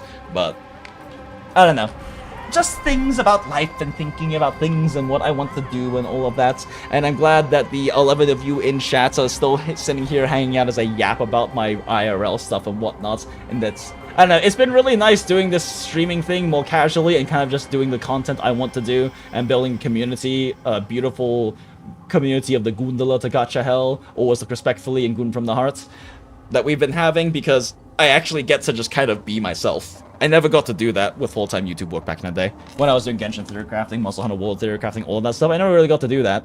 I had like a specific presentation face of myself, so to speak, radio voice sort of thing, with the very first video I ever did that went viral, that I then just rode the momentum of to make a full-time career out of, and I didn't really get the opportunity to experiment with the kind of content I want that makes me happy and fulfilled, that I enjoy doing, and a lot of that's just yapping about bullshit and being able to be my unadulterated self. I put a lot of importance in being able to be my authentic self. It's one of the nice things about hospitality, is a lot of places, bartenders, servers, and whatnot are just kind of themselves, right? Especially with like body modification and self-expression in those sort of forms. So yeah, I don't know. I enjoy this a lot. I appreciate it, and I appreciate all of you in chat. I appreciate all of you in chats that are hanging out and enjoying this current content, even though we are taking a fucking 10-minute tangent away from actually doing content in HSR. Smile. My brother and I call my version of that the gift of destruction. Means you're a candidate. So true. Am I an emanator of destruction, chat? Yap away. I was just unpacking some merch. I finally are. Hell yeah, Graphius, let's go. I need to unpack my merch. I bought so much fucking merch, so much art, so many prints and things like that from independent artists at AX, and it's all sitting in my bags from AX in the corner of my room. I also need to clean my fucking room. I have existed in this trash nest for a bit too long at this point. I am a trash panda, but trash pandas still wash their hands before eating. There's gotta be some degree of civility. And my room is a fucking mess. I was gonna do it at some point during my days off, since I had 2 days off in a row, ending today and then working tomorrow, but I ended up spending all of those just fucking sleeping because I needed to catch up on rest. Lol, I forgot about the HSR. I was enjoying your yap on Creo. Well, I appreciate it. I appreciate it, Merrick. It's nice. I enjoy that like a lot of the core members of like our community and chat enjoy this kind of stuff, because frankly speaking, if you don't enjoy me yapping about random fucking bullshit and being my unadulterated authentic self, you're not going to enjoy my streams or content very much. Like, we've actually had a few people leave the chat, according to the analytics in the during this yap, but you know, they're not going to ultimately enjoy the content long term if they like really stick around, if they aren't okay with hearing me yap for fucking 10 goddamn minutes about random life bullshit or things like that, or random things about economics and economic theory like we did earlier in the stream, all of these kinds of things, right? Don Hung has been staring at nothing for so long. He'll be fine. Get some frames for the art, it deserves it. So the thing is, so here's the thing, DOD, I don't really like art frames. Like, a lot of my art from when I was younger, because I was a classically trained realist, my parents have a lot of my art from when I was younger framed. I don't like art frames. Matting is okay. I do like matting some stuff, but I don't like art frames. I like seeing just like the raw arts sitting there pinned to something, like straight up against something with nothing else except for itself. There's something about it I really like. I just like prints. How prints look when they are just straight up pinned against the wall, when they are tacked against the wall. That's how I do most of it. I don't want to like damage the paper with thumbtacks or something, so I just attach things with artist tack, like the sticky blue tack stuff. I use Faber-Castells though, because Faber-Castell makes incredible art products that are really expensive, and some of the stuff isn't worth it. I'm gonna be completely real, but like their art tack is so good at long-term adhesion and very undamaging to materials. It's very much worth spending the money buying a pack of artist tack from them, in my opinion. Their erasers are also insanely good for graphite work. We just gotta get you back on track occasionally, otherwise you miss out on events. So true. I feel like every artist I know has this take. Faber-Castell just makes really good shit. It's just really expensive and often not worth getting some things from them, right? Like, I don't know. They make really good artist pads. I don't know if they're worth it. There are many other brands of like artist pads, like, you know, big-ass pieces of paper you use for, like, art. For, like, graphite work and color pastel and things like that are really just as good and don't cost a fucking arm and a leg like Faber-Castell artist pads do. But, like, the graphite pencils, especially their 2Bs and their really high Bs are really, really good. I really prefer them over most others because those need a level of softness you don't get out of a lot of other makers of art supplies. Their erasers are fantastic. I do miss their older erasers. They had an old formula of eraser that they used to make about 12 years ago now. That is by far the best eraser I've ever used for graphite work and for charcoal work. The newer ones aren't as good, but they're still really solid for like really hard erasing, hard lining things. And their artist tack is just, it's so good. It's so good. It just sticks shit on walls for fucking ever. It just doesn't come off. They don't ever come off. And it doesn't damage things either. It's very good at having that strong adhesion and malleability without actually damaging and ripping shit off of shit. Where should I drop some pics of said merch? Toss it into IRL in the Discord server at Crayfius. Toss it into IRL.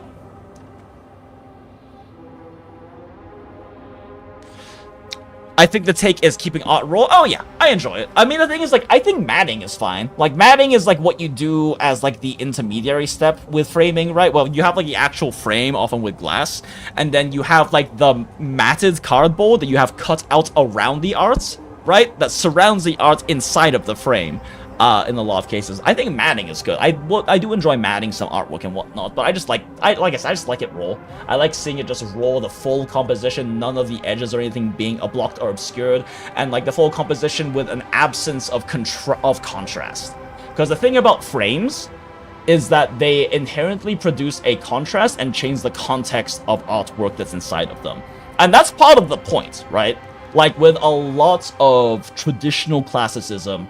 We're talking like, you know, Renaissance, Hellenist, like Renaissance, Enlightenment period, all of these kinds of like really big famous artworks. The point is for them to have that, like having complex decorated frames that have like an elements of high society, of elegance to them is supposed to be there. It kind of enhances the artwork in that way.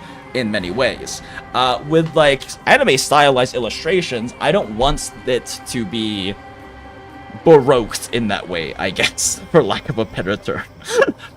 Like, not broke, but baroque, as in baroque. Baroque as in like baroque, but baroque period and aestheticism and whatnot.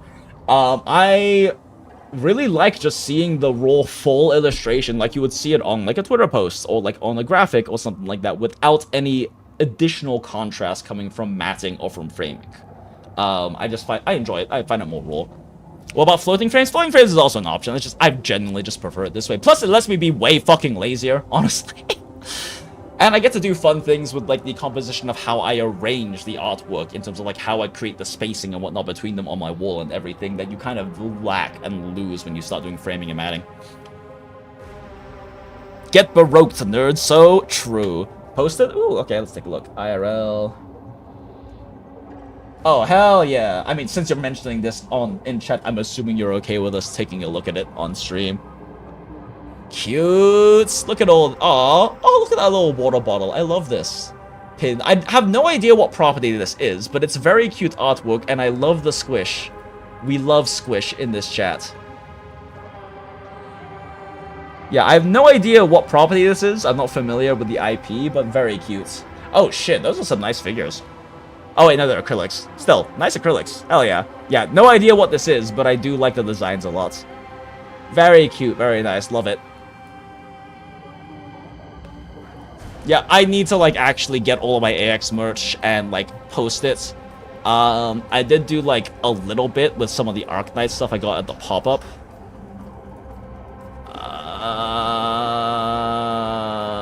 How do I search my own shit again? Oh, there it is. Actually, no, I should show up if I do pop-up, right? Yeah. It's some of the stuff. There's a lot more Arknights merch I got. But, like, these little these little, like, gotcha badges, too. Like, the PP and the W just live on my keychain. Like, You know how, like, you know, people have, like, little, badges or little keychain charms and things like that are kind of, like, hanging out with them in their real life. It's like, oh, yeah, it's like a little hint that, like, oh, I'm a weeb. I like this property. I want this thing to follow me around, right? I just have these gigantic fucking badges attached to my keychain, which is attached by a rainbow carabiner to my pants, and they just hang out of my pocket constantly. Like, these are on full fucking display like they are my work badges or something.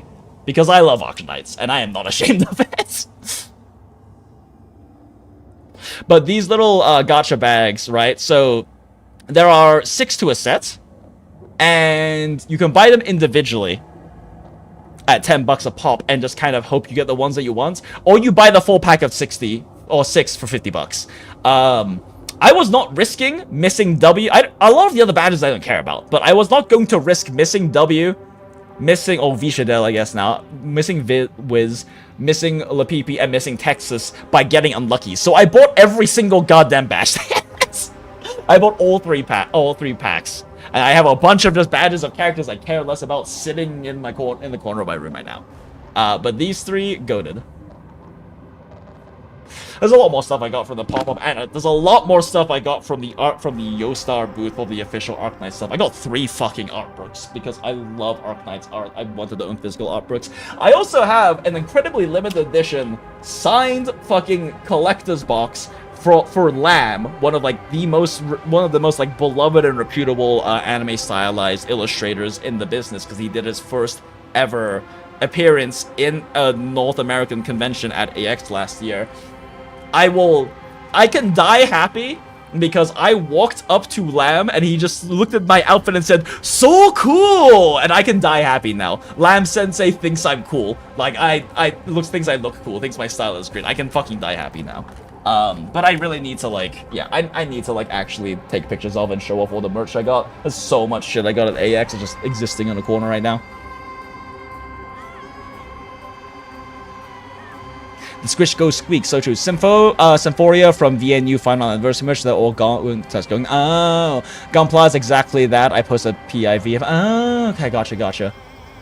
Did you do anything with the Vera? Oh, the Vera's just, yeah, the Vera, like, my figures, okay, that's like, not all my figures, but my figures are just chilling on, like, I have one of those, like, canvas box, like, open box setup things as kind of like storage space, so they're just chilling on the top of that. Right now, I have the Lamia fig, I have the Vera fig that you so graciously sold to me, and I have a Pito Hui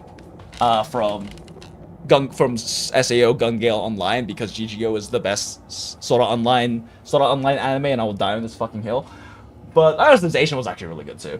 They've kind of really improved their storytelling and writing in the like, as the series has gone on. But so I bought this absurdly gigantic Firefly and Sam figure that showed up like months ago. Like, this thing is the size, like, the fucking styrofoam container for this shit is the size of a goddamn suitcase. This is a massive figure, and I got it, like, during Firefly's initial patch. It's not an official one, but they did put the stuff out. I think I tweeted about the box. Let's see real quick. Firefly. Yeah, this thing. That's a pack of cigarettes. Oh, Jarum Blacks for, like, reference of how big this fucking box for this is. A lot of it's because there's, like, a bunch of flames that are individually packaged up, but it's still a gigantic fucking figure. Like, it's a 1/7 for Firefly, but the Sam behind her is twice as tall as she is.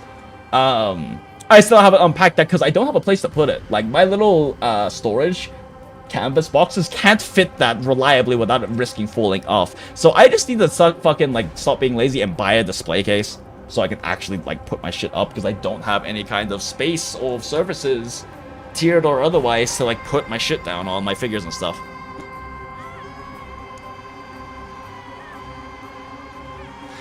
Just so you know, it's not advised to keep figs sealed for too long. The plasticizing can build up and leach out and cause the figures to get sleep. Really? Okay, gotcha. I need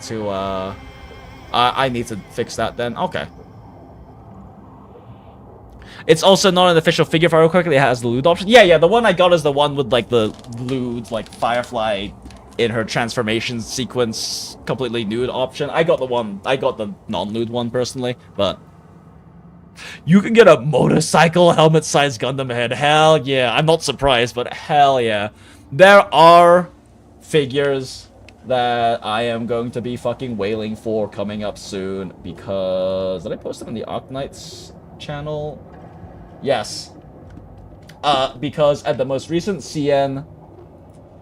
I fucking swear, like... Low Light wants my money. Hypergriff is just trying to fucking milk me right now. Because Lapland like, in this most recent CN anniversary livestream, they aren't up for pre-order yet. I need to keep, like, an eye on Ami and stuff to, like, make sure I don't miss pre-orders. But, like, they have Lapland Alter. They have Vishadel. Have I mentioned these are my two favorite fucking characters? They have a Vishadel fig, and they both look great. Like, the faces especially are fantastic. You can definitely run into a lot of issues with figures where the faces look off. That's kind of the biggest issue you run into figs. They have this one that is already up for pre-order. I'm trying to decide if I want to get it, because I actually don't like this skin much for W, but it's still W, right? It's still Vishadel. And, like... So, like... The fucking Yuri baiting here is so real with her and Schwartz. I don't care much about Schwartz is the problem, and buying 2 figures is not cheap. But there's a part of me that just wants to get it for the Yuri baiting, if nothing else. They also announced a fucking W and Kuromi collab, and they did like a Sanrio collab in Arknights a few months back, and I did buy the like icon pack between W and Kuromi because I think it's just such a cute pairing. I'm not even big into Sanrio, but I do like Kuromi. And then they also released this. I need to own this. Like, I am so cooked, chat. Fucking Hypergriff is coming for my money. And, part of me, like, I'm looking at picking up some other part-time, potentially full-time work at some other places. Like I mentioned in general in the Discord server earlier tonight, I do have... My manager finally got me that letter of recommendation she was writing for me. And there are some places much closer to where I live, too. Like, there's a new steakhouse opening up and a variety of other high-end places that I definitely want to see if I can get some work at. Because, like, I'm making okay enough money, good enough to survive and to be okay and to, like, work on paying off some credit cards and shit like that, right? But I am not making anywhere close to what I can and have made in the past, and I'm able to, considering my resume and my skill level. So we'll see. We'll see. If I can get into this, if I do end up getting into this new steakhouse that's opening up, I will have so much more money for figures and merch.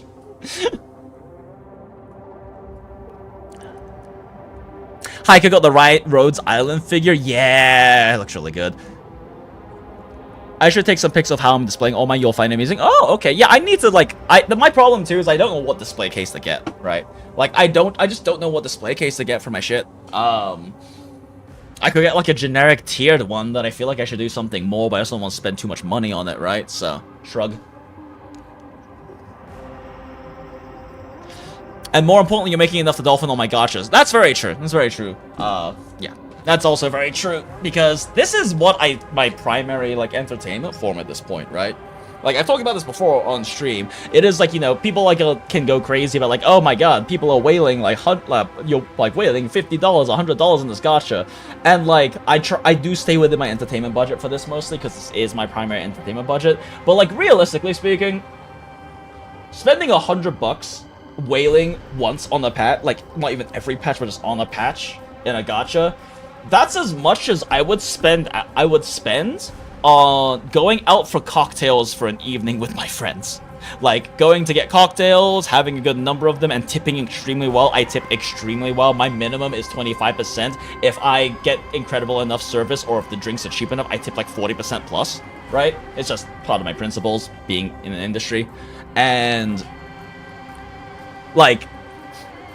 getting close to, like, $80 plus for, like, a night out of getting nice cocktails at a few places, or, like, going out, like, going bar hopping with friends, is, like, how much I would expect to spend. So if I just don't do that one more extra time in a month, and I haven't really been doing a lot of that, I probably should get more into fucking going out and touching grass and socializing outside of work.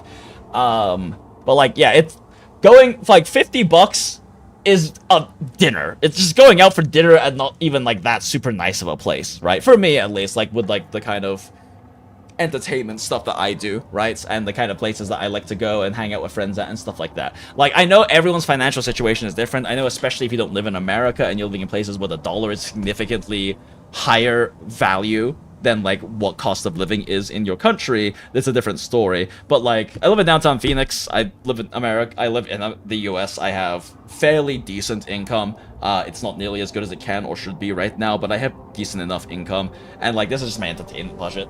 I don't want to like wail super hard.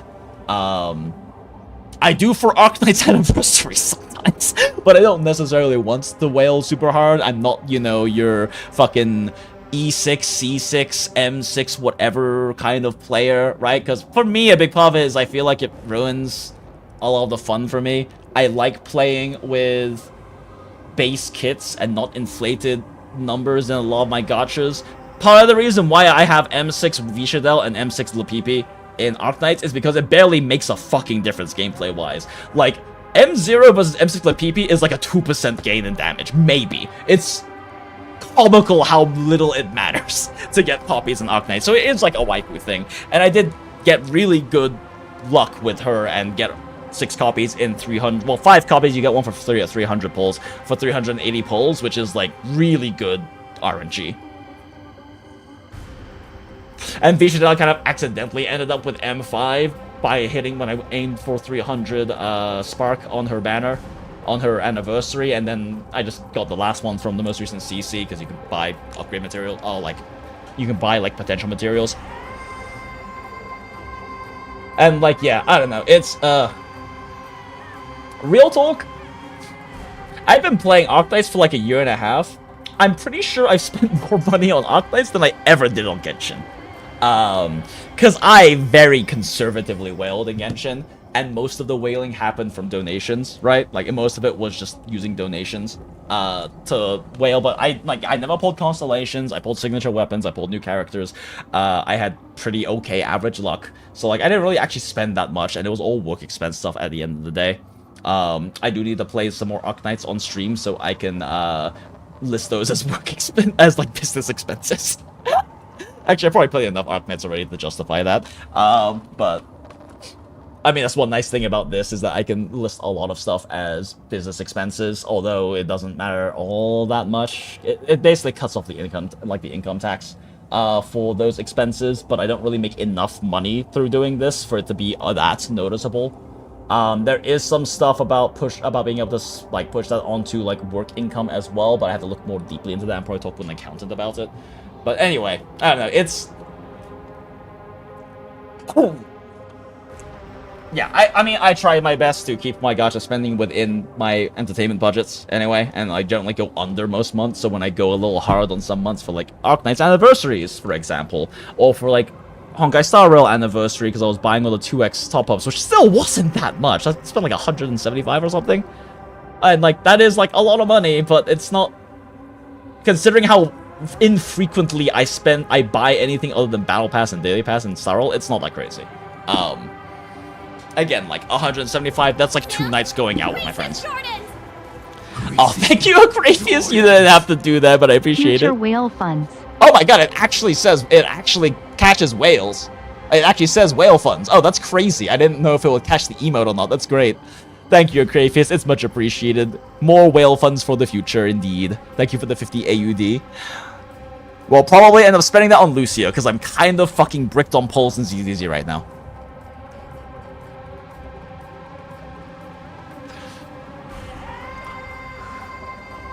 I spend more than that on alcohol over a weekend if I'm drinking more than usual. Exactly, Agravius. Like, exactly. It's, like, it is obviously dependent on your income and your entertainment budget, but, like, most people with decent, who aren't struggling to, like, survive and whatnot, probably at least have a few $100 every month for entertainment budget. And, like, for a lot of them, that just goes to, like, their entertainment. Whether that is, like, watching movies and buying video games and things like that, or in the case of gachas, like, spending occasionally, like he wants to, dolphining. And then there's insane people like Innocence of Heart here, like Deity, who is an SSS PGR player and wails like a motherfucker. Me, an unemployed SSRPGR player, unemployment max sync. Hey, I have an indie on the force, so hopefully employed again. So yeah, exactly. I mean, that's a recent thing too, right, Deity? And you make good money, so it's not, you know, you have like a break in income right now, which sucks, and I'm sorry about that. But like, you know, your career makes enough money. I'm sure that like it's not that detrimental to you, you know? Yeah, of course. Of course, DNC. I want to see everyone in the Goondola To Gacha Hell to succeed and live fulfilled lives. And it's one of the beautiful things about gooning and gooning from the heart and looking respectfully is that it's just, it helps. It's a way to express enjoyment and everything. Like it's just it's a way to enjoy things, right? I do love how gooning, when done respectfully and when gooning from the heart, I do find that it is like a weirdly beautiful and wholesome, impassioned expression of adoration and emotion that I think is a genuinely beautiful thing. That's part of the whole thing with gooning for me, right? And like we've talked about this before we were at the Goondola To Gacha Hell, right?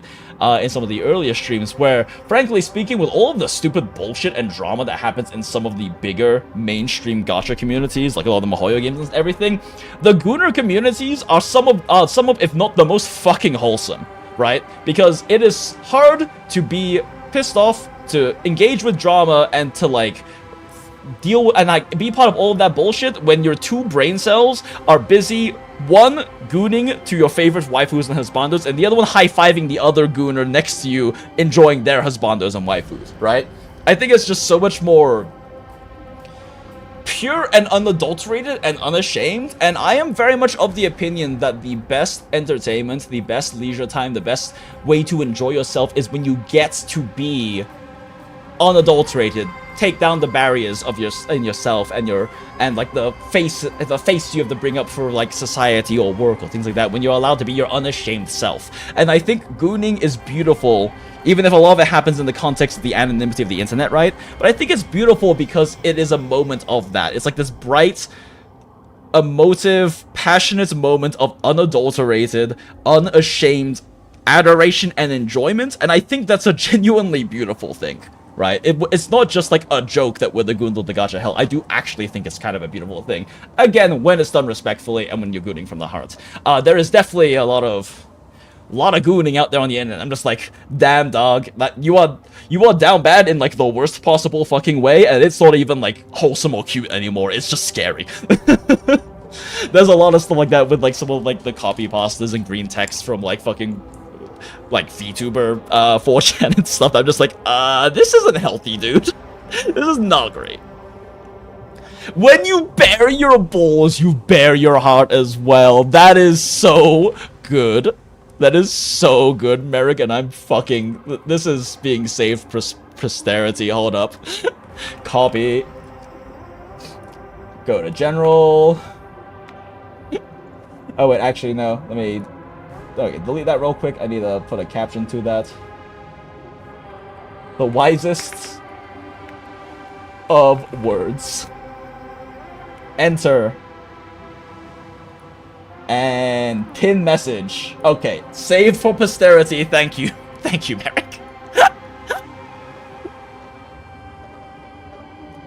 I'll be the first to say that I'm lucky in my position in life. Good job on low cost of living. Yeah, exactly, Crayfius. Low costs of living, I am very fortunate about, because, I mean, it's not cheap to exist in the US, especially in a decently big city like Phoenix. But, like, my cost of rent and things like that are incredibly good, considering where I live, because my roommate is one of my oldest friends and gives me a great fucking deal. Part of me moving to Phoenix is that I could not, at this, like, cost of living exist anywhere close to downtown Atlanta or like in city, which is like, I'm a city person, frankly. Like, I am built to live in cities and big metropolises. Like, that is me, right? That is, I've never been that big about like the beauty and majesty of nature. It doesn't help that I grew up in Atlanta and Georgia, I mean, literally 80% plus of the flora there, so I'm like, nature's constantly trying to kill me over there. But I've never been that big into that. I find cities where everywhere you look, everywhere you see, and every piece of everything around you was very intentionally made and designed and put there by some human being or human beings or consequences of the maelstrom of actions that make up a large community, a large city of just individuals always. And I think that raw humanity that is built into a city is an incredibly gorgeous thing, because that's what I like. I love people. I love humanity. I find us all so fucking fascinating and interesting, and I've always found that and the consequences of humanity so much more interesting than like nature and stuff. I'm built for living in cities. I am miserable when I live in suburbs and I live in the countryside, which I've done before. Like, I am fucking miserable when I'm out there. Like, I love living in the city. We've been tangenting for like an hour on this. Yeah, so consuming content, smile. The maze of the remembrance is starting to change. I cannot remain your guide. Wait, what the fuck? What the fuck happened in story? We've been tangenting for like an hour. Please don't show. One chance. Okay, cool. Yeah. On your path forward. That is why we had to form a temporary alliance with our former enemy. Fun. I express my utmost respect for your courage to personally face such dangers. Man is back on his edge game. Your enmities well within my calculations. Allow me to reiterate that Lord Anaxagoras now has a firm grasp on your crucial weakness. If you still plot to harm the Nameless, then you will find that the Society's previous warnings were not empty threats. I understand. I'll only do what needs to be done.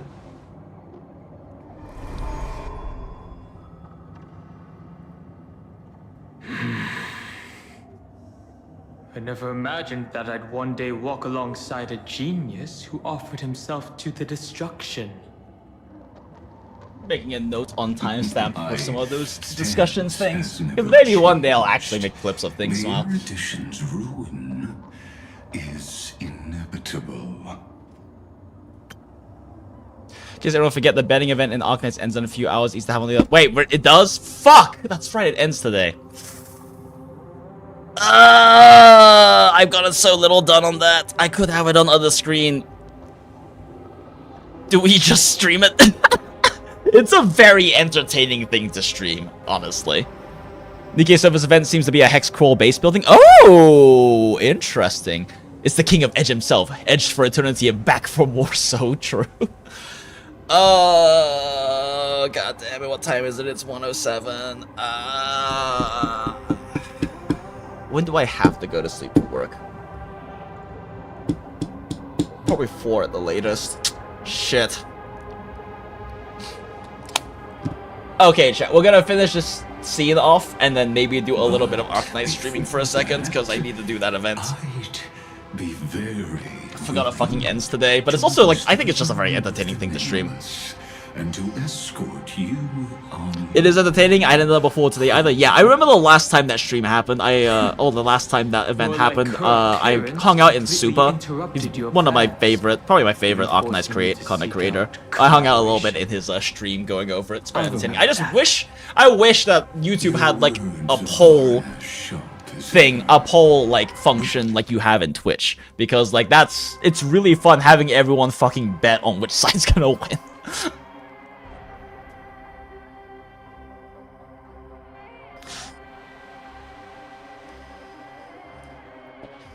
Remember, happenstance is the only true constant in the universe. The demise of the progenitor of all dragons is a testament to that. Come with me. I am honored to guide a scion of permanence. You created this wasteland before us with your own hands. Such sights are no longer able to stir anything in my heart. Are you saying that once upon a time you were actually... Wait, is there a way for you to do it? I am I'm sorry to say, I did not realize that was one of Casterus's. Okay.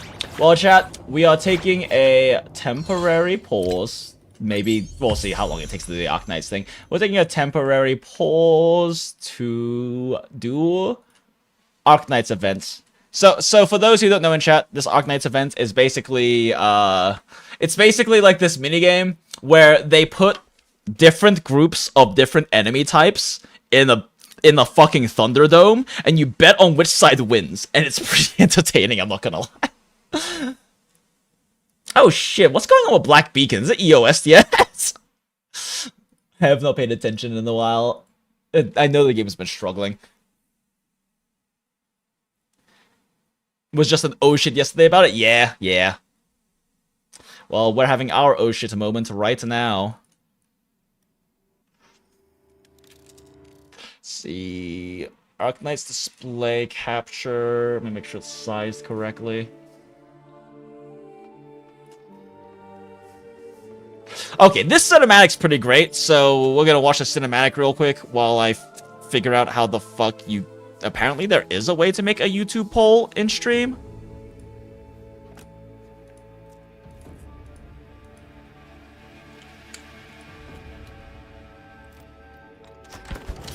Wait, there is? Engage with audience? Yo, we can start a poll!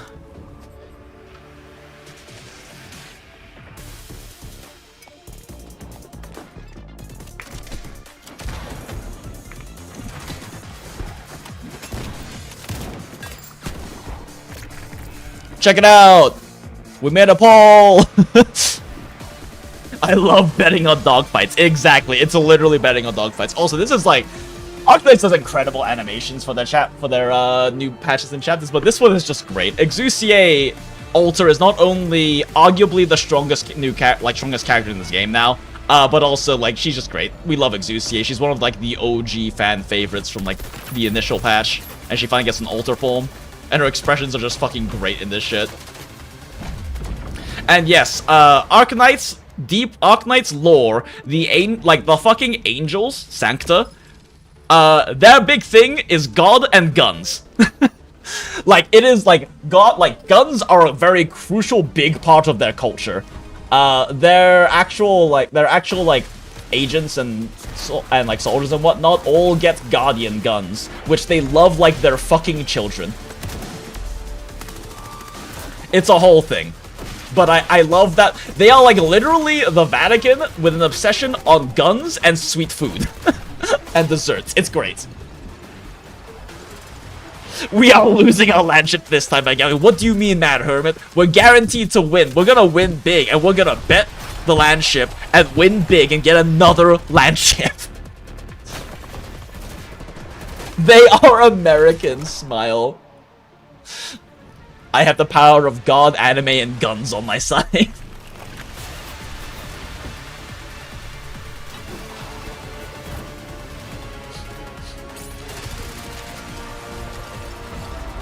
Oh wait, if I have it on game capture, can you see my mouse? I don't know if you can see my mouse. Hold up. Oh no, you can. Okay, I just have to click on the actual app. So yeah, Americans, yeah, they're like very, very Vatican coded, but for sure. If the Pope and the Vatican existed in the US and were angels with guns, yes.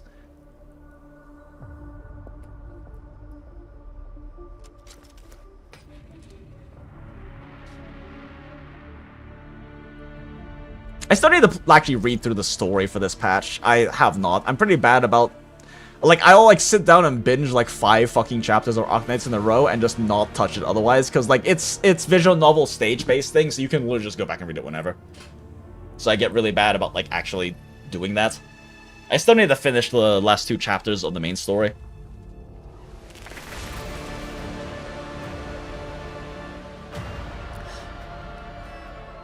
Drone. American Pope already, so we're halfway there. True. Now we just need halos and sacred guns we love like our children. Shit, there's already people like that in America. Never mind.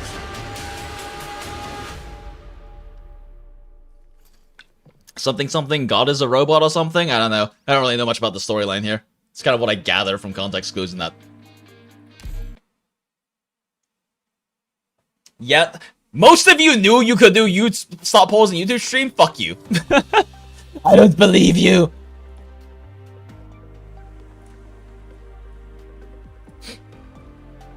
Okay, let's see here. Start.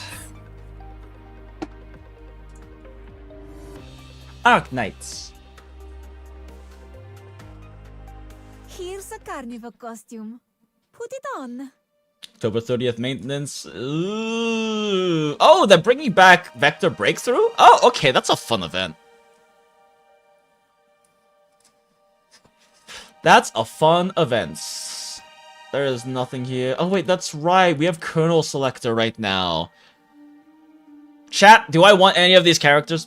I kind of want Ifrit or Nightingale, I'm not gonna lie. Although Nightingale stops mattering next anniversary anyway because of Haruka existing. I do kind of want Ifrit. She's a really funny character. Because right now, basically, I can throw one of these guys in the shop and buy them because I do have enough gold certs to buy a character, right? I should. Oh yeah, I've got enough gold certs, more than enough gold certs to buy a character. Do I want a Colonel Operator? Some of those are nice, yeah. Scotty, nah, I'm not really big about the lesbian polycule, as funny as it is. I think part of it is that Super, like, despises Scotty, and I find it hilarious. Yeah, I like Scotty Alter. And I like Scotty's, like, storyline into becoming Scotty Alter and then becoming a literal god that could actually end humanity and kind of does in an alternate timeline in AIS. But, I don't know. Out of all of these, so, like, Arketo would be, like, more of a meta pull because Arketo gets her new module this patch and, like, it's insanely overpowered for IS. Like, for the roguelike mode, Arketo creates a new, like, meta composite, like, meta entire category with this IS.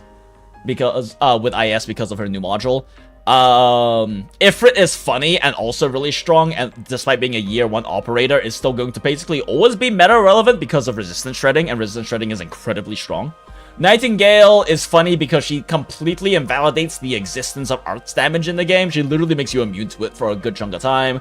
And Mostima is not very good. She would still be a waifu pull though, because I fucking love her. I love Mostima, but yeah, exactly. Ifrit is still one of the best res debuffers. So like her and Arketo would be like fucking meta pulls for me. I missed the Soda Train. I started playing way after the Soda Train, so I don't really care that much, even though she's really funny with Exu Alter. Nightingale would also be nice for fuck your odds damage. We had some alternates come up. Yeah, no, I mean Nightingale's whole thing kind of gets invalidated by Haruka existing at next anniversary because Haruka does what Nightingale does just for literally all damage. If you have Haruka on the field, your team just doesn't fucking die, basically. Okay,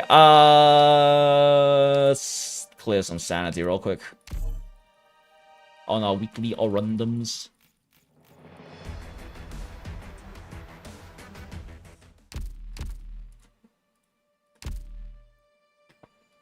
Here's a carnival costume. Okay, check my base rotation and we'll do the Arknights event. If no one's gonna do anything about this door, I'll just fix it myself.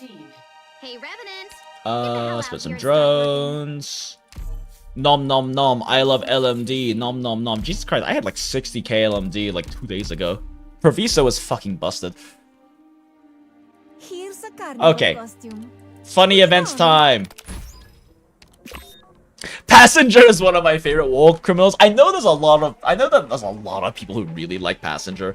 There's just one Arknight's like comic maker who is like fucking obsessed with Passenger and has made comics. They're like one of the really big reclamation algorithm creators for like strategies and meta and stuff like that for that mode.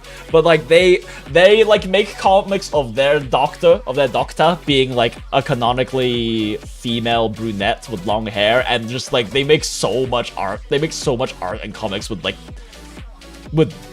romantic situations with a Passenger, let's say. Okay, cool.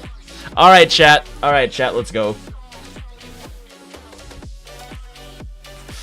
Do I want to do Guest Royale or gift contest or solo entertainment? Let's do Guest Royale. I guess something like Harold, where it's multiple large arts damage hits, I'd wager Nightingale be stronger than Haruka, but that's all about surviving short bursts. Oh yeah, no, Nightingale is stronger in like that kind of a situation. But even then, Haruka can be enough to survive. It depends on how many nukes Harold's putting out. Abyss Hunter is so funny because you have a global healer. So true. So true. But also, like, old PP's more than enough. Also, Monsterman does get the global slow and strongest slow in the game on skill with module. Yeah, she does, which is entertaining, if nothing else.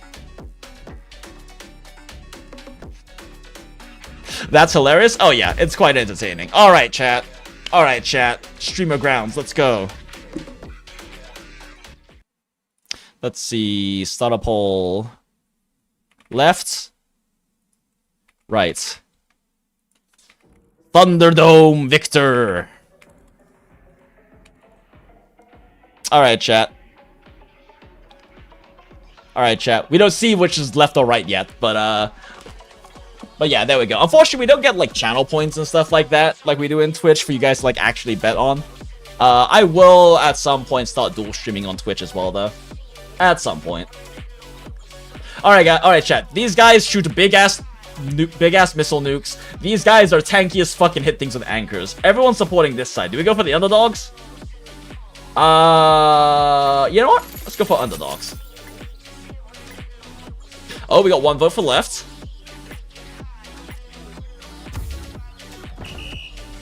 Oh, we got one for right. Okay, okay. Okay, yeah, we're bricked. I'm bricked. Whoever voted right, the two who voted right, good job. Damn it, we got one more try before we get kicked out of the Guest Royale. Yeah, I was hoping those nukes would do more damage. Alright, Splayed Assassins, Red, who does a lot of damage per hit, and then... Ooh, these guys have dodge, though. They could win purely from dodge. Oh, shit, I need to make a new poll. Oh, no, I'm making poll too slowly. Oh, no! Okay, we're going for the dodge. Maybe they win purely from dodge. Wait, shit, do these guys have dodge? I think I'm thinking of a different unit. Fuck.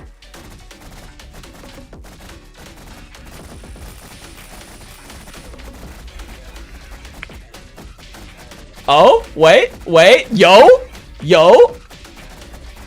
let's go! Fucking like 4 people agreed with us. 5, okay, damn, alright, bet. It's a decent nuke, but even if the bomb shields died, there's only 1 ammo. Yeah, I didn't realize that they would get like fucking one-tapped. Oh, they have to kill them one at a time, but these guys are so fucking tanky. Let's go with these guys.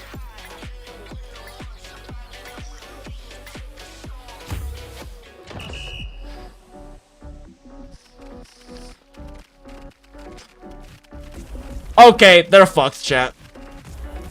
I didn't realize that these guys would do this much. Okay, we might be out, chat. It might be over. It's over. It's fucking over, chat. We are Legion. We are Legion. Okay, well, it's over. We're out. Fuck it. Let's watch the rest.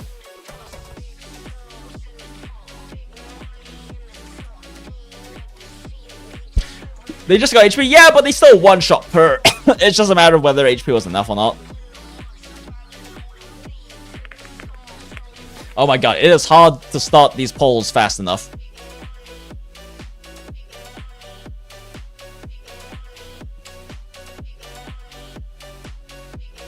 I'm going with left on this one.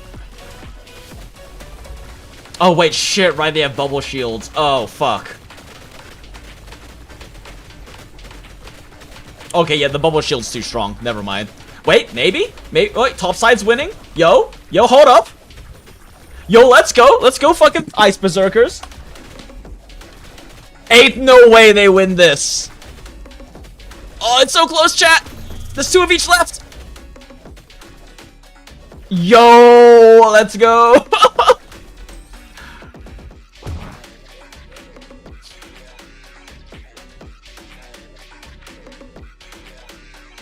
I can't join for another. I can, but it's also funny to just see the rest of them.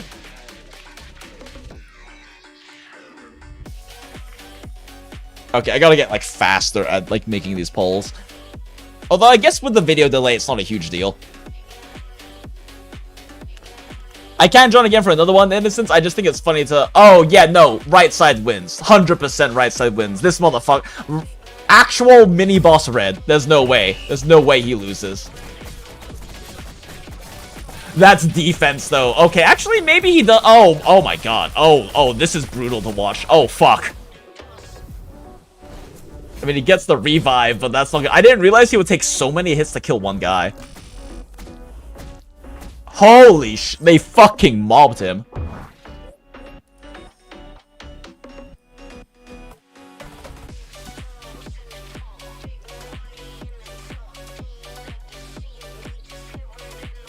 Alright, next one, chat. Ooh, they got the little hammer guys. I'm gonna go with right side on this one. They jump in me, so true. Damn, I'm surprised that they got through. Like, Red has less defense than I thought he had. Fuck them up, little guys. Boop their asses.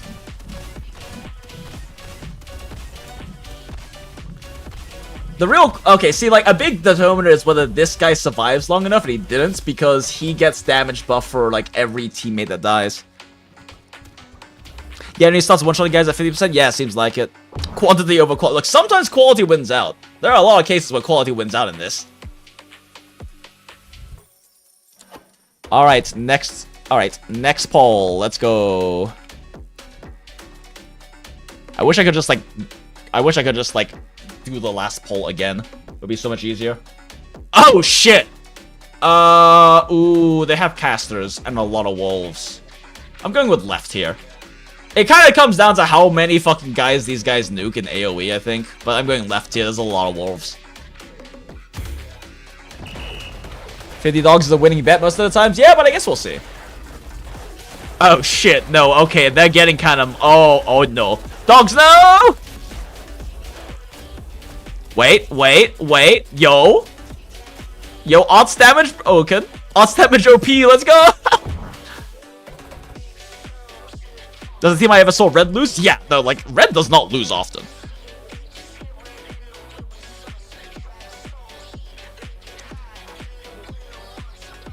End poll. Start a new poll.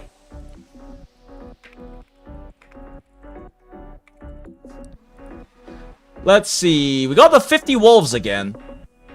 You know what? We go at 50 wolves. I forget what these other guys do, to be completely honest. But the dodge AoE from barrels was punishing, but still, yeah. I mean, I think it really came down to the dogs surviving long enough for the casters to get their AoE nukes off. Because their channel nukes are kind of a big thing. Oh shit, wait, hold up. Oh, yeah, nope, yep. The dogs just take so long for them to kill that the backline can just fucking nuke shit.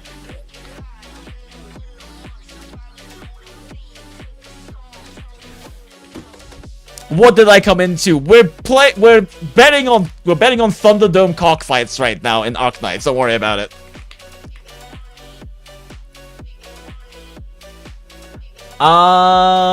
Ooh, oh, we got the fucking We got the fucking shield knights. I'm going with shield crossbowmen on the right side.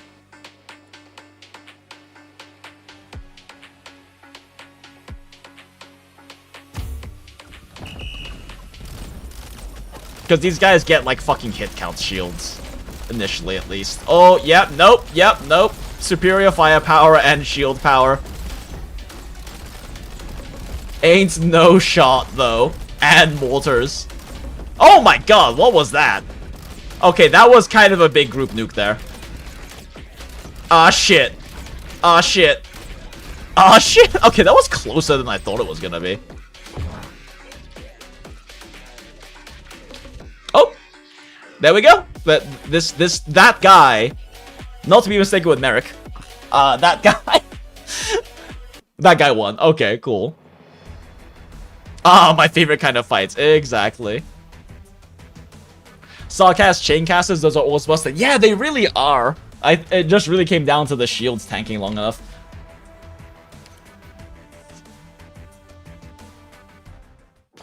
Okay. We go again. Do we want to do more guess royale? Yeah, I need to get 5 victorious guesses still. Once the shields go down, those guys are nothing. Exactly. It's just kind of a matter of how long they can maintain the shield. It's not a hit count shield, I remember now. It's like a timer shield. Definitely not me. I didn't get most of those bets. Smile. To be fair, there's very few people here who probably actually play Arc Knights. So either way, let's start a new poll.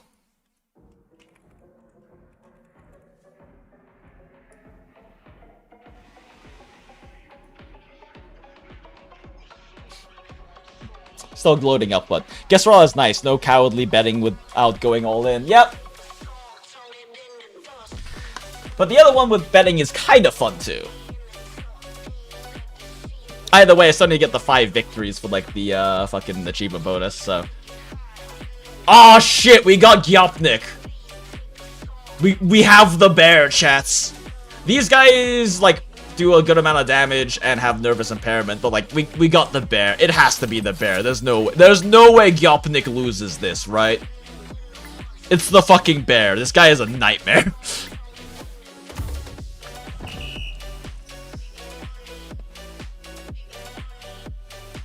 Oh, their approach. Oh shit. Oh my god, he doesn't one-shot them?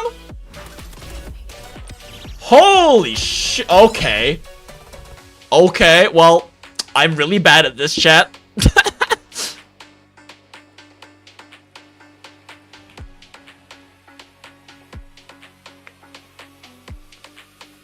I am really bad at this, chat. Ooh, it's probably the tossers. They, like, drain their own health, but they do so much damage. Bear is too slow, though. I just expected the bear to one-shot them. He one-shots all my fucking ops.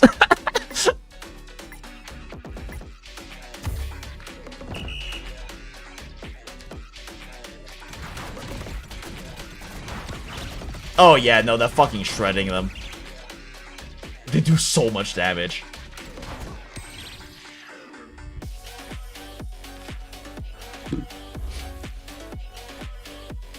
True on top does get a focus fire, exactly. Berserker's truly fucking OP. Let's change up the name.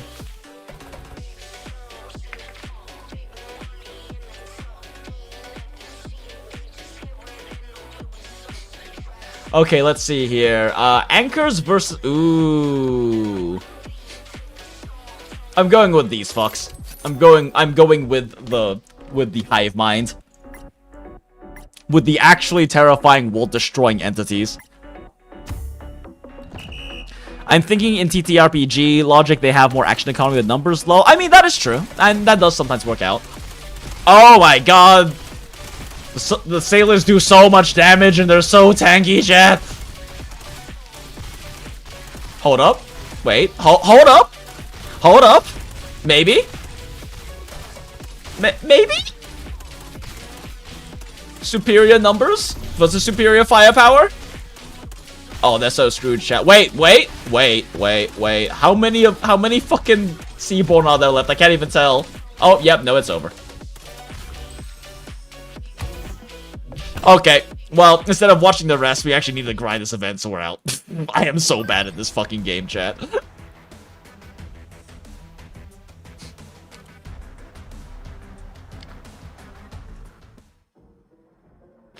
Alright, chat. We still need to get 5 guesses. I'm so bad at this fucking game.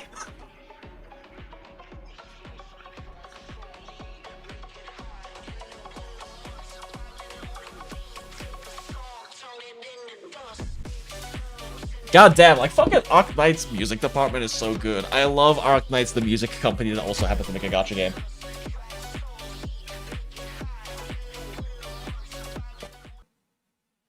Arknights is what's it? Hypergriff is a music studio funded by gacha. Need 5 in a row? Maybe? I think you just need to get 5 wins. 5 victorious wins. So you get like 1 protection of failing.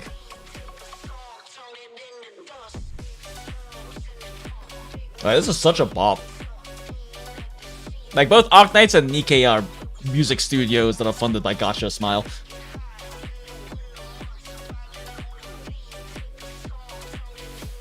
Isn't that just your highest finishing rank? Maybe, Neo? I'm actually not sure. I don't think I've ever gone 5 right, though. But you might be right.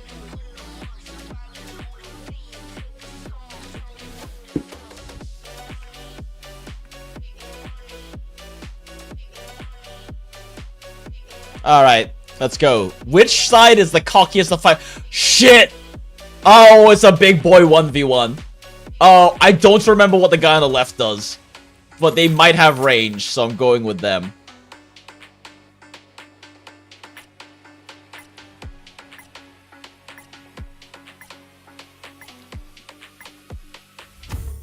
Starts at 30 points, then by round 10 you're getting 50 points for each one. Placement is then added to points too. Oh. That means you finish in 5th place. Oh. Superior firepower. Yo, let's go. Hehehe. Let's go. I don't know what the enemy is from. I forget what event that enemy is from, honestly. They just had a gun.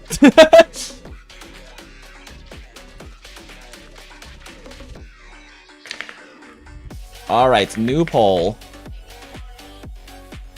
Okay, oh shit. I'm going with these guys. They're ranged and higher number, but I don't know how much damage they actually do to the Sarkaz warriors. Wujin dropped a 6-hour Cinder video, while Goods, I know what I'll listen to at work tomorrow. Oh, like a 6-hour actual Cinder video, not just the live stream from earlier. Oh, he did when it came out? Hell yeah, I need to check that out. Fuck! They don't do enough damage to the Sarkaz warriors. No! It's so over, chat. Well, 3 of you guessed right.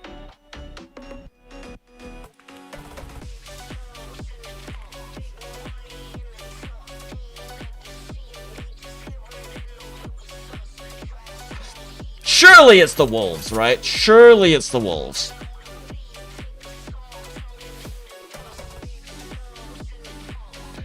How do we have more viewers now doing this shit instead of the stuff in the stream title? Smile.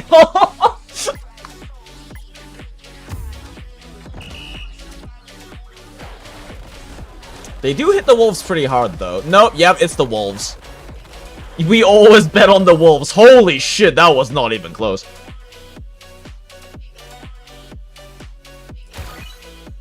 I don't know how big the stream delay is, so I'm trying to time the poll ending accurately, but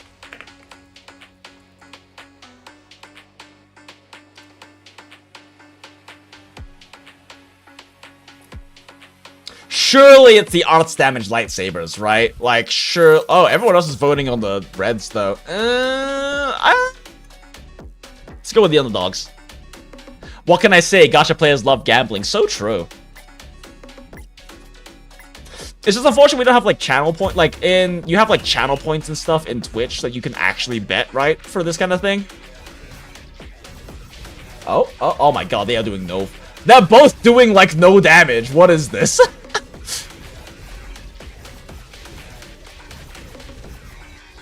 Oh dang, most of you agree it's also right.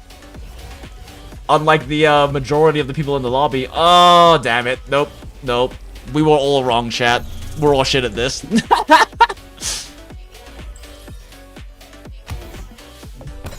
We thought the lightsabers would win because the lightsabers. Well, it's so over, chat. It's so over. Got 3 rounds. Guess better next time. Fuck you, game. What are the other events? Actually, let me check what the achievements are for this real quick.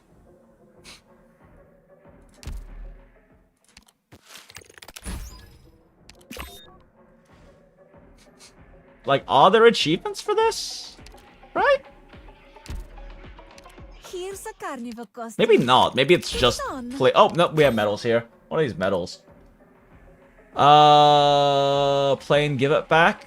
Finish in top 3 once. Oh my god, we have to win top 3. Fuck. The other one is just like advancing far enough, right? Oh, yeah. Yeah, we got it to get to 40, I guess. Oh, there's so much left to do, chat. Well, surely we can make top 3, right?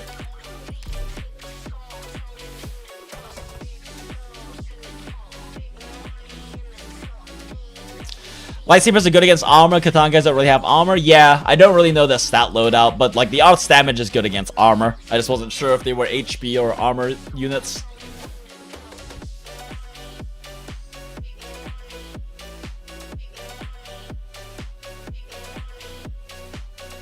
They didn't channel the dark side of the force enough, so true. The weeb fights are so hard to guess. If some weebs doesn't get finished, they wreck. Yeah.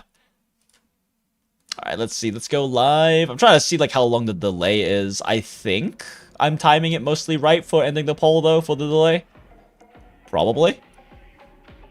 Oh, actually, the delay's pretty far behind. Yeah.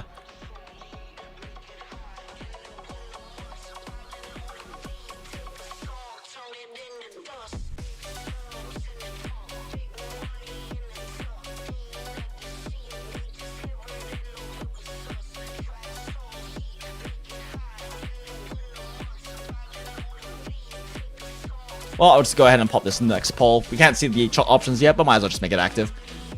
My high finish was the funniest win. It was exactly the 6th round. Everyone voted for the same side and lost, so it was 21 tie for first. Yo, what? That's hilarious.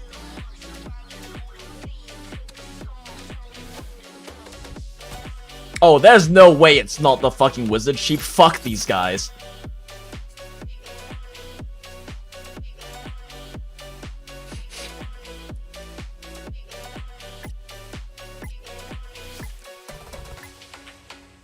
Check how good the delay is right now.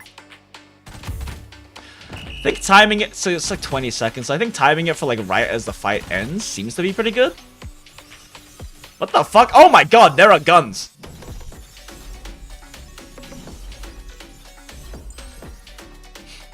Yep. Nope, wizard sheep are fucking broken. Waiting for other players to end spectating. Who has the insane spectating delay? Okay, yeah, it seems like it's just about right-ish for me to end poll for you guys to watch.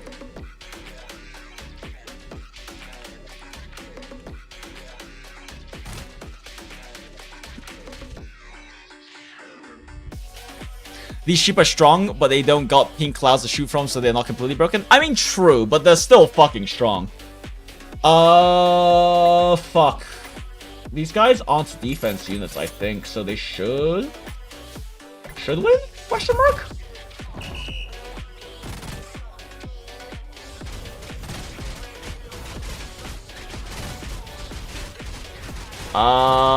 Yeah, I think. Maybe? Looks like they're gonna, yeah, looks like the numbers are gonna take it here. Yup. It's so over, chat. Okay, I can end poll now.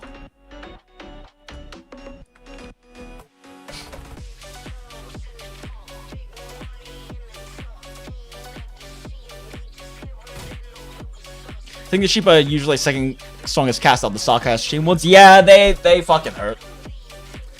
Oh, surely it's the little boop boys. Surely boop boys win.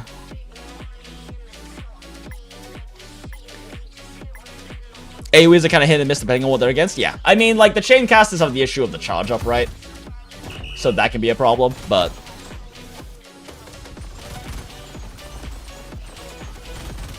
Yep, it's the boop boys. Surely it's the boop boys. Surely it's the boop boys. Surely. Yep. No, they fucked them up.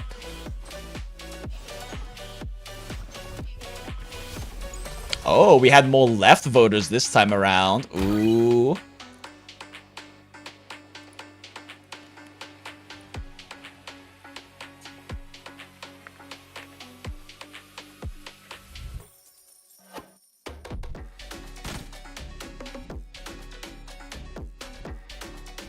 Let's see here. Ooh, they do have crabs.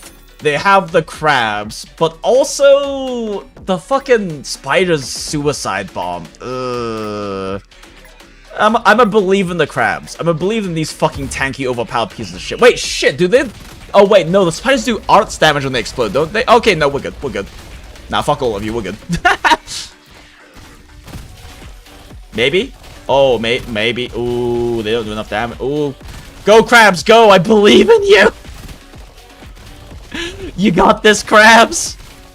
You got this. Is gonna take fucking forever. Holy shit.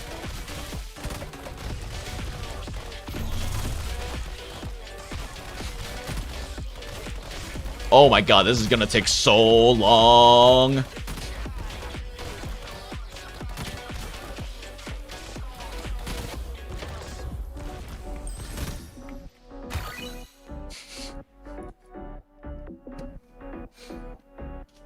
Woo! Crabs. Crabs OP. I mean, if they had lightsaber guys, the crabs might have been fucked. They're really high defense units, but... Those bashes do stall well, yep. It won't die. They're so tanky, chat. I don't think Red can win here. There's too many and he's single target, right? There's no way Red wins here. He is single target, right? Fuck, I don't remember. Do the crabs actually take this? Lamau? Yep, they do.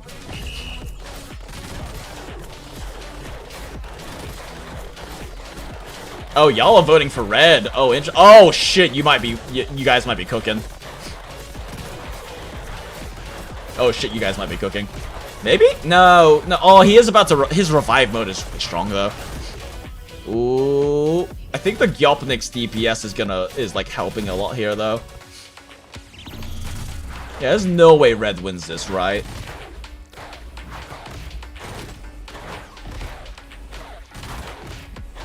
Red versus 50 wolves and 3 bears. Yep, nope, the bears take it.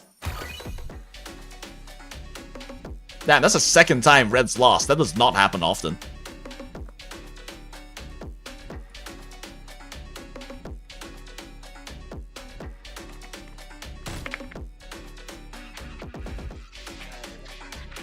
Shit. I forget what the castles on the right side do. Oh, we're going right, though. They do have the fucking annoying smack boys. Cry? Yeah, it's actually crazy to see Red lose twice. We've already seen 2 lives. 1 million wolves. 50 babies against a single Red. Who wins? Okay, well, they're AoE casters, apparently, so they were cooked from the start.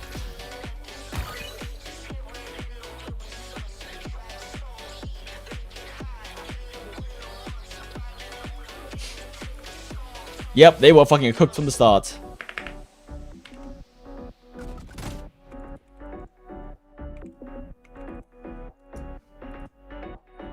What we got here? Oh, 50 wolves, but we have mortars and we have fucking berserker bastards. But they have a lot of... The berserkers get stronger when teammates die. They have a lot of teammates die. You know what? Fuck it, berserkers. We believe. We believe in the berserkers. Surely this is the one time the 50 wolves leave. Oh my god! Holy shit, that AoE though! Oh my god, the wolves are being decimated. Oh, but they do have the shield boys. How do the shield boys do? I don't think the berserkers have enough teammates dying to really get going is the problem. Yeah, fuck. Fuck. Well, shit. Finally lost. We're out. It's so over, chat. It's fucking over. Never top 3. Berserker's like a stacks and the shield will not be broken without. I forgot, right? You need to do arts damage to break the shield. Ah, damn. Damn. Damn, damn, damn. Never top 3.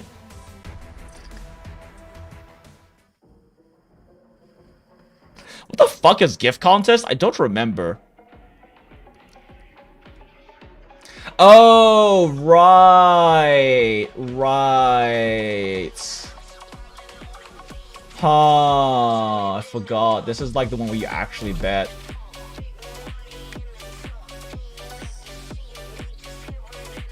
Okay, we haven't figured out a different poll for this.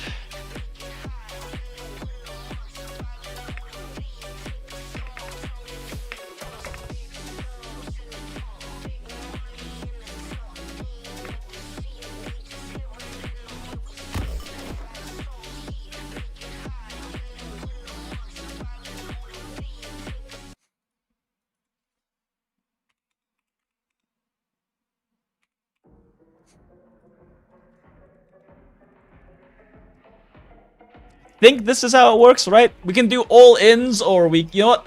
Ugh. I just realized I can't, like, the delay's too long for me to, like, actually pick based off of you guys saying all in or not. I think these guys have it, the Lumberjacks.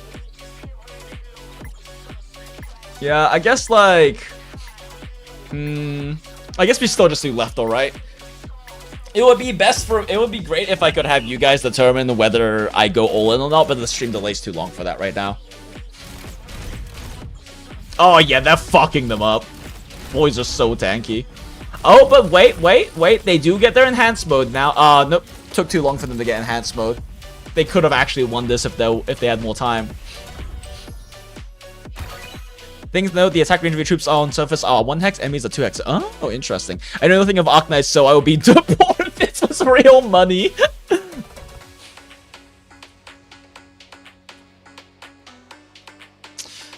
Okay, we go back to doing this, I guess.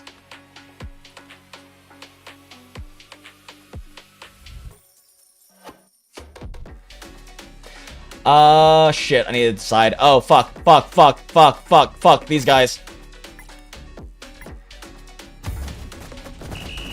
Did I pick right? I think I picked right. Yeah, they're too tanky. Maybe. These guys are about to get hit in enhancement. Holy shit, that damage is so much higher now. Oh, fuck. Oh my god, no way. Oh my god, the fucking shackle breaking is so strong. My money.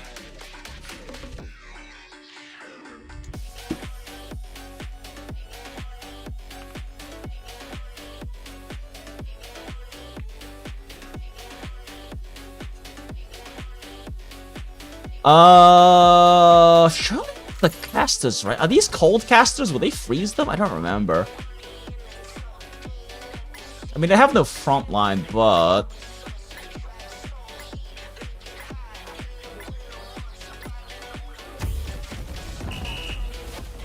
Oh no, the lizard boys are so fast! Yo, what? We got freeze? We got freeze? Hold up. Ah! I'm so bad at this fucking game, chat. I'm so fucking bad at this game, chat.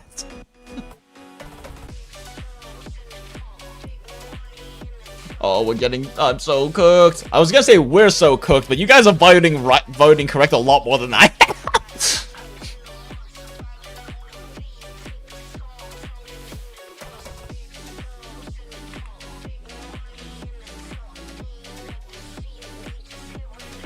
I need a pick, but I'm trying to type a funny thing. Ooh, chain casters, though. It's a question of whether they survive long enough.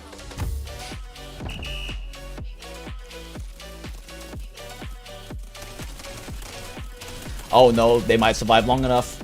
Wait, no. Oh my god, they do so much damage! I'm so bad at this, chat!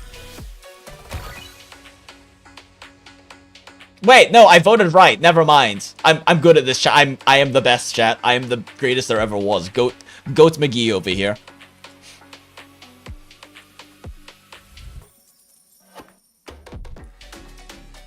shit, which side is it? Oh, one shot. Oh, there's no way the Crystal Boys fucking lose this. There's zero chance Crystal Boys lose.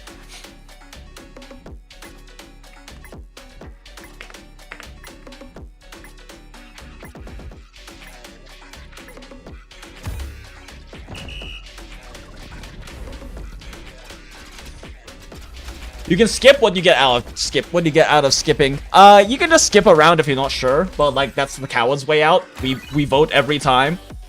We go all in every time once we can all in.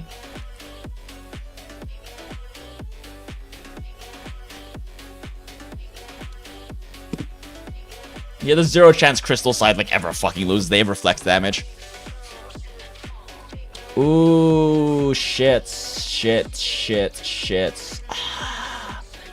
I think the boopers win. Oh, no, we go all in. Fuck it, we go all in.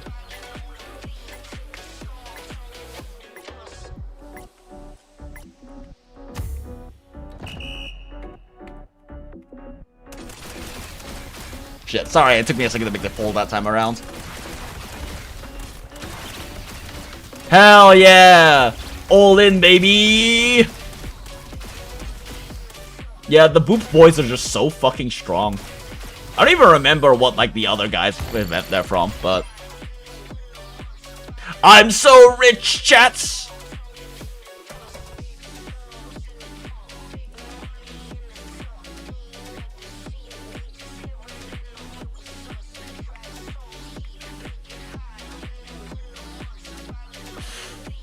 Oh, shit. No, you know what?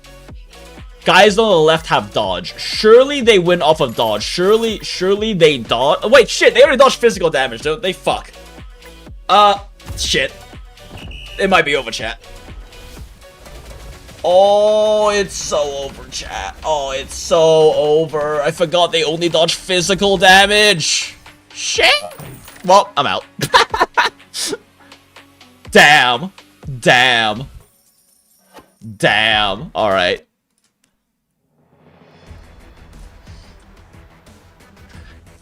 Low HP mobs against Splash Castle with front. Like, yeah, but some of the low HP mobs have dodge. I just forgot they only dodge physical damage.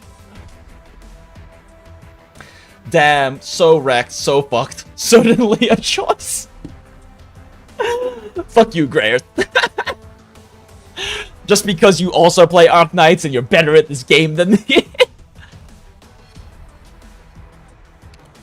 Alright, chat, I am feeling a little hungry, so I will be right back while I will be RB super fast. And then we will continue betting and you guys being way better at this fucking game than I am. BRB.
Fuck, I just realized it's about to be 2 o'clock and I haven't done my dailies yet.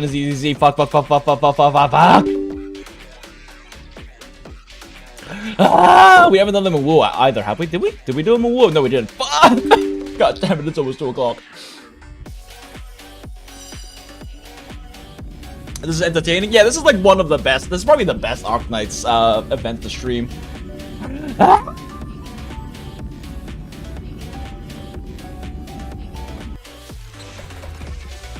At least we can maybe log in and get like... Fuck, we should at least be able to log in and get like monthly pass, right? Where is WUWA? Fucking didn't hit start. Oh, it's so over, chat. What do you mean you've been updated? Fuck you! Let me log in! Okay, yeah, WUWA's taking way too long to load up. There is no way. There's no way. Oh, fuck! WUWA has a fucking like 2x events too for farming.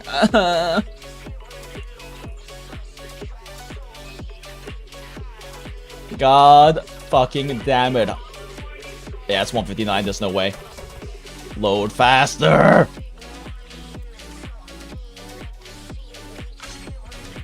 Okay, got daily pass. Okay. Coffee. Of course WUWA has the patch! It's so over, chat.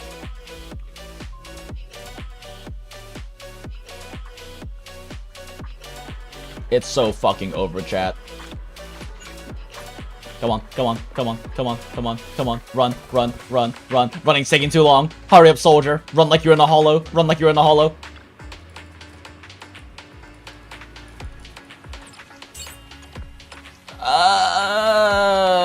There's no way. It's not. There's no way. There's no way we make the rest of dailies in time. No! God damn it! Fuck! Time to make 0 Denny's from video business. Oh, shit. No, it happened after reset. Okay, fine. Fine. I'm sad now. Oh my god, is there a 2x on this as well and we missed? Fuck you. Okay, well, I guess we just do this super fast because I'm gonna fucking forget otherwise. Oh, I probably won't forget, but we should probably burn some battery, right? And it's super fast. Okay, well, it's too over for WUWA. So sad. God damn it. I just realized I have Arknights up still, don't I? You can't even see me, like, fucking screaming about missing shit. Adjusting for wind.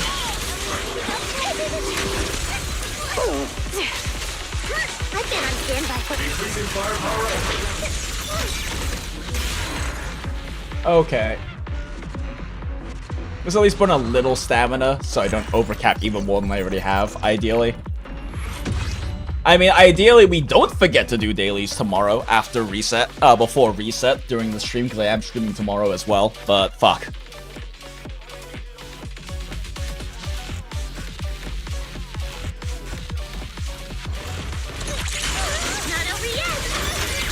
Don't go darting too far. Ether vision activate. I've been on standby for a long time. Is it my turn to leave it to seed? It'll be...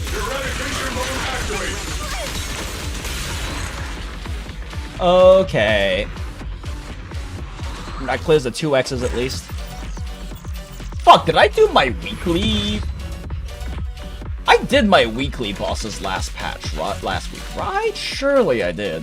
Yeah, I'm pretty sure I did. Because that was first week of Lucia. No, second week of Lucia. So yeah, I definitely did. Okay, cool. Right. CRIES. Oh, they increased the max limit for those Victoria passes. Nice, nice. Oh my god, I'm so behind on all of this shit. 23 out. That Deadly Assault ends today? Fuck. I need to do DA.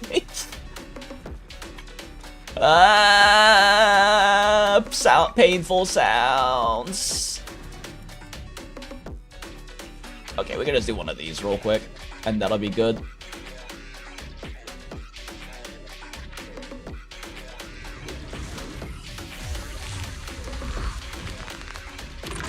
Oh, I also need to burn stamina on WUWA though.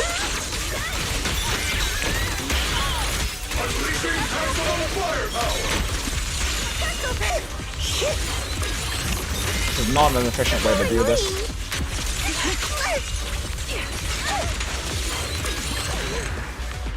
Okay. Alright. My WUWA is actually already overcapped on, like, backup stamina, so let's just knock that out even though we missed the fucking dailies. Okay, come back to ZZ later. HSR were good because we were playing it earlier, but... God damn it. Oh shit, I haven't done Path to Nowhere dailies either. I guess let me knock that on my phone while we're doing all this bullshit.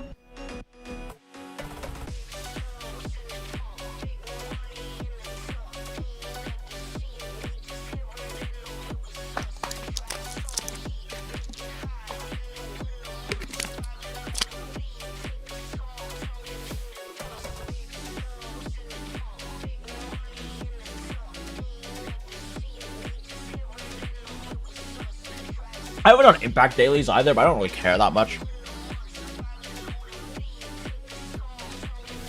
I don't know. We still don't know who the next character to come out next patch is for Honkai Impact 3rd, so until I know that, I know if I actually care to like grind for them or not. We'll see how much impact I actually do this patch cycle. I'm doing the WUWA web event. I linked it on Discord. Yeah, does that end like today or something? Like, how much time do I have for that, I guess? Is my question. Well, the 2x event is over, so I should do this. It's fastest.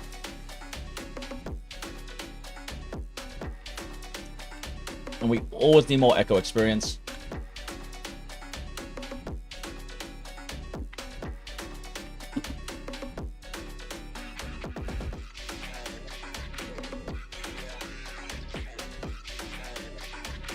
Pop this. Palova intro. Bink, bink, bink, bink. Bonk.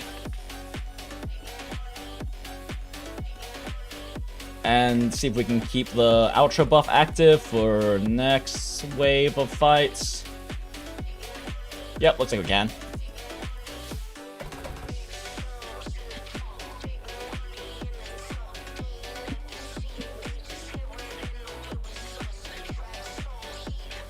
Pop this.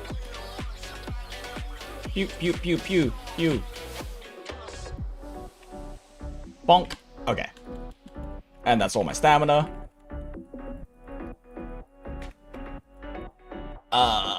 Is that enough dailies? Yes, it is. Cool. I'll probably just do Nightmare Echoes tomorrow. Later, rather. I guess today, because it's past midnight.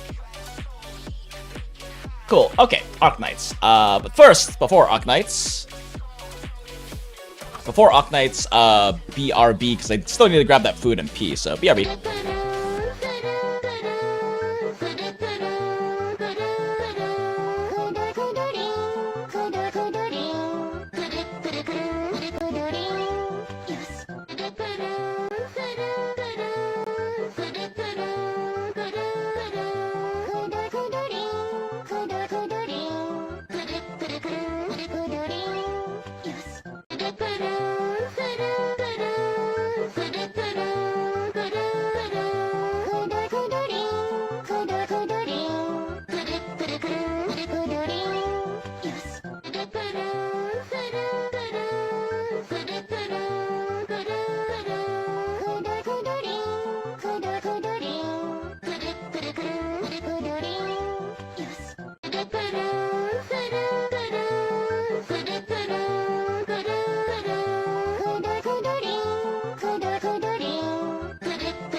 And we are so back, chat. Thank you, Brainrot Background, for your service as always. Okay, cool.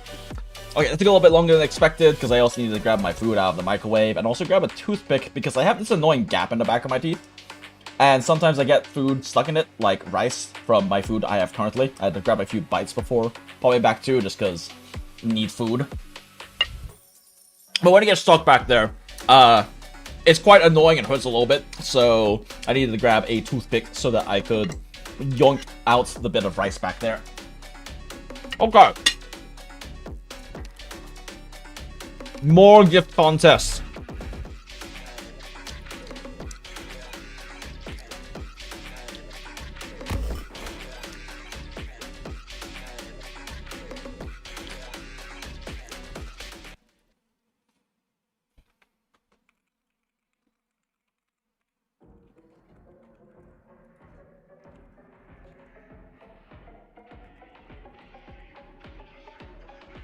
Okay, cool. I might as well just start the poll right now, even though it's going to be a second before it loads up for you guys.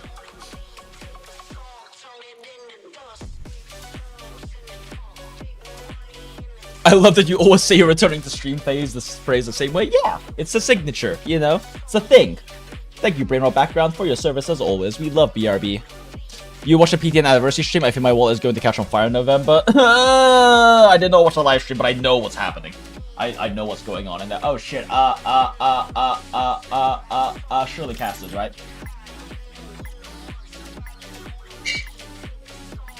I know what's coming up this anniversary. I'm only getting one copy of Augusta. That being said, oh my god, I am so wrong. Holy shit, I was so wrong. I'm only getting one copy of Augusta. But that being said, our daughter is on banner, and there's a part of me that wants to S5 her, because it's our daughter. There's no fucking way that Gollum loses this, right?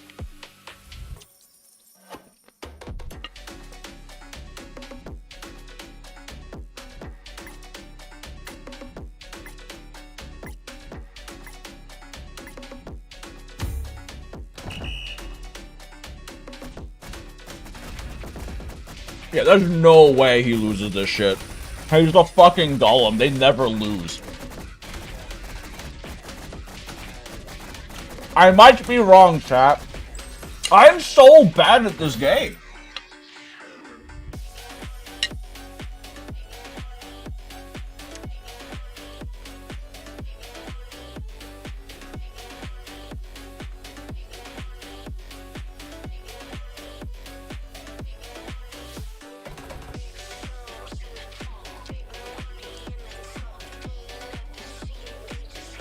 It's probably numbers, right? The Yopnik doesn't hit that fast. Gollum always loses this. In the last event, Gollum always won, though.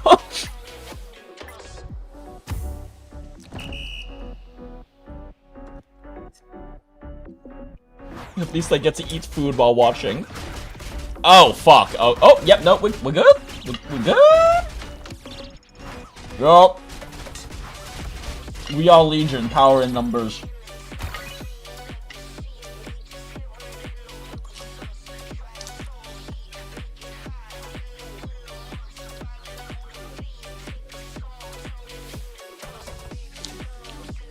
A lot of these are a lot less close than they were in the previous event. Oh, shit. Maybe the Bombers? It's probably the Bombers. It's probably not the Bombers, but whatever.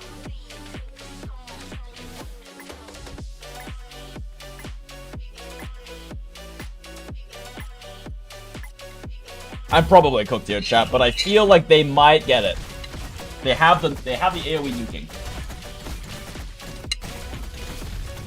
Yo? Oh no, oh no. Oh no. Not enough. Not enough. Maybe enough? Maybe?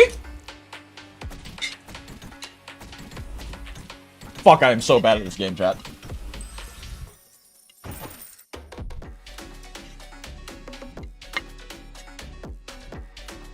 Surely we catch up. Surely in the all-in phase we catch up, right?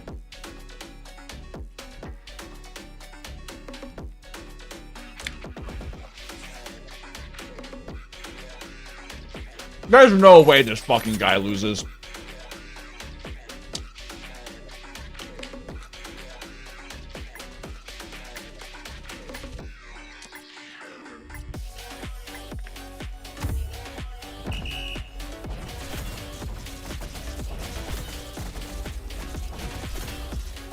Pretty sure the PS guy's defense will activate that would make sense. Oh my god, he's actually gonna lose. There's no fucking way. He gets a second form though, right?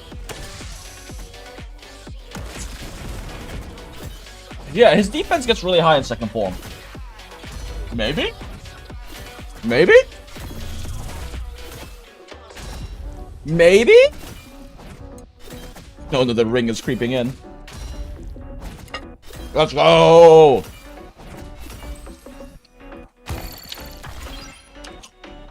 Oh, have a good one, Innocence. Appreciate you popping in. Always good to see you, deity.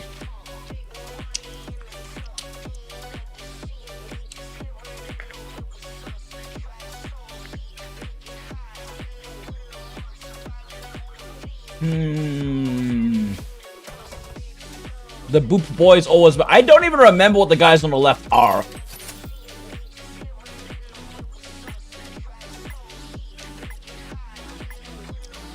One of Rare Cases Jobberton gonna win? Yup. He is losing 0 HP. He gets very high defense.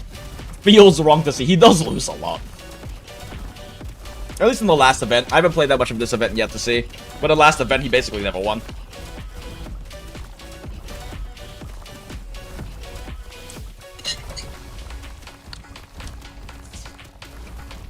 Yo, yo, yo! Pulse champ. Pulse champ! It's just way closer than I thought it was gonna be.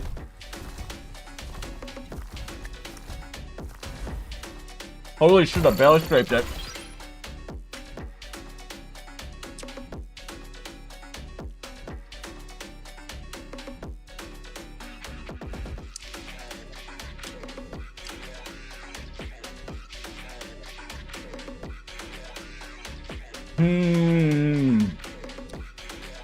Oh, surely the Yupnik's tank enough for the casters, right?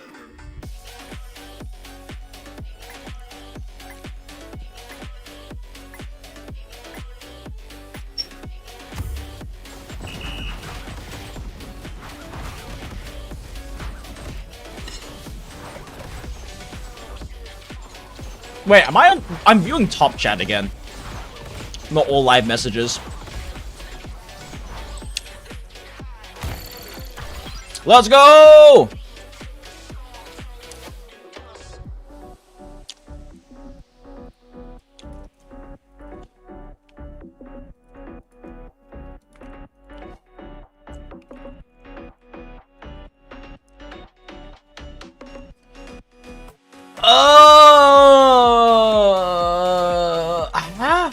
The wizards are OP, but I think with the raw amount of mini guys that the guys on the left spit out, they might be able to tank it.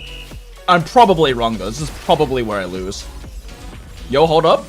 Oh my god, they are destroying those berserkers. Wait, hold up. Spit out more children. Ah, fuck. Yep, okay, this is where I lose. God damn it. I presume the spawn shits count for rage? Yeah, just not enough, unfortunately.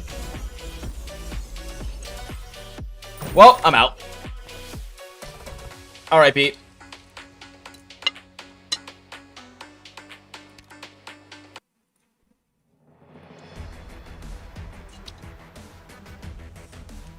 Yeah, Greyhound, we got fucking wrecked.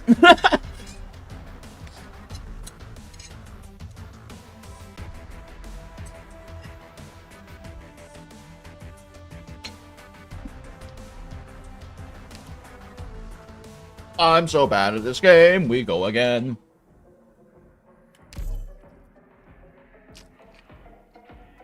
Need the blobs to die and spawn more ship faster? Exactly. Unfortunately, the berserkers tanks too much damage instead of the damage being eaten by the spawned guys.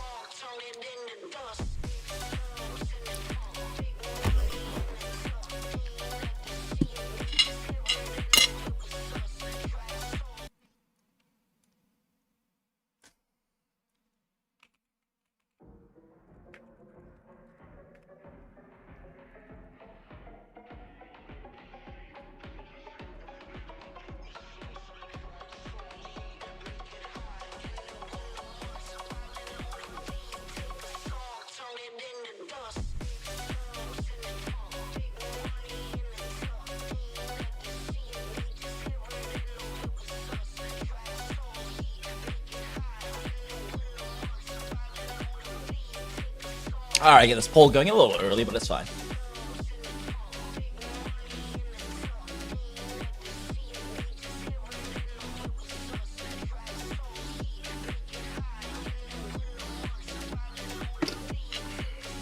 Yeah, I also didn't expect the berserkers to, or the knights to like get hit and that hard by the arts damage. Like I thought they would be a bit tankier to that.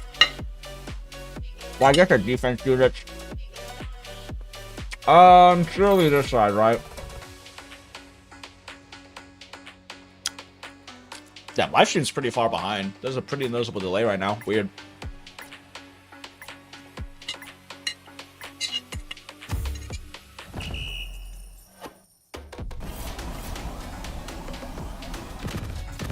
God damn! That AoE destroyed them. Holy shit.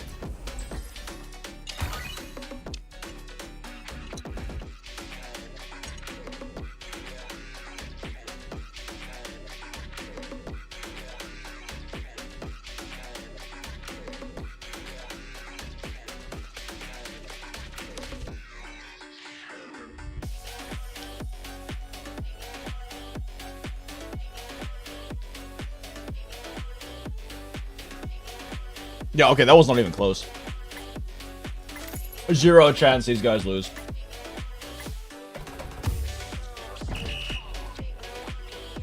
Why can't I capture my mouse now? It's not like capturing my mouse on stream. Weird.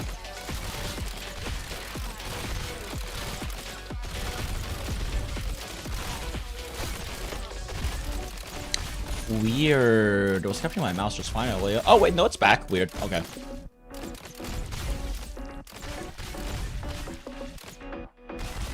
Wow, that was not even close. I am so bad at this.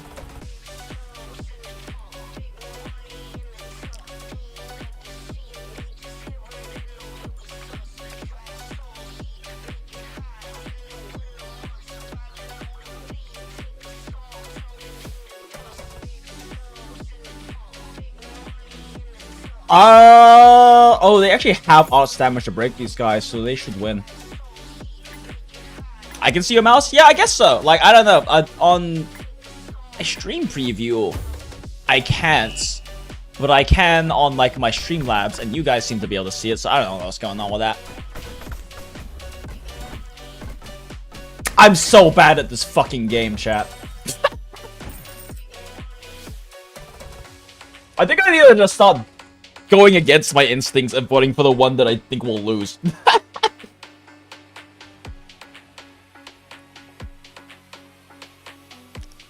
Like, I think this right side will win, so obviously I go left.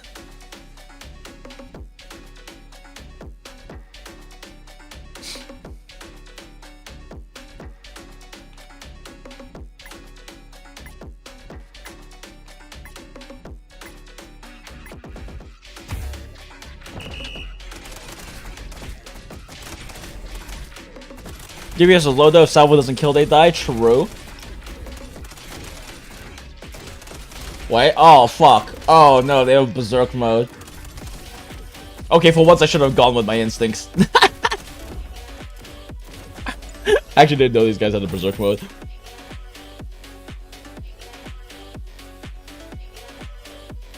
It's okay, sure, let me come back in this all-in round now.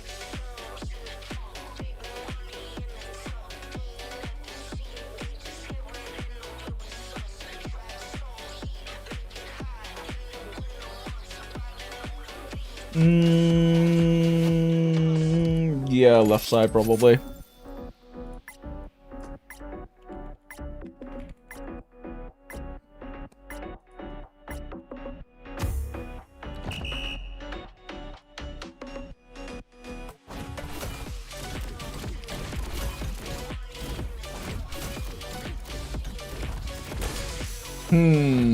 I think they got this, chat. I think they fucking got. Okay, apparently these tanks just win.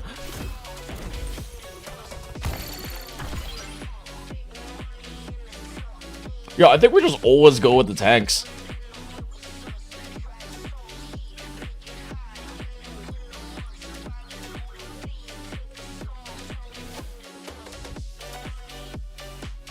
Oh, it's not letting me type.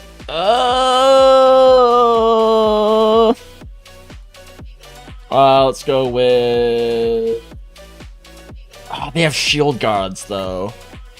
And they don't have arts damage. It's probably the shield guards. Yeah, plus they have these fucks. Like, they should be able to tank long enough for the shields to drop, right? Think that buff can run out? Not sure, though. Yeah, I mean, they put out a lot of damage while the buff's up, though.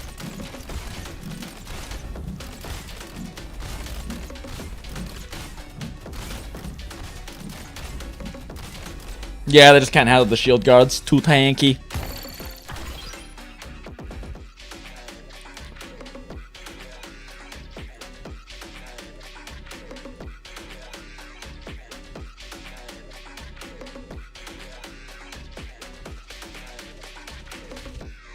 Okay, let's see here. Oh, there are arts and freeze and lumberjacks. I'm pretty sure it's this side. Like, lumberjacks won't be able to do much to the shield guards, but they should be able to tank for the casters. Right, surely. Maybe not. Maybe not. Wait, hold up. Top side's cooking. Bot side is not. Bot side is very not cooking. Oh, but they're freezing. Oh, they're getting shanked so badly. Wait, hold up. They got this.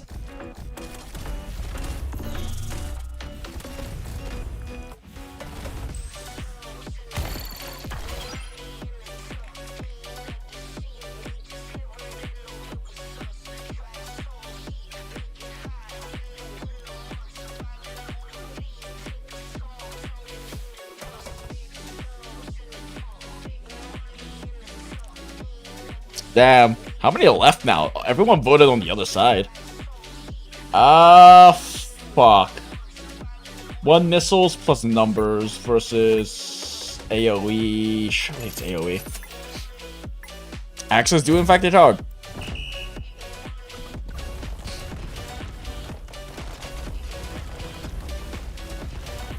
Oh, is the AoE enough? No, I don't think. Maybe? Actually, maybe? Get him, what? Yeah, you slowly headbutt those things to fucking death. Let's go! I should probably stop all-inning because I'm fucking winning at this point. Like, I'm the only one left. That would be the smart thing to do. But we refuse to be smart on this chat, in this chat right now. It's funnier to not.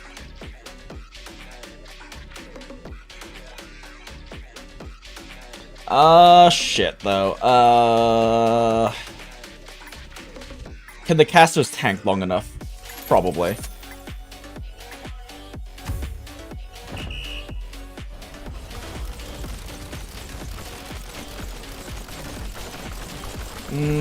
Can they live? I think they can live. I think they can live. Yep. Oh, shields are dropping. Shields are dropping. It's so over. Let's go, casters.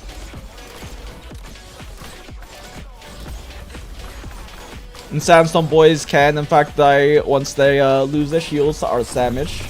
Rat King minions. 20-hour heal timer. That's crazy.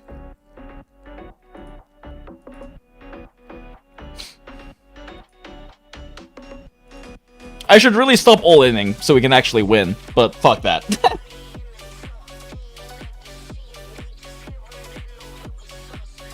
Let's see. Ooh, fuck. Shit. I'm gonna go with left. Really not sure with this one, though. Like, the snowballs might cause big group wipes, but so can the explode. Oh no, the snowballs got eaten by the tanky guys. Shit! Wait, hold up. Hold up. They're cooking. Ain't no way. Ain't no way. Get him, boys. Hell yeah.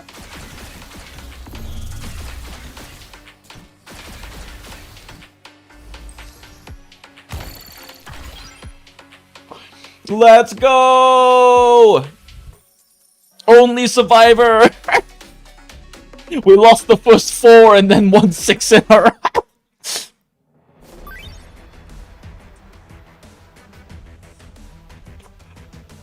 High score! Made it all the way to the end. All inning every time. Let's go! Oh, I guess it's a top 3 finish. What is this one? Solo entertainment? Oh, it's the same thing but by yourself. That's lame. Why would we do that? We need to feel superior to other people when we luck into winning. Actually goated. Let's go. I'm Perviso. Holy shit. Okay, we go again.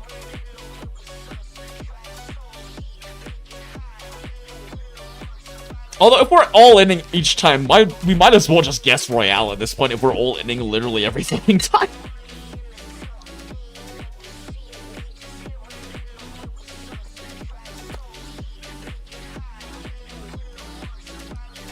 Like, the box thing is really just there so you can, like, tactically decide to skip or not invest everything. But, like, we're all inning every time. We might as fucking well just play this one.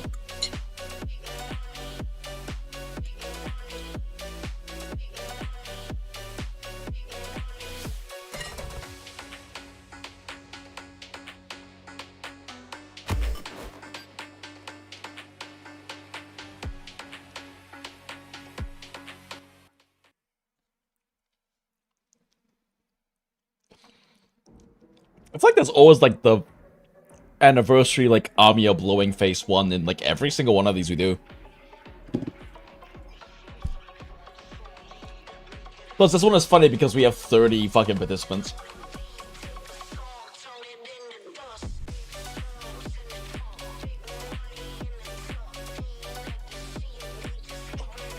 Oh, shit. It's surely he wins this one at least, right? Lizards are fast, but his second mode can probably tank him.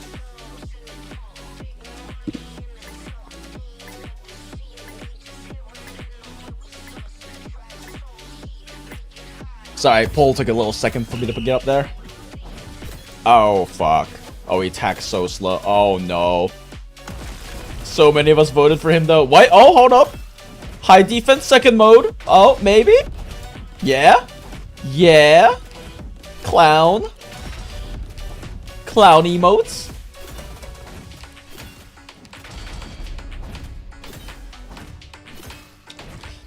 EK campaign. That has a story mode? Wait, really? Oh shit. That's nice. So you don't have to, like, rely on fucking waiting for your combat score to just go up.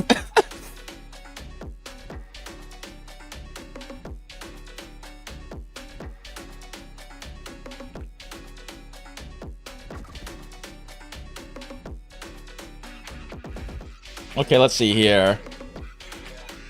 Surely the missiles aren't enough, right? Surely they tank the missiles. And before they just evaporate.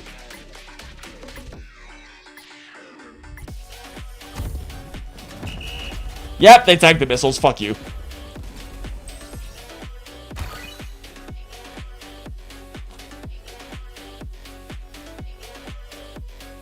Man, a lot of people really like this Amiya one for the confetti.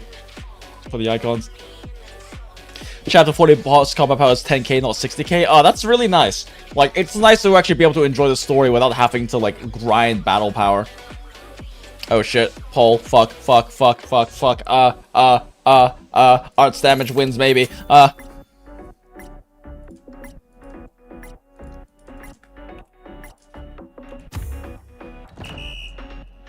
Sorry, took a second for Paul to come up there.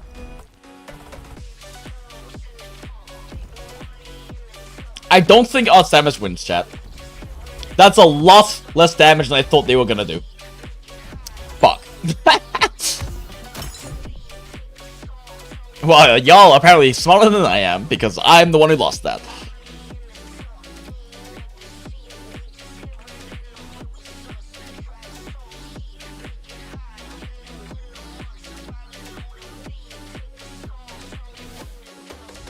Have to check if YouTube is still trolling me. Chat test. So on top chat, it's still trolling you, but I can see you on live chats. But yeah, you're still being trolled on top chat for some reason. You're not showing up. Oh, fuck, I have to pick one. Freezing explosions.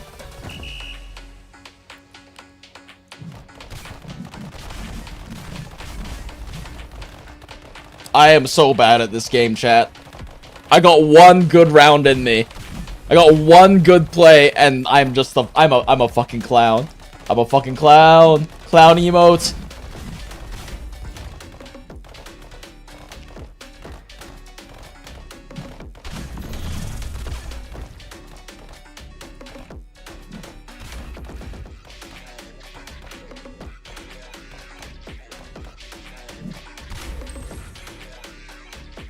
Well, I got locked out.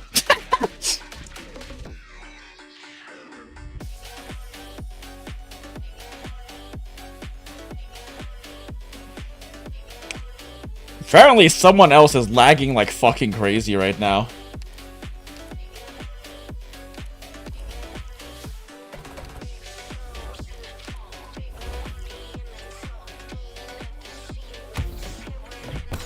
That took a while.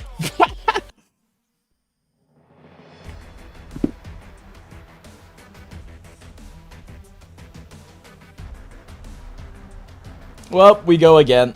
I'm terrible at this fucking game, but we go again. We continue the grind. Actually, what level are we at now? Ugh, only 30. I feel like we gained a lot from that one gift one, though. Does doing well on the gift one score you better than doing well on this one? I don't know. I don't know. So far, I've never made it very high in Guest Royale, so I don't know.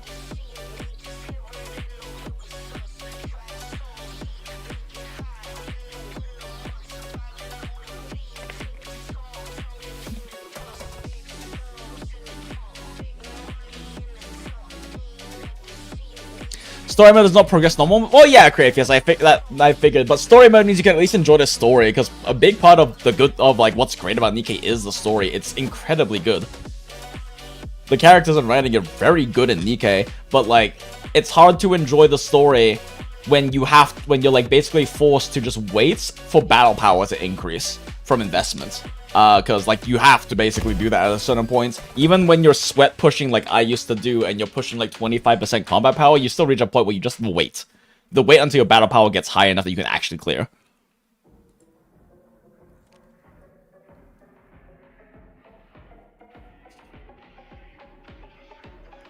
Don't suppose you want to play with boss mechanics? I do like boss mechanics, although there is an issue with some bosses still require, like, you can push, like, 20% plus deficits on a lot of stages, and then some bosses just, it's not doable. Like, you just can't deal with mechanics, like the DPS of certain mechanics, or just wave clear, or whatever faster, like Mother Whale is a good example of that one.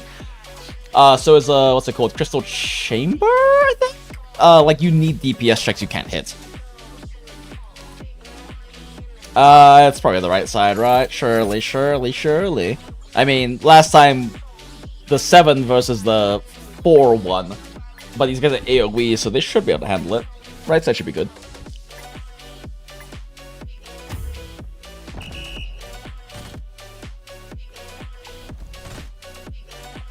Oh yeah, they got this. Oh, they got... oh, maybe. Oh, shit. Wait, hold up. Hold up. Hold up. Hold up! Yeah, they're good.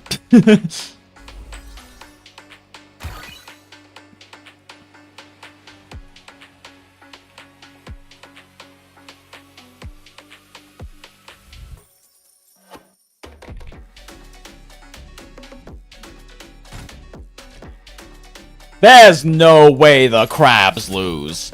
There's no fucking way the crabs lose. They're fucking crabs. Fuck these guys.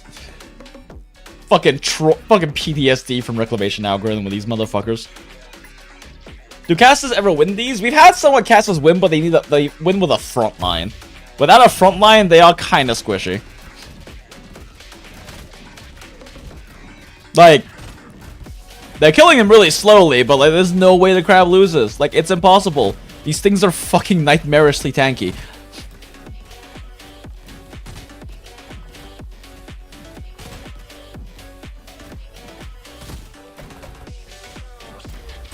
I bet left even was one crab. Same. If it was one crab, I'd still bet on the left side.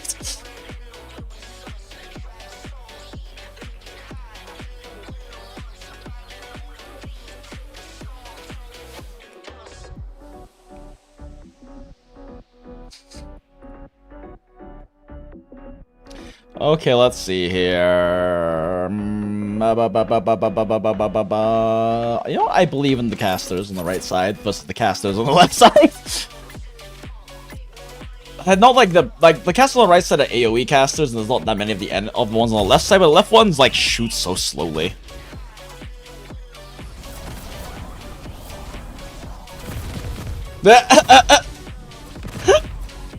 Artillery fire. Now that'll be a salvo, yeah.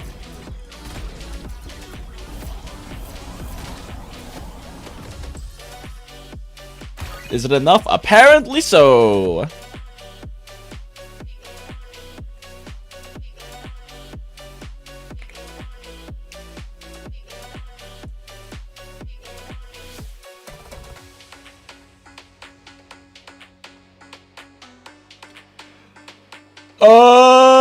Oh my god, that's 9 missiles. Is 9 missiles enough? I don't think so. There's 10 of them, but that's still 9 fucking missiles.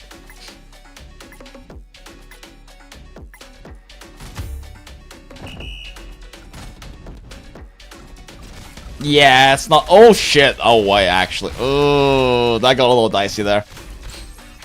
Well, yeah, they good. They Gucci.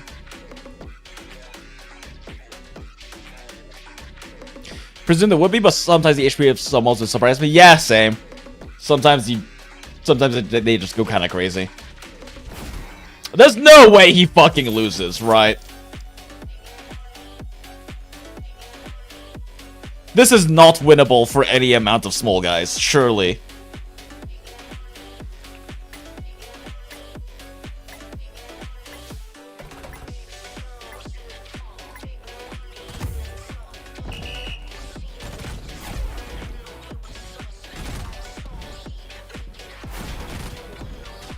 They would need to kill like all but 2 to win? Yeah, pretty much.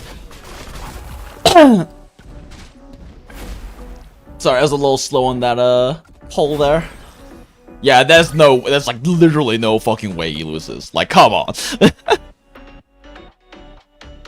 win with 3, I think. I mean, we've definitely been proven wrong a few times here.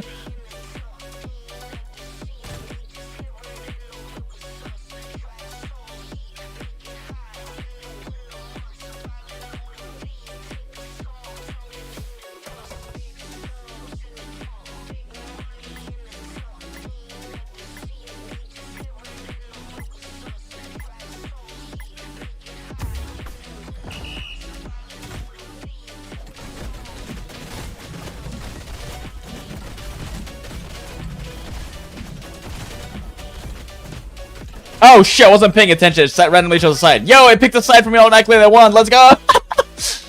I was not paying attention there.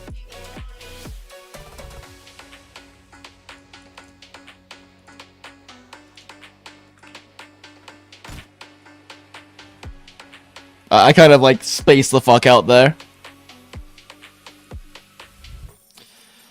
Let's see. Oh, they got lumberjacks. There's no way the lumberjacks lose here. They don't have any like arts damage or like high DPS for them. Lumberjacks too good, too strong, surely. Oh my god, are the fucking spiders gonna die to the environmentals? Now we're good. Yeah, there's no way these lumberjacks don't just fucking rook the shit out of them.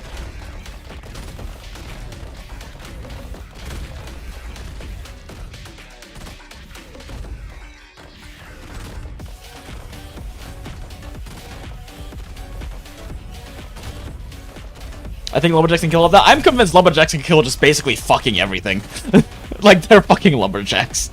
They're so tanky and they hit so hard.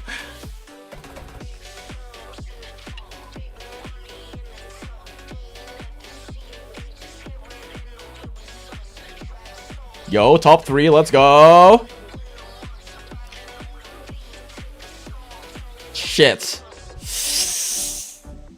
They have mortars and double life front line. I think they got this.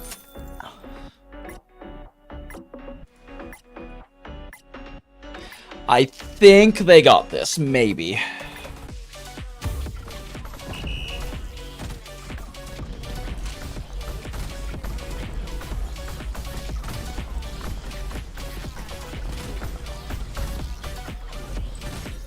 Yeah, they fucking got this.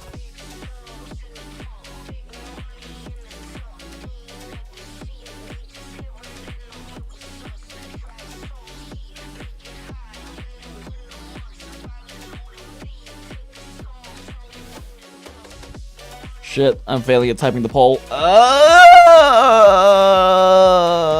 Enough time. Oh god, 11 seconds. Ah!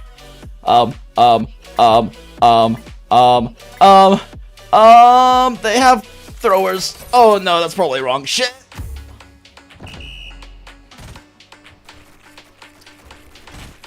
They hit really hard, but how long can they live to shred these guys? It's the real question, because they do health drain themselves.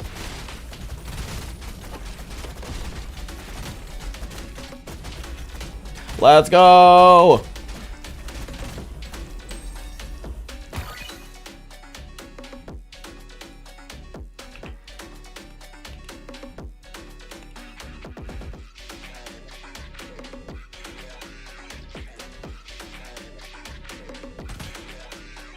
Let's see here. Ooh, they have collapse souls, but everyone else is fucking weak as shit on that side. Jesse's weak, but I think they got this.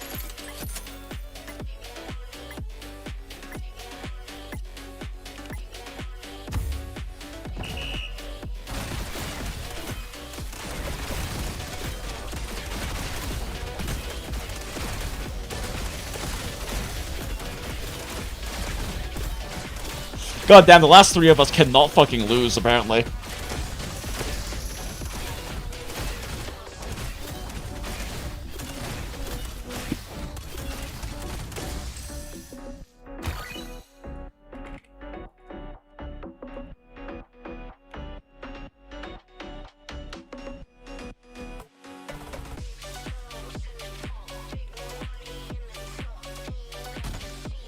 Let's see here.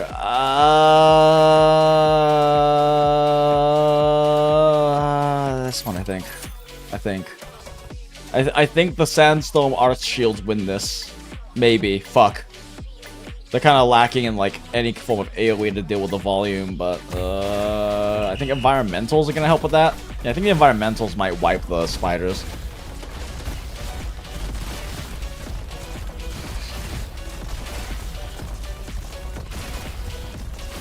I think they got this. I think this might be where I win. This might be where I lose, chat. No, this might be where I win. First place. Let's go.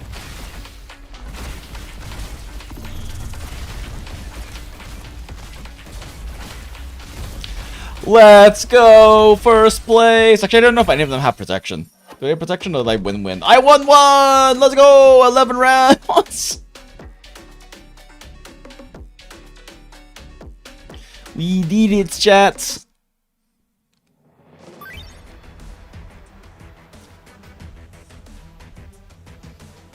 Okay, that was good with a good amount of levels. It really just does come down to being better. That wasn't even close. Yeah, it really wasn't. I expected it to be a bit closer than that, but it was very not.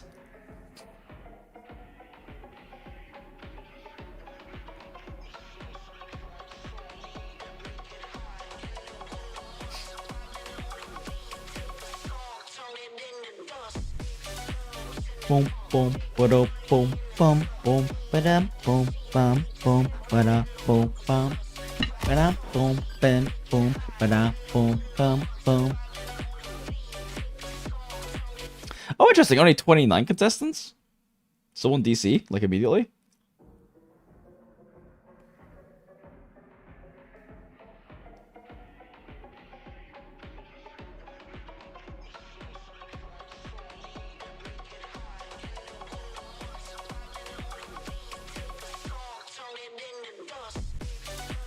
Yeah, that the beat on this track is fucking killer.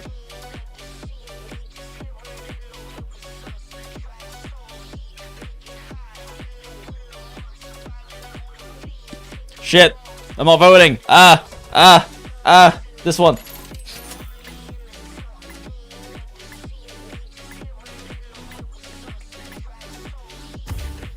Okay, made the poll not too late. Not that late, at least.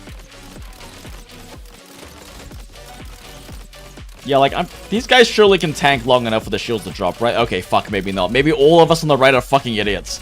I think we're all fucking idiots, chat. Wait, no, wait, no. They got zoomies? Zoomies!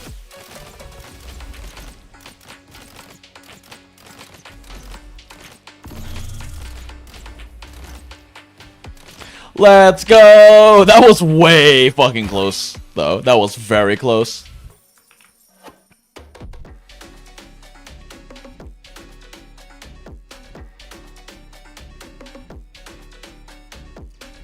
Let's see here. What we thinking? The lizards hit really hard, and Pompeii is really strong, but Pompeii is really good in AoE. There's not enough AoE, I think. There's not enough, like, sweet things for Pompeii to pop off, I think.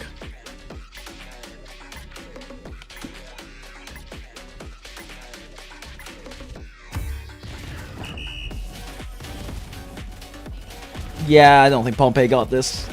Against, like, big groups of enemy, Pompeii is kind of insane, but not really against these small amounts of high HP targets.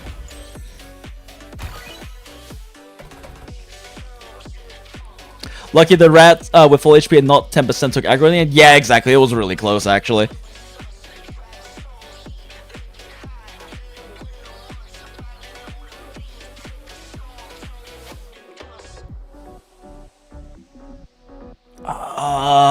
Shit. Freeze casters getting smacked by heavy guy. I actually think the heavy guys won this.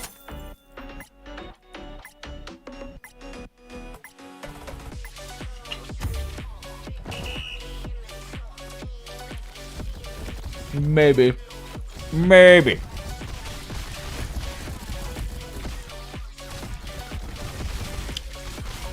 Well, I was so wrong, chat. Wait, hold up! Go, muscle men, go. Power of himbos, go. Sailors, eat some spinach. You got this, just eat some spinach. Let's go!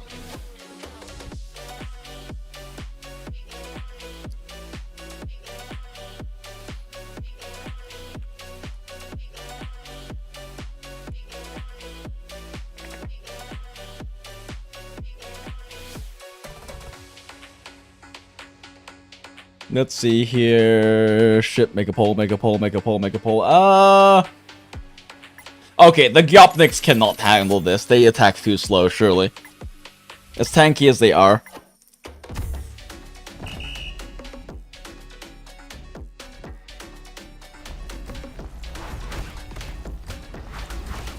Yeah, they can't handle this. Can't even handle me right now.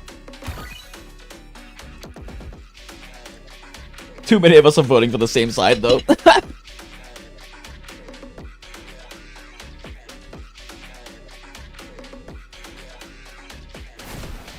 Oh, shit. Dragon is so strong. Does he do arts damage? I don't remember.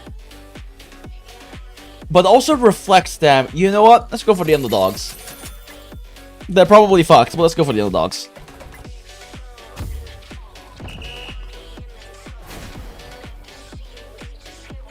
Like, with the amount of reflex damage, it's possible.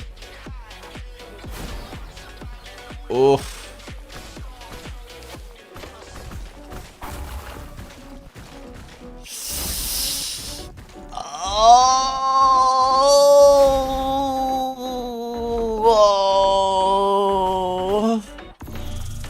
Oh no, the shield. I forget how strong the end of the second mode, though. Oh. Oh god, Golem's OP!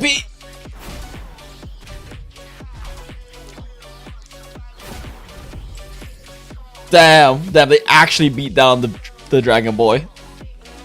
God damn.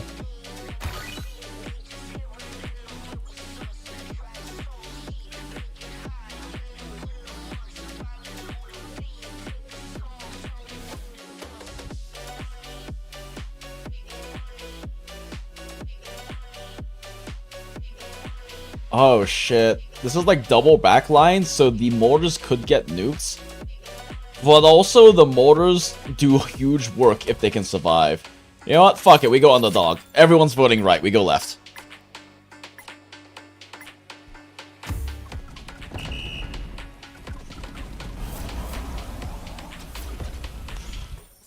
I was so wrong, chat. Those mortars did so much fucking work. Oh, those fucking rocket launchers did so much work. They couldn't get a front line to tank it. Damn. It's so over, chat.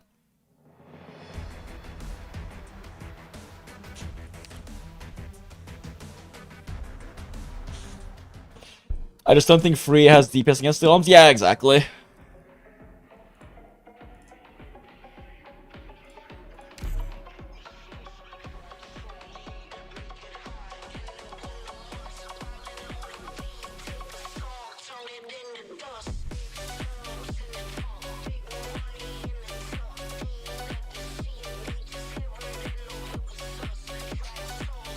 I do like how one of the images here is like Doctor just fucking going all in on gambling and Amiya trying to be like, wait! Oh, not going on gambling, going in on the reporter. Doctor? Was a guess where everyone shoots at AoEs. Yep, exactly.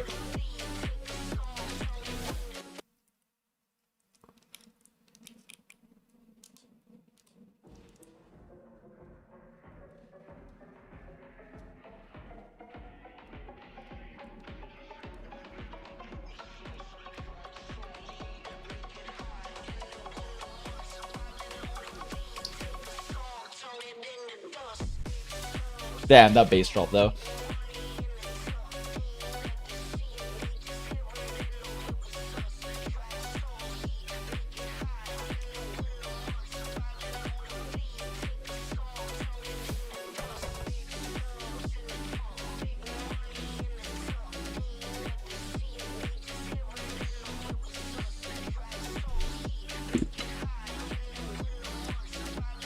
Oh shit. We got Boop Boys. I don't even remember what the guys on the right are, to be completely honest. It's surely Boop Boys, right? Always the Boop Boys. We always go Boop Boys.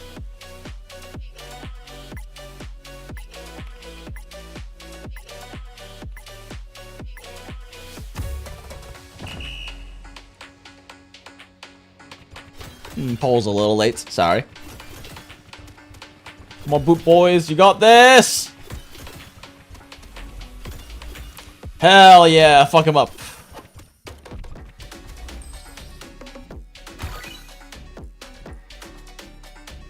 Damn, that was a solid, like, almost 50-50 split.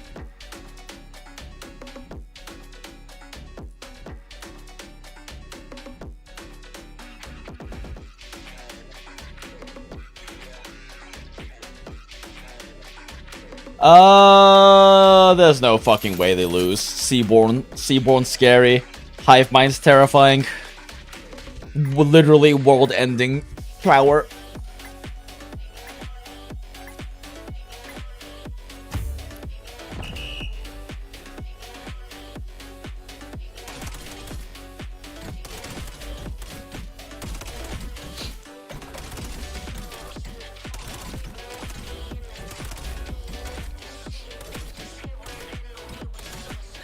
Like, the fact that they gave them more of them as well is kind of insane. Maybe if there were like 10 or 12 of the other guys, maybe, but...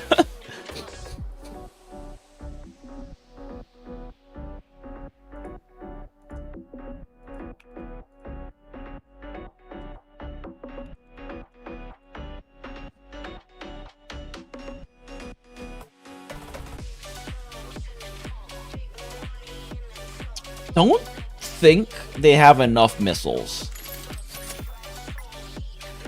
I don't think they have enough missiles, but I could be very, very wrong here.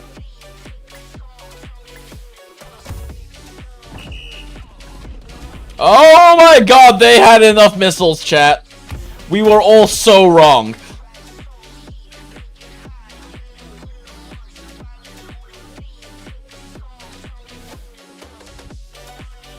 Well, by we, I mean everyone in the lobby. Apparently, Grayeth knows.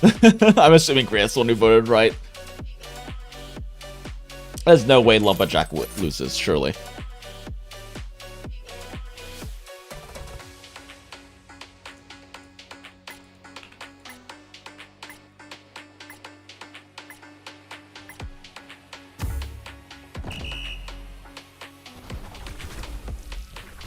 Those did really hurt.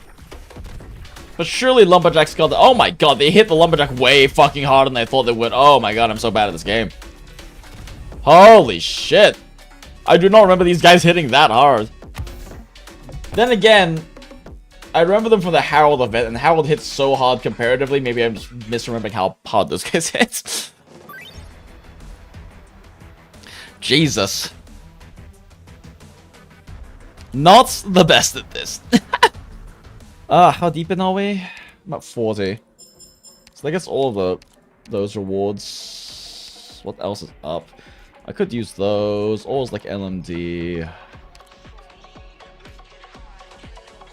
Oh, it's 3 o'clock. I don't know if I should push to 50, honestly. As nice as D32 is, like, I can make a bunch of them.